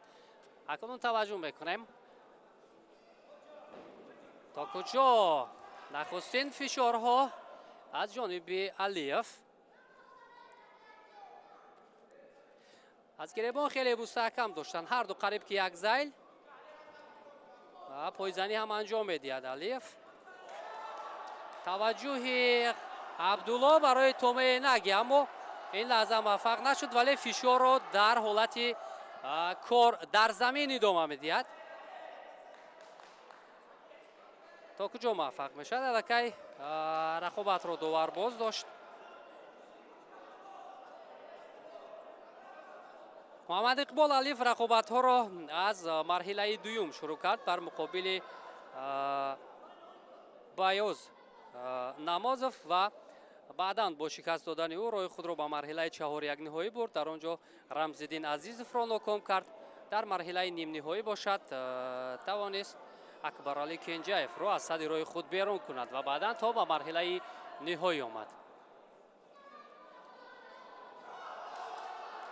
نه، با این شکل خیلی دشوار است گرفتن امتیاز برای هر دو هم، ولی معلوم است که بیشتر خوخانشویف توجه به حالتهای کار در زمین دارد.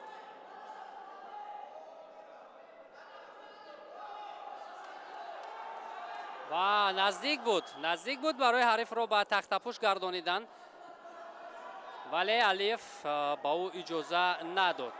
اکنون روش دیگر می شود، حالتی علت دادن.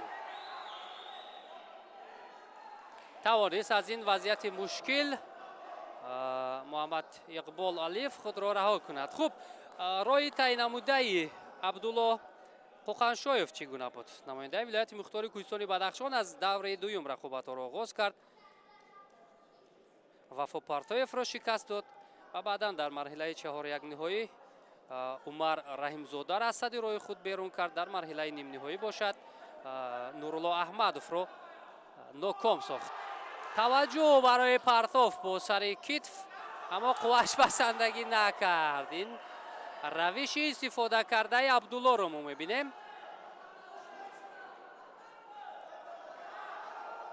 چون بالاتر هم اشاره کردیم، بیشتر توجه خوخانشویف در حالتهای کار در زمین است، ولی در سه حالتی که او میخواست حریف رو با تخت پوش گرداند موفق شده نتوانست.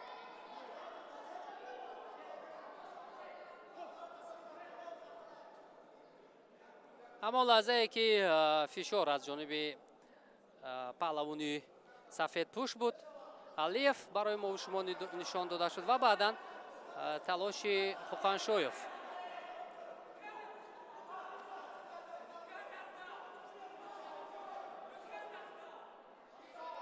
در چنین سن سال میتوان از این هم رقابت خوبتر باید نشان داد، سرعت بلندتر باید باشد، پرتوف‌های جالبتر و اجرای اصول از هر موقع. ولی با مثل رقابت اولی که برای به دست آوردن نشان برنجی بود، این رقابت هم چندان پرشدت یا جالبتر صورت نمیگیرد.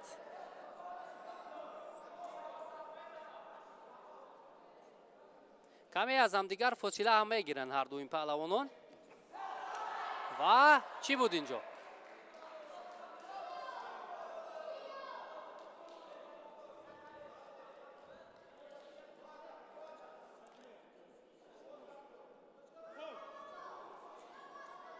خب تا جای هر دو هم یک به هجوم میگذارن، به همین خاطر چون تا این لحظه ها داور به کسی هم شید و نشان نداده است. یعنی تا کنون یگانه از این پهلوانان را کمکار نمیبیند. اما فکر میکنم در چند حالت خوخانشویف فعالتر بود و این هم همین فشار آخر او هم اثبات میکند برای کار در زمین. نه، مشکل تر است. از این موقع خیلی مشکل است، چون دیگر نمیداند که با کدام اصول حریف را تسلیم کند.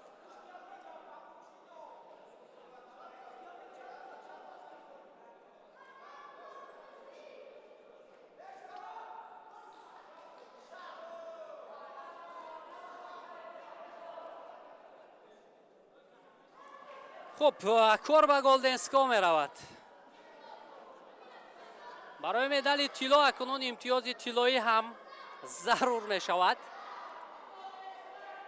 نخستین پرتافت امتیازآور تقدیر رقابت را حل می کند. نوب است از آنه که یوکو است یا وزاری.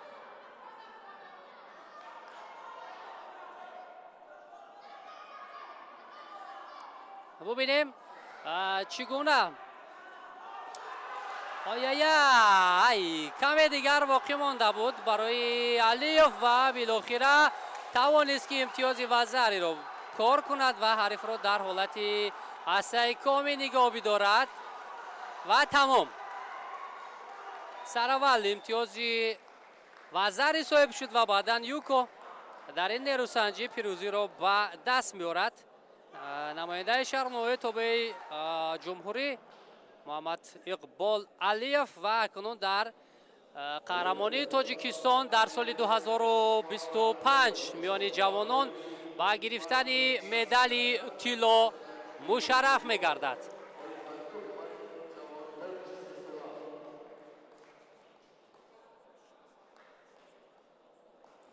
ببینید در یک رقابت سخت و سنگین و خیلی طولانی بالاخره توانست محمد اقبال علیف که نشان طلا را به دست بیارد.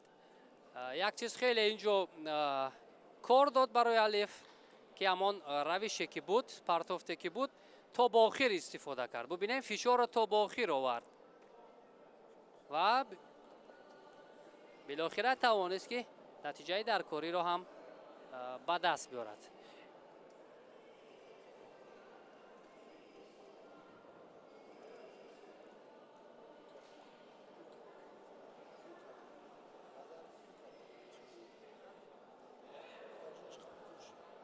اکنون بهترین های وزن تا 60 کیلوگرم معین گردیدند و بعد از چند لحظه میگذاریم با وزن تا 66 کیلوگرم.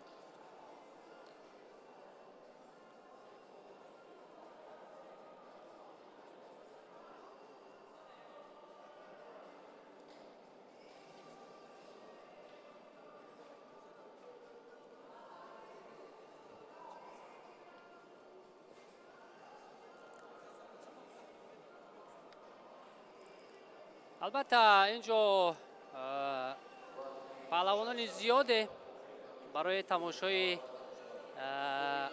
غنچه های آینده آمدن.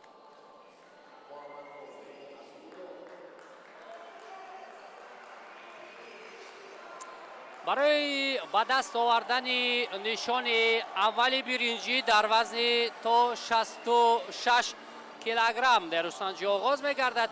نماینده شهر دوشنبه محمد اودینایف و پهلوان دیگری دسته شهر دوشنبه محمد رفیع حبیب الله برای نشان اولی برنجی وزن تا 66 کیلوگرم نیرو میسنجند. خوب رقابت آغاز گردید. پر توجه اکنون و جریان این نیروسنجی خواهد بود. نخستین حرکت ها از جانب اودینایف امتیاز یوکو را به دست می‌آورد. انا همین گونه پرتاف های جالب را ما انتظار هستیم. انا همین گونه فشارها باید زیادتر و بیشتر باشند از جانب پهلوانان جوان، چون قدم های اول از میدان های داخلی باید برای آنها امکانیت بیشتر به میان آورده شود تا هنر شایسته خود را نشان بدهند. نخستین رسیدگی از جانب اودینایف ببینیم امتیازی در کاری را برایش تامین کرد و یک قدم پیش میگذارد.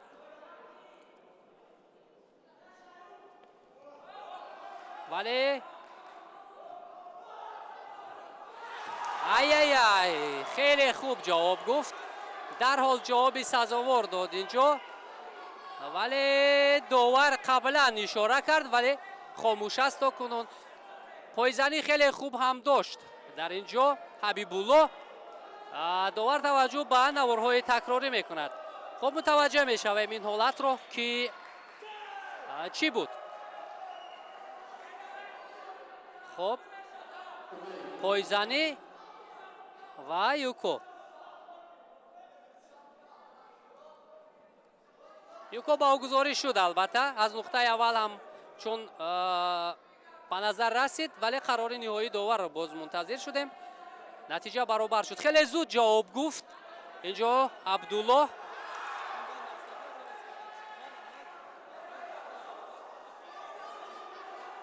این رقابت اکنون فرق کننده است. فشار رو آورد اینجا. یک لحظه دیگر محمد رافع عبدالله بعد از اونی که امتیاز رو از دست داد پهلوان کبودپوش، فشارش بیشتر و خوبتر گردید.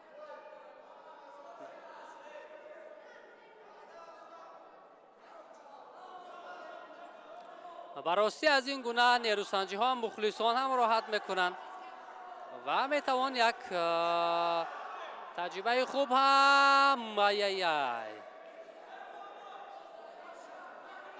با سر کتف پرتاب هم کرد اودینایف، ولی این نوبت کم سرعتی پستر داشت.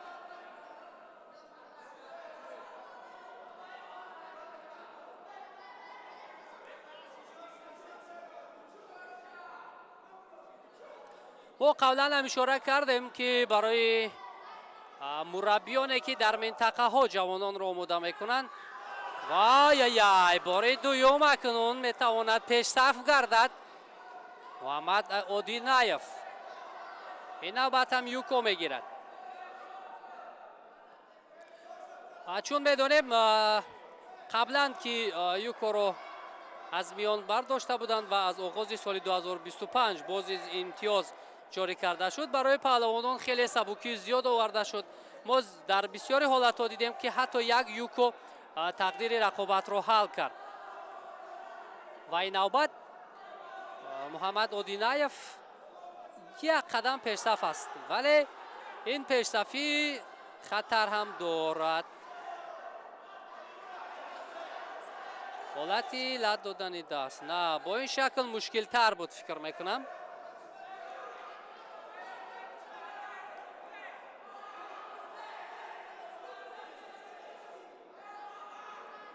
چی اشاره میکند اینجا اودینایف؟ گمان میکنم در همان حالت لد دادن دست اودینایف میگوید حریف تسلیم شد، ولی این رو داور پیخست نکرد. آنا موقع خوب، آنا موقع خوبتر با اصول کمری یا سری سیوجی اینجا حرکت برای اجرای اصول بود، ولی هر دو هم موفق شده نتوانستند، هم محمد رافع و هم محمد اودینایف.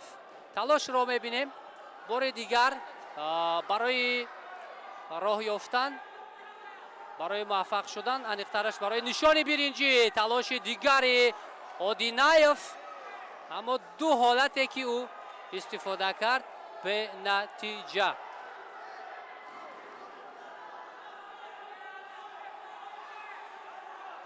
تو رفت ثانیه ها کم باقی میمونند. این برای محمد رافع حبیب الله البته آنقدر خوب نیست، چرا که او از حریف خفا میموند. و بار دیگر فشارهای محمد رافع حبیب الله نتیجه رو برابر میکند در ثانیه های پایانی. هر دو هم اکنون دو امتیاز دارند، دو یوکو. دو ثانیه دیگر تا انجام رقابت باقی مانده است. ببینیم دو امتیازها دو ثانیه تا انجام باقی مانده است و داور چی نظر میکند و میخواهد از نوارهای تکراری استفاده کند تا پرتافت پهلوان کبودپوش محمد رافع حبیب الله و ضربه بود یا یوکو. نه اینجا یوکو است فکر میکنم از این زاویه.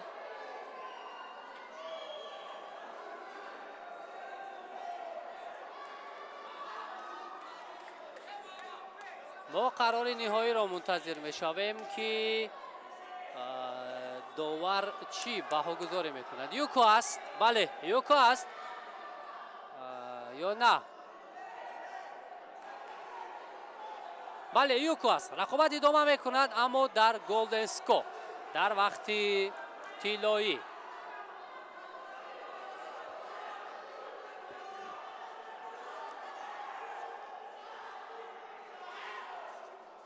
ҳолати ла додани дастро мехоҳад истифода барад Одинаев, вале муваффақ нашуд. ҳамагӣ чанд сония барои Муҳаммад Одинаев нарасид то ғолибиятро барои худ таъмин кунад ва нишони биринҷи аввалро моли худ созад. Аммо ин навбат тавонист. ин навбат билохира тавонист имтиёзи тиллоиро ба даст биёрад. Муҳаммад Одинаев аз аввал фишор овард, нахустин имтиёзро гирифт ва охирин имтиёзро ҳам маст Муҳаммад Одинаев ба даст меорад ва дар ин рақобат сазовори медали биринҷӣ дар вазни то 66 килограмм мегардад. Одинаев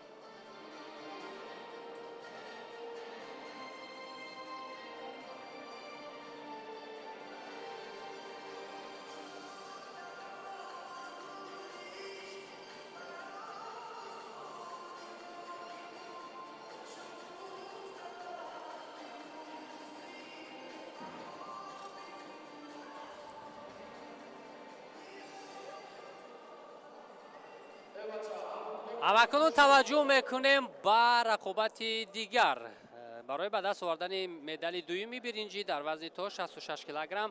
Умар Шеров ҷудогӣ кабуд дорад. намояндаи ноҳияи Рашт ва Хатаб Авсамадов намояндаи вилояти Мухтори Кӯҳистони Бадахшон бо ҷудогии сафед. албатта таҷрибаи Умар Шеров хеле зиёд аст нисбат ба ҳариф. нахустин партофташ бо имтиёзи ипом баҳогузорӣ мешавад. ҳатто барои фурсат пайдо накардем ки мо дар мавриди касбияти Умар Шеров гӯем ва ҳамин тавр Умар Шеров намояндаи ноҳияи Рашт бидуни мушкилӣ тавонист ҳарифро ноком кунад ва нишони дуюми биринҷиро ба даст биёрад.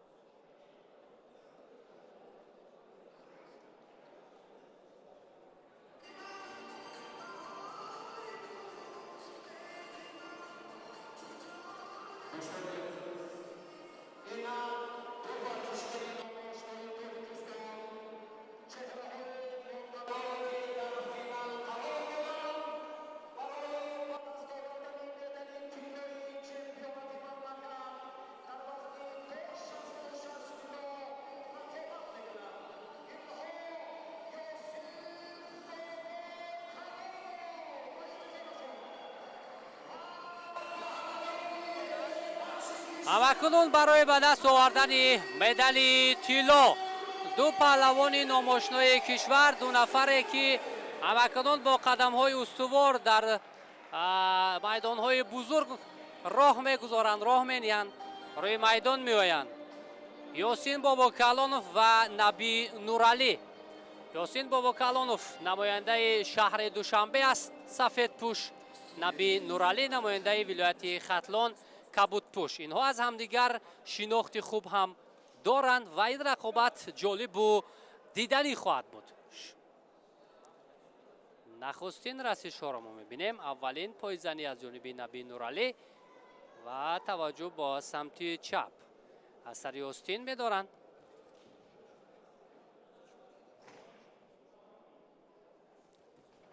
ва нахустин фишорро мо бибинем ки Наби Нуралӣ мехоҳад акунун дар замин кор кунад. ҳарифро ба самти дигар мегардонад.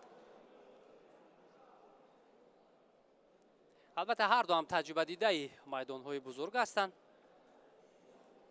дар мусобиқоти сатҳи бонуфуз хеле зиёд ҳам иштирок карданд, чун албатта Ёсин Бобокалонов дар гранд слами Душанбе ҳам ҳунараш хеле шоиста буд.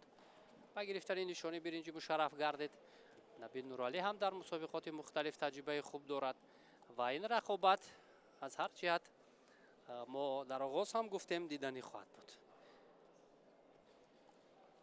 албатта ҳангоме ки ду варзишгар, ду паҳлавони соҳиб таҷриба ҳам рӯбарӯ мешаванд, метавонанд ки якам фосила ҳам инҷо ба миён биёяд. эҳтиёткори бештар пеша карда мешавад.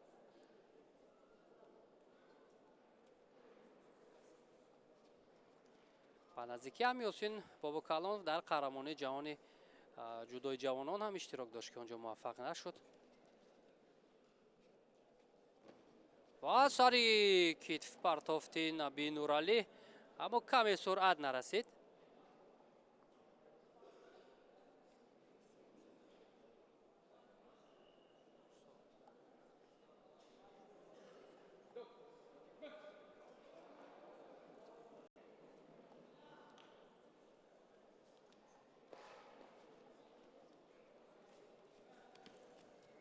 ва ҳаракат бодигар аз ҷониби Ёсин, вале зидди ҳамларо инҷо мехост Набии Нуралӣ истифода кунад, вале муваффақ шуда натавонист. албатта ҳар қадаре ки дар мусобиқоти сатҳи баландтар дар сабқатҳои байналмилалӣ ширкат мекунанд, ҳамон қадар имконият барои паҳлавонон бештар пайдо мешавад, махсусан ҳангоми иҷрои усулҳо. албатта фарқият дида мешавад, вале то кунун ба ҷуз ҳамон лаҳзаҳои аввали ин рақобат мо ҳолатҳои хавфнокро намебинем.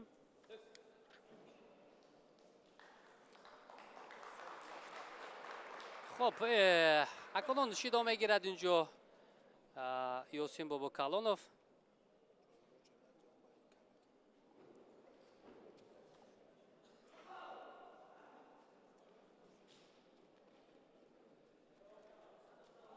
мо қаблан ҳам албатта ҳола таваҷҷӯҳ мекунем ба ин ҳолат.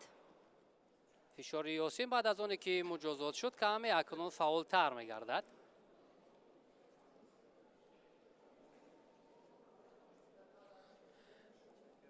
албатта мо қаблан ҳам дар мавриди Ёсин ҳам гуфтем ки имсол дар қаҳрамонии ҷаҳони ҷавонон муваффақ нашуд, аммо соли гузашта дар қаҳрамонии ҷаҳони наврасон ба гирифтани нишони биринҷӣ ҳам мушарраф шуда буд. натиҷаи бузургтаре ки Набии Нуралӣ ба қайд гирифт, ин имсол дар ҷоми Осиё буд. нишони тиллоро ба даст овард Набии Нуралӣ.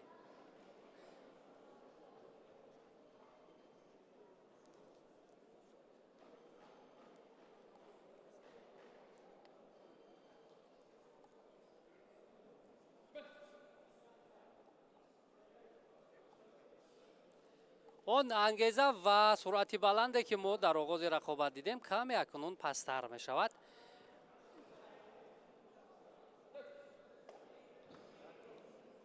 инҷо муҳимтар он аст ки ҳамон қувваи худро тақсим кардан, чун дар оғози рақобат Набии Нуралӣ суръати баландтар дошт. акнун бубинем бори дуюм шидо мегирад Ёсин Бобокалонов. ин барояш хатарнок аст, чун хоҳ нохоҳ акнун аз ин пас бояд фаъолтар гардад.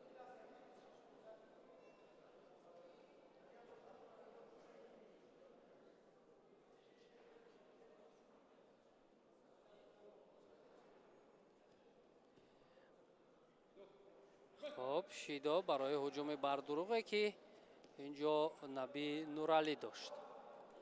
албатта ин марҳилаи хеле хуб аст барои ҷавонон, муҳимтар аз он ки гузаштан барои ба рақобатҳои болотар, ба рақобатҳо дар миёни бузургсолон.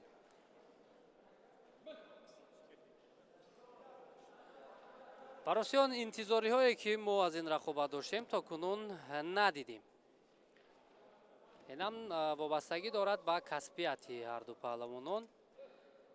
акнун дар се ҳолати охир Наби Нуралӣ ҳуҷумҳои бардуруғро истифода мекунад. инро ҳам довар пай бурд. Бори дуюм акнун муҷозот мекунад Наби Нуралиро. хуб, азияти муҷозот баробарӣ дида мешавад ва танҳо мо мунтазири имтиёз ҳастем. кор ба Голденско меравад. имтиёзи тиллоӣ акнун моли кӣ хоҳад шуд?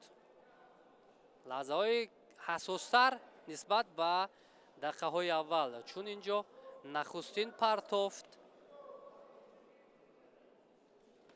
метавонад тақдири рақобатро ҳал кунад. таваҷҷӯҳи Ёсин барои аз боло доштан, ҳангоми аз боло доштан мавқеияти хуб ба миён меояд барои партоф кардан, аммо тариқи худандоз мехост Наби Нуралӣ партоф кунад. таваҷҷӯҳаш ба ҳолати кор дар замин, аммо рақобатро акнун довар боз медорад. чун мо болотар ҳам ишора кардем, ҳар ду ин паҳлавонон аз якдигар шинохти хуб ҳам доранд. сабку услуб, равиши куштингирӣ ҳамдигаро хеле хуб медонанд. ба ҳамин хотир дар бисёри ҳолатҳо дифоъ мекунанд, фосиларо нигоҳ медоранд.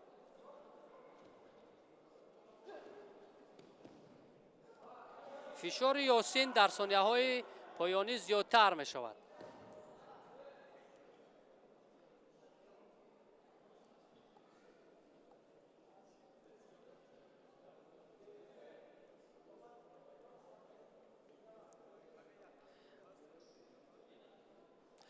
аз ҷиҳати натиҷа ва иштирок дар мусобиқоти сатҳи бонуфуз албатта таҷрибаи Ёсин зиёдтар аст, вале гап сари он аст. инҷо гап сари рақобати инфиродӣ ва унвони қаҳрамонӣ меравад. барои паҳлавонон хеле муҳим аст ки дар дохили кишвар ҳамчун рақами як боқӣ бимонанд ҷиҳати иштирок дар мусобиқаҳои сатҳи байналмилалӣ. ва акнун фишори Наби Нуралиро мо мебинем барои нигоҳ доштани ҳариф ба тахта пушт. инҷо мушкили пойҳои худро раҳо кардан буд, вале ҳамон фосилаи муайяншударо ба хубӣ истифода карда натавонист. чун медонем солҳои охир албатта ҳам наврасону ҷавонони мо ҳам мунтахаби асосии кишвар дар мусобиқаҳои бонуфуз аллакай мавқеъ хеле шоиста пайдо карданд. ба ҳамин хотир мусобиқаҳои дохилӣ ҳам махсусан чемпионатҳо бояд рақобатпазир бошад ва дар сатҳи хуб ҳам анҷом дода шавад. фишори Наби Нуралӣ ва аз ҳалоки дарона ҳам як лаҳза истифода кард. ай хеле мавқеияти хубро пайдо кард, вале нуқтаи ниҳоӣ чандон хуб набуд барои Наби Нуралӣ. дақиқаи дуюм ҳам наздик мешавад аз Голденско, вале то кунун имтиёзи даркорӣ нест. мо болотар ишора кардем вобастагӣ хеле пурра дорад ба касбияти ҳар ду паҳлавонон. андак дар мусобиқаҳои сатҳи бонуфуз ки ширкат мекунанд таҷриба ҳам хубтар мешавад. мавқеиятро аз даст медиҳад. инҷо Наби Нуралӣ ва Ёсин партоф кардан натавонист. аз ин ҳолати ба миён омада ба хубӣ истифода накард Ёсин Бобокалонов.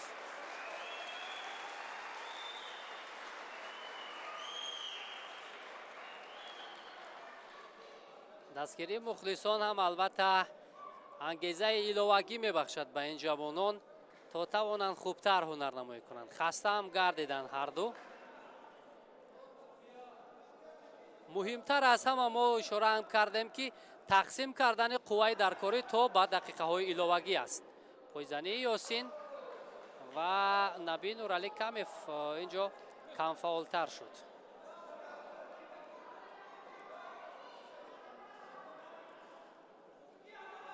аз гиребон мустаҳкам медорад, аммо ҳаракати охири Ёсин бидуни натиҷа буд.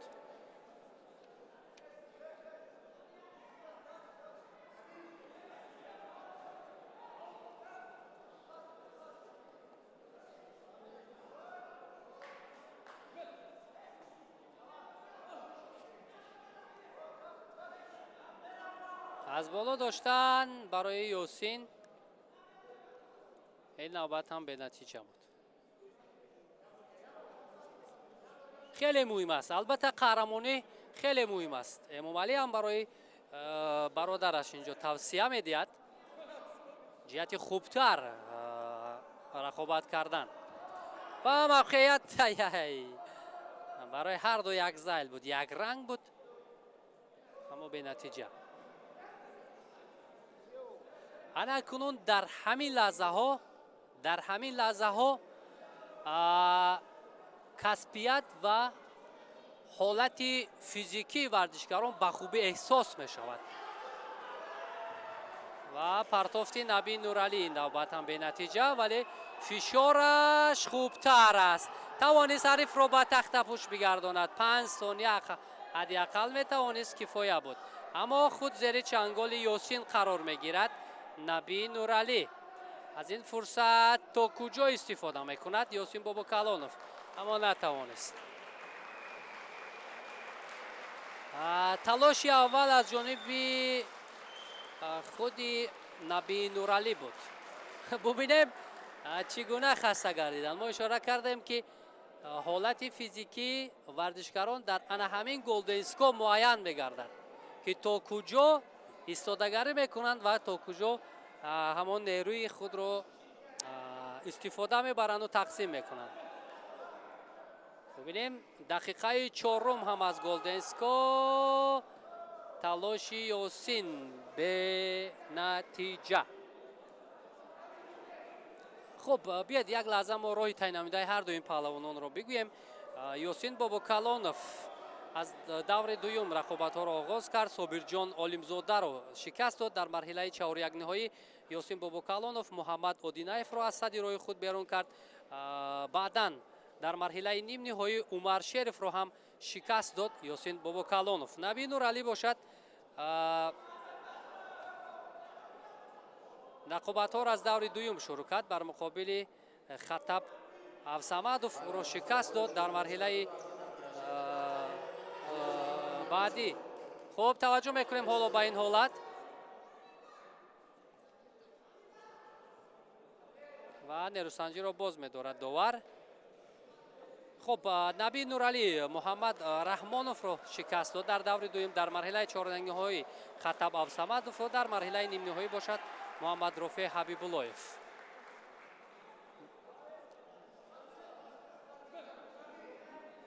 خب همان نیروسنجی ادامه میکند بدون نتیجه و در این فشار یاسین کم دفاع میکند نبی نورعلی.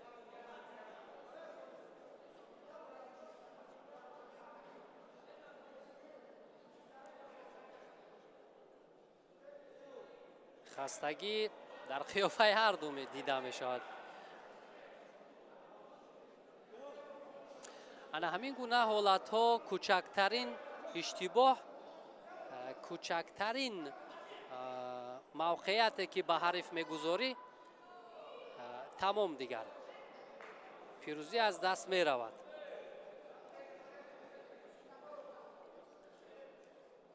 با احتمال زیاد تقدیر این رقابت رو شیدو حل میکند، چون از این روش گرفتن امتیاز شاید مشکل تر باشد.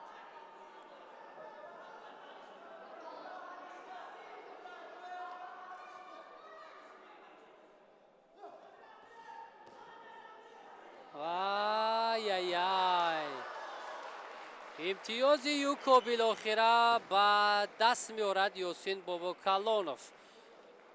تا کجا این حالت امتیاز آور بود، اما برای یاسین الکی داور اسمتبکوف امتیاز یوکو را داد. بالاخره بعد از رقابت بسیار طولانی، مشکل سنگین برای هر دو، یاسین باباکلانوف در این رقابت پیروز می‌گردد و عنوان قهرمانی را در سال 2025 در میان جوانان به دست می‌آورد. نبی نورعلی هم ارزنده بود، نبی نورعلی هم خیلی خوب هنرنمایی کرد، اما بالاخره غالبیت نصیب یاسین بابا کلانوف گردید. نبی نورعلی باشد در این رقابت با گرفتن نشان نقره مشرف می‌گردد.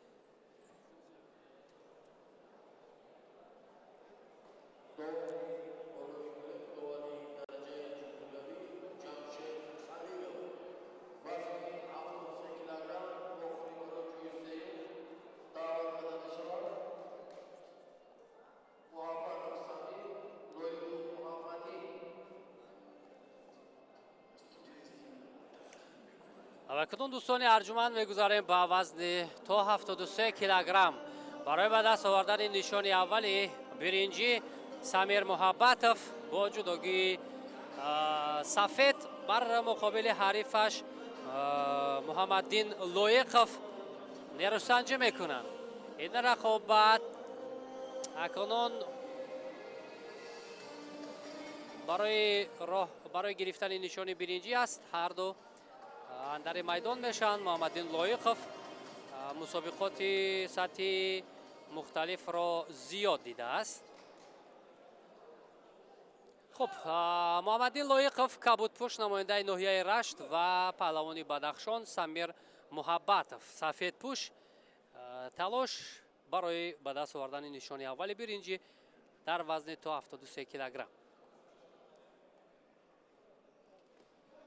اولین کوشش از جانب سمیر محبتوف با همون اصول معمولی تو معاینگی ولی موفق نشد در قدمی اولش.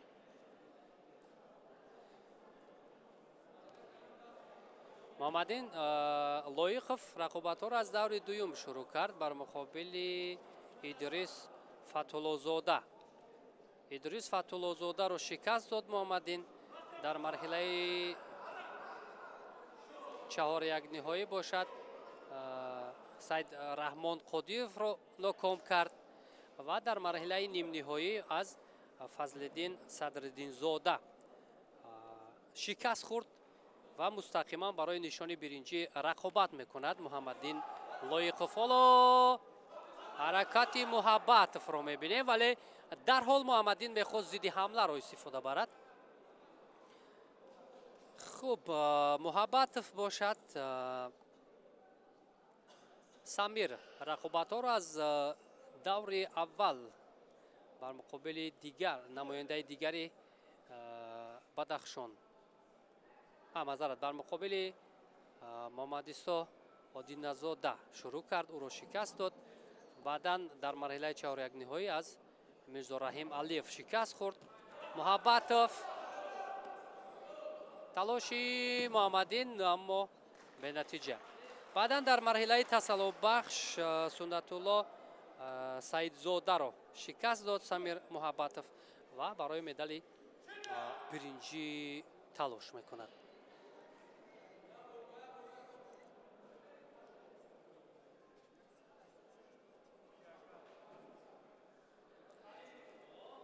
در چمپیونات آسیای جوانان محمددین رقابت کرده بود اما موفق شدن نتوانست برای مدال برنجی.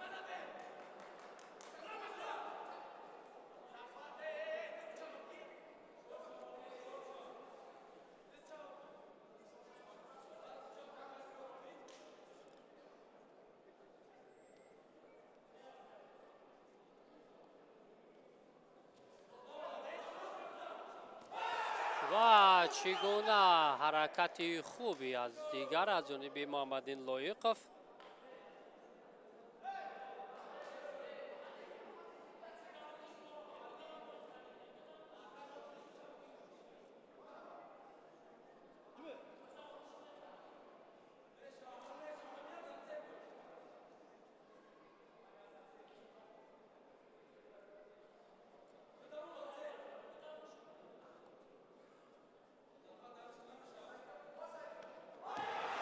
چی گونه حرکتی زیبا از جانب محبتوف امتیاز یوکا را به دست می‌آورد و در حالت سیکام اینجا حریف را نگاه داشت که موفق شدن نتوانست، ولی فشار همان ادامه دارد. محبتوف میتواند با اصول لت دادن دست یا بوقی کردن هم حریف را تسلیم کند، اما نه.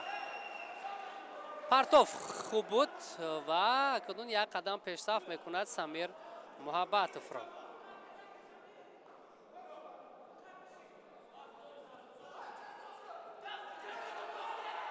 محمدین دیگر خواه نخواه فشار می آورد. او کوشش میکند که امتیازی از دست رفته جبران شود.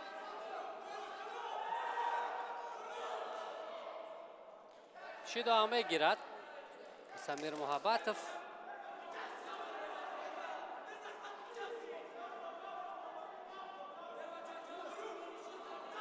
هر ثانیه که سپری می شود البته بر نفع محمدین لایقوف نخواهد شد، چرا که او از حریف قفا میماند و موقعیت بار دیگر برای محبتوف، ولی زیدی حمله رو محمدین لایقوف بار دوم است که استفاده میکند اما موفق نمی شود. تلاشی محبتوف برای نگاه داشتن حریف با تخت پوش اگر پای خود را رها کرده تواند، پس موقعیت هست موقعیت نه، رقابت را باز داشت جمشید خلیلوف.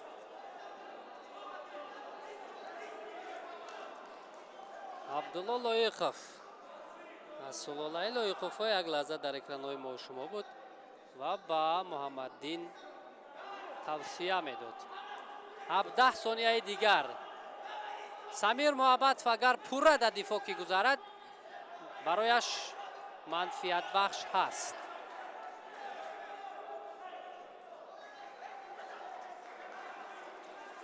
چون دیگر فکر میکنم این امتیاز را نگاه میدارد، نتوانست بالاخره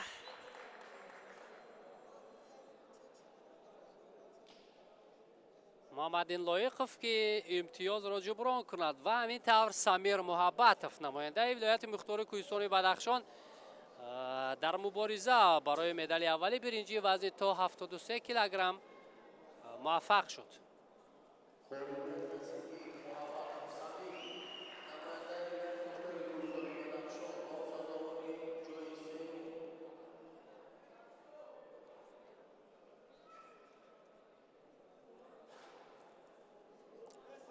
البته فشارها خیلی زیاد بود از جانب هر دو پهلوان مخصوصا در دقیقه های اول، ولی بالاخره ببینیم همان یک پایزنی که از جانب محبتوف بود توانست که تقدیر رقابت را حل کند و او را صاحب نشان برنجی گرداند.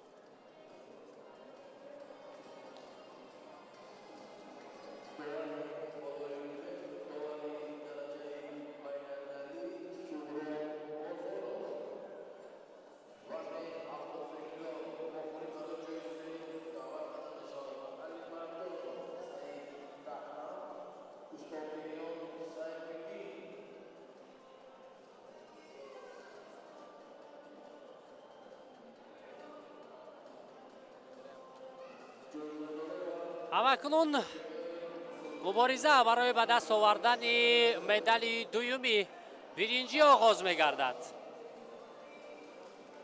سیم‌الدین اوستاپیریان از سلاله اوستاپیروف ها با جداگی کبود بر مقابل سیداحتم علی مردانوف نماینده ولایت ختلان اندر میدان میشوند. سیداحتم با جداگی سفید است. خب اکنون میبینیم که از تجربه کامرانشاه چیزی آموخته است یا نه. پهلوان کبود پوش نیروسنجی، همه وقت آغاز نیروسنجی خیلی سرعت بلند کسب میکند و بعدا در ادامه ما رقابت جالبتر را تا کجا میبینیم. اولی رسیشو خب چی اشاره میکند اینجا داور؟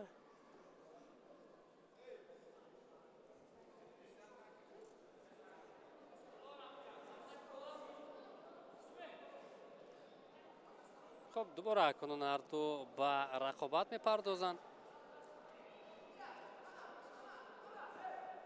و یک حرکتی سیدهتم با اصولی توموی نگی اما موفق نشد، ولی فشار اوستوپیریون رو میبینیم.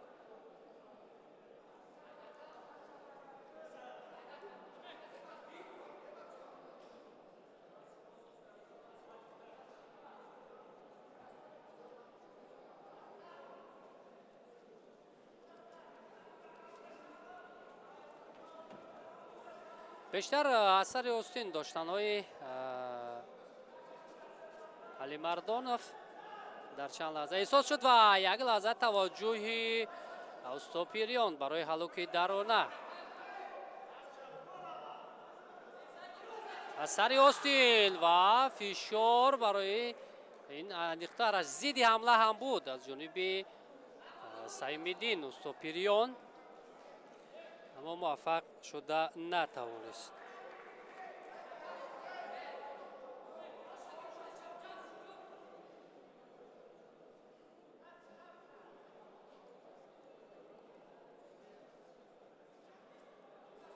سایمدین رقابت‌ها را از دور دوم شروع کرد. بر مقابل نورالدین رسولوف رو شکست داد، بعدا به مرحله 4-1 نهایی گذشت. بر مقابل سنت‌الله سعیدزاده پیروزی به دست آورد، اما از مرحله نیم نهایی از میرزا رحیم علیف شکست خورد و مستقیما برای نشان برنجی مبارزه میبرد. خیلی حرکت خطرناک برای اوستوپیریون. هر دو هم البته مجازات شدند، شیدا گرفتند و تلاش علیمردانوف. خب علیمردانوف رقابت ها را از دور اول شروع کرد بر مقابل لطفالله سعداللهیف از دسته دوشنبه. خب حرکتی علیمردانوف امتیاز یوکو واگذاری شد و این حالت گمان میکنم باز تفتیش میشود. خب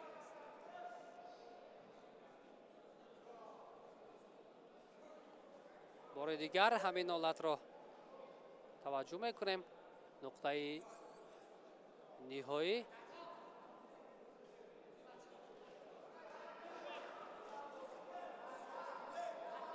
خب از دیگاه اول اینجا با یوکو مانند نبود. بله یوکو باز پس گرفته می شود، رقابت ادامه می کند. اکنون برای اوستوپیریون شانسی دوباره و میاد می آید و این نوبت و زری کار می کند علیمردانوف.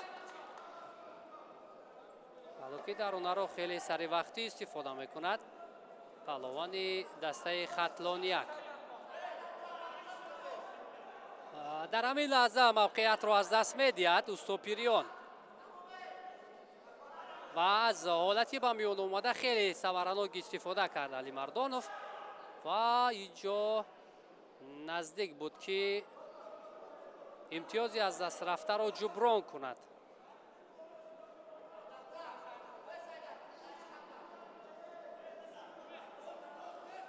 خب کنون ثانیه ها تا رفت کم باقی میمونند برای اوستوپیریون.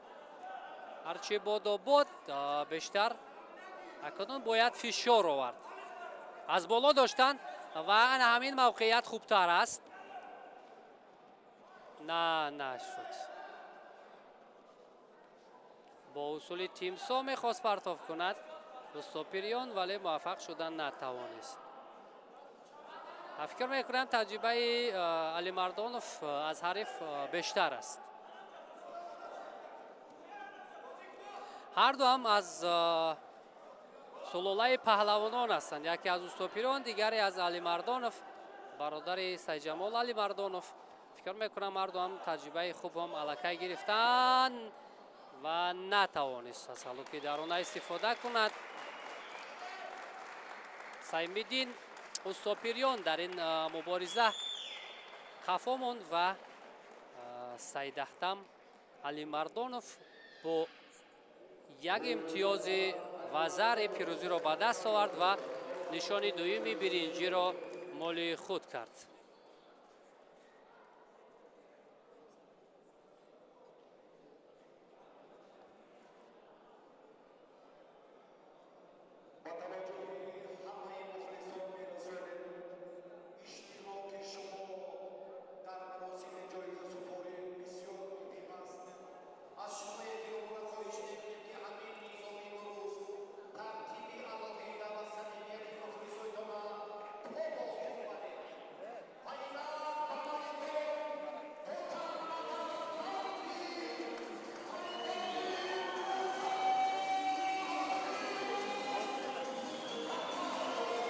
даъвогарони нишони тиллои вазни 73 килограмм ба майдон ворид мешаванд. охирин рақобат дар рӯзи аввали нерӯсанҷиҳо. фазлиддин садриддинзода ва мирзораҳим алиев. мирзораҳим алиев намояндаи шаҳру ноҳияҳои тобеи марказ аст бо ҷудогии сафед. фазлиддин садриддинзода аз дастаи шаҳри душанбе бо ҷудогии кабуд. рақобат, талош, мубориза барои унвони қаҳрамонӣ ва гирифтани нишони тилло оғоз гардид. бо дасти чап бисёр мустаҳкам медорад садриддинзода.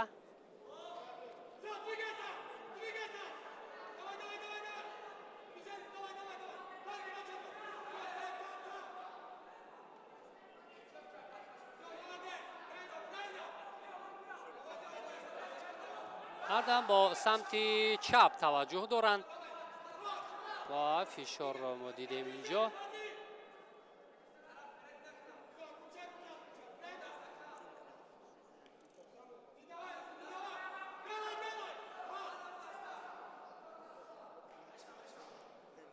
хуб, аввалин расишо то кунун бубинем, ҳарчанд фишор ҳаст, вале имкониятҳо барои партов кардан ба миён оварда намешавад. мирзораҳим алиев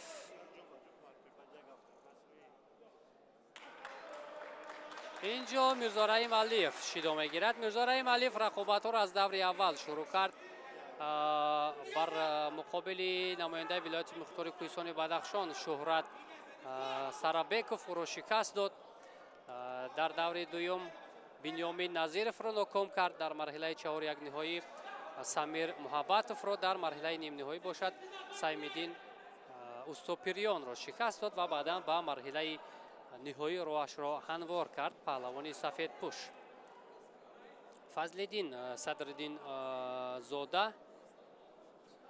намояндаи шаҳри душанбе аз даври дуюм рақобатҳоро оғоз кард. бар муқобили собирҷон маҷидовро шикаст дод. сабриддин наҷибовро шикаст дод. баъдан дар марҳилаи чаҳор якниҳоӣ саидахтам алимардоновро ноком кард. дар марҳилаи нимниҳоӣ бошад муҳаммаддин лоиқовро аз садди роҳи худ берун кард паҳлавони кабудпӯш ва ба ин марҳила гузашт.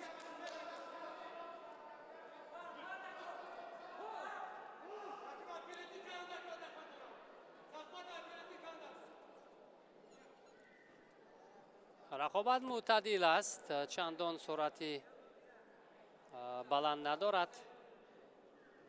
ҳардуам аз эҳтиёткорӣ пеша мекунанд ва ин фикр мекунам ба ҳарду шидо медиҳад довар.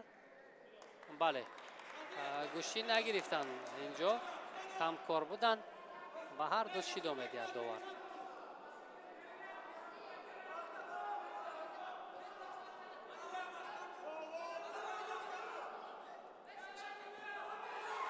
як ҳаракати алиевро мо дидем, бенатиҷа.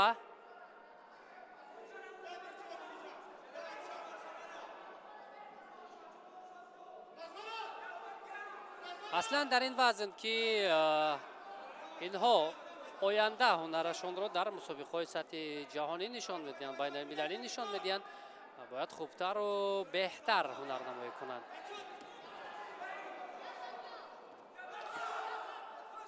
истифодаи ҳалуки беруна бенатиҷа буд аз ҷониби Мирзораҳим Алиев. сонияҳои поёнӣ бо истагӣ сипарӣ мешаванд, аммо натиҷаи дар корӣ нест.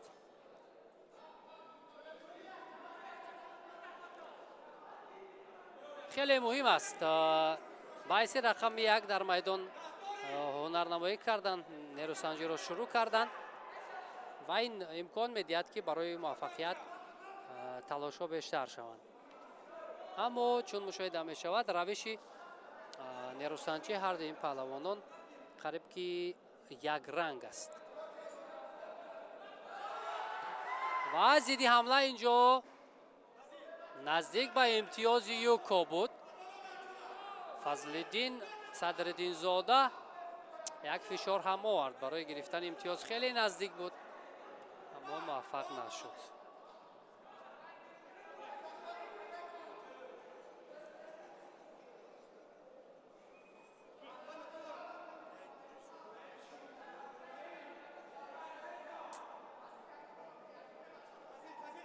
акунун Голденско тақдири рақобатро ҳал мекунад вақти изофа гардида, чун дар вақти асосӣ ғолиб муайян нагардид.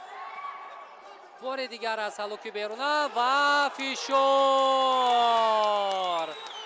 аз ҷониби Фазлиддин Садриддинзода. имтиёзи тиллоиро билохира ба даст меравад инҷо. ин дар Голденско буд. ин маънои онро дорад ки тамом. ва дигар пирӯзӣ моли Фазлиддин Садриддинзода мегардад. ӯ қаҳрамони Тоҷикистон дар соли 2025 дар вазни то 73 килограмм гардид. Мирзораҳим Алиев ба гирифтани нишони нуқра мушарраф шуд.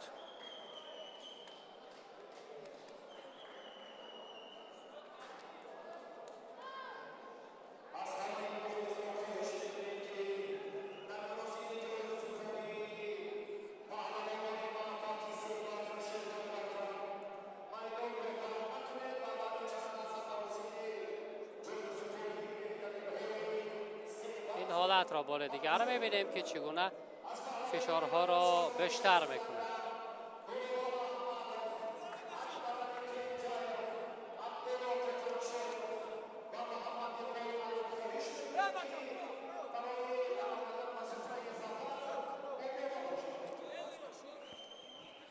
خب دوستان ارجمند، همکنون ما در اینجا با شما خیر خوش میکنیم تا فردا که رقابت ها در وزن های دیگر ادامه می‌یابند. من سوربان میسایف و جمع همکارانم با شما بودم. خیر.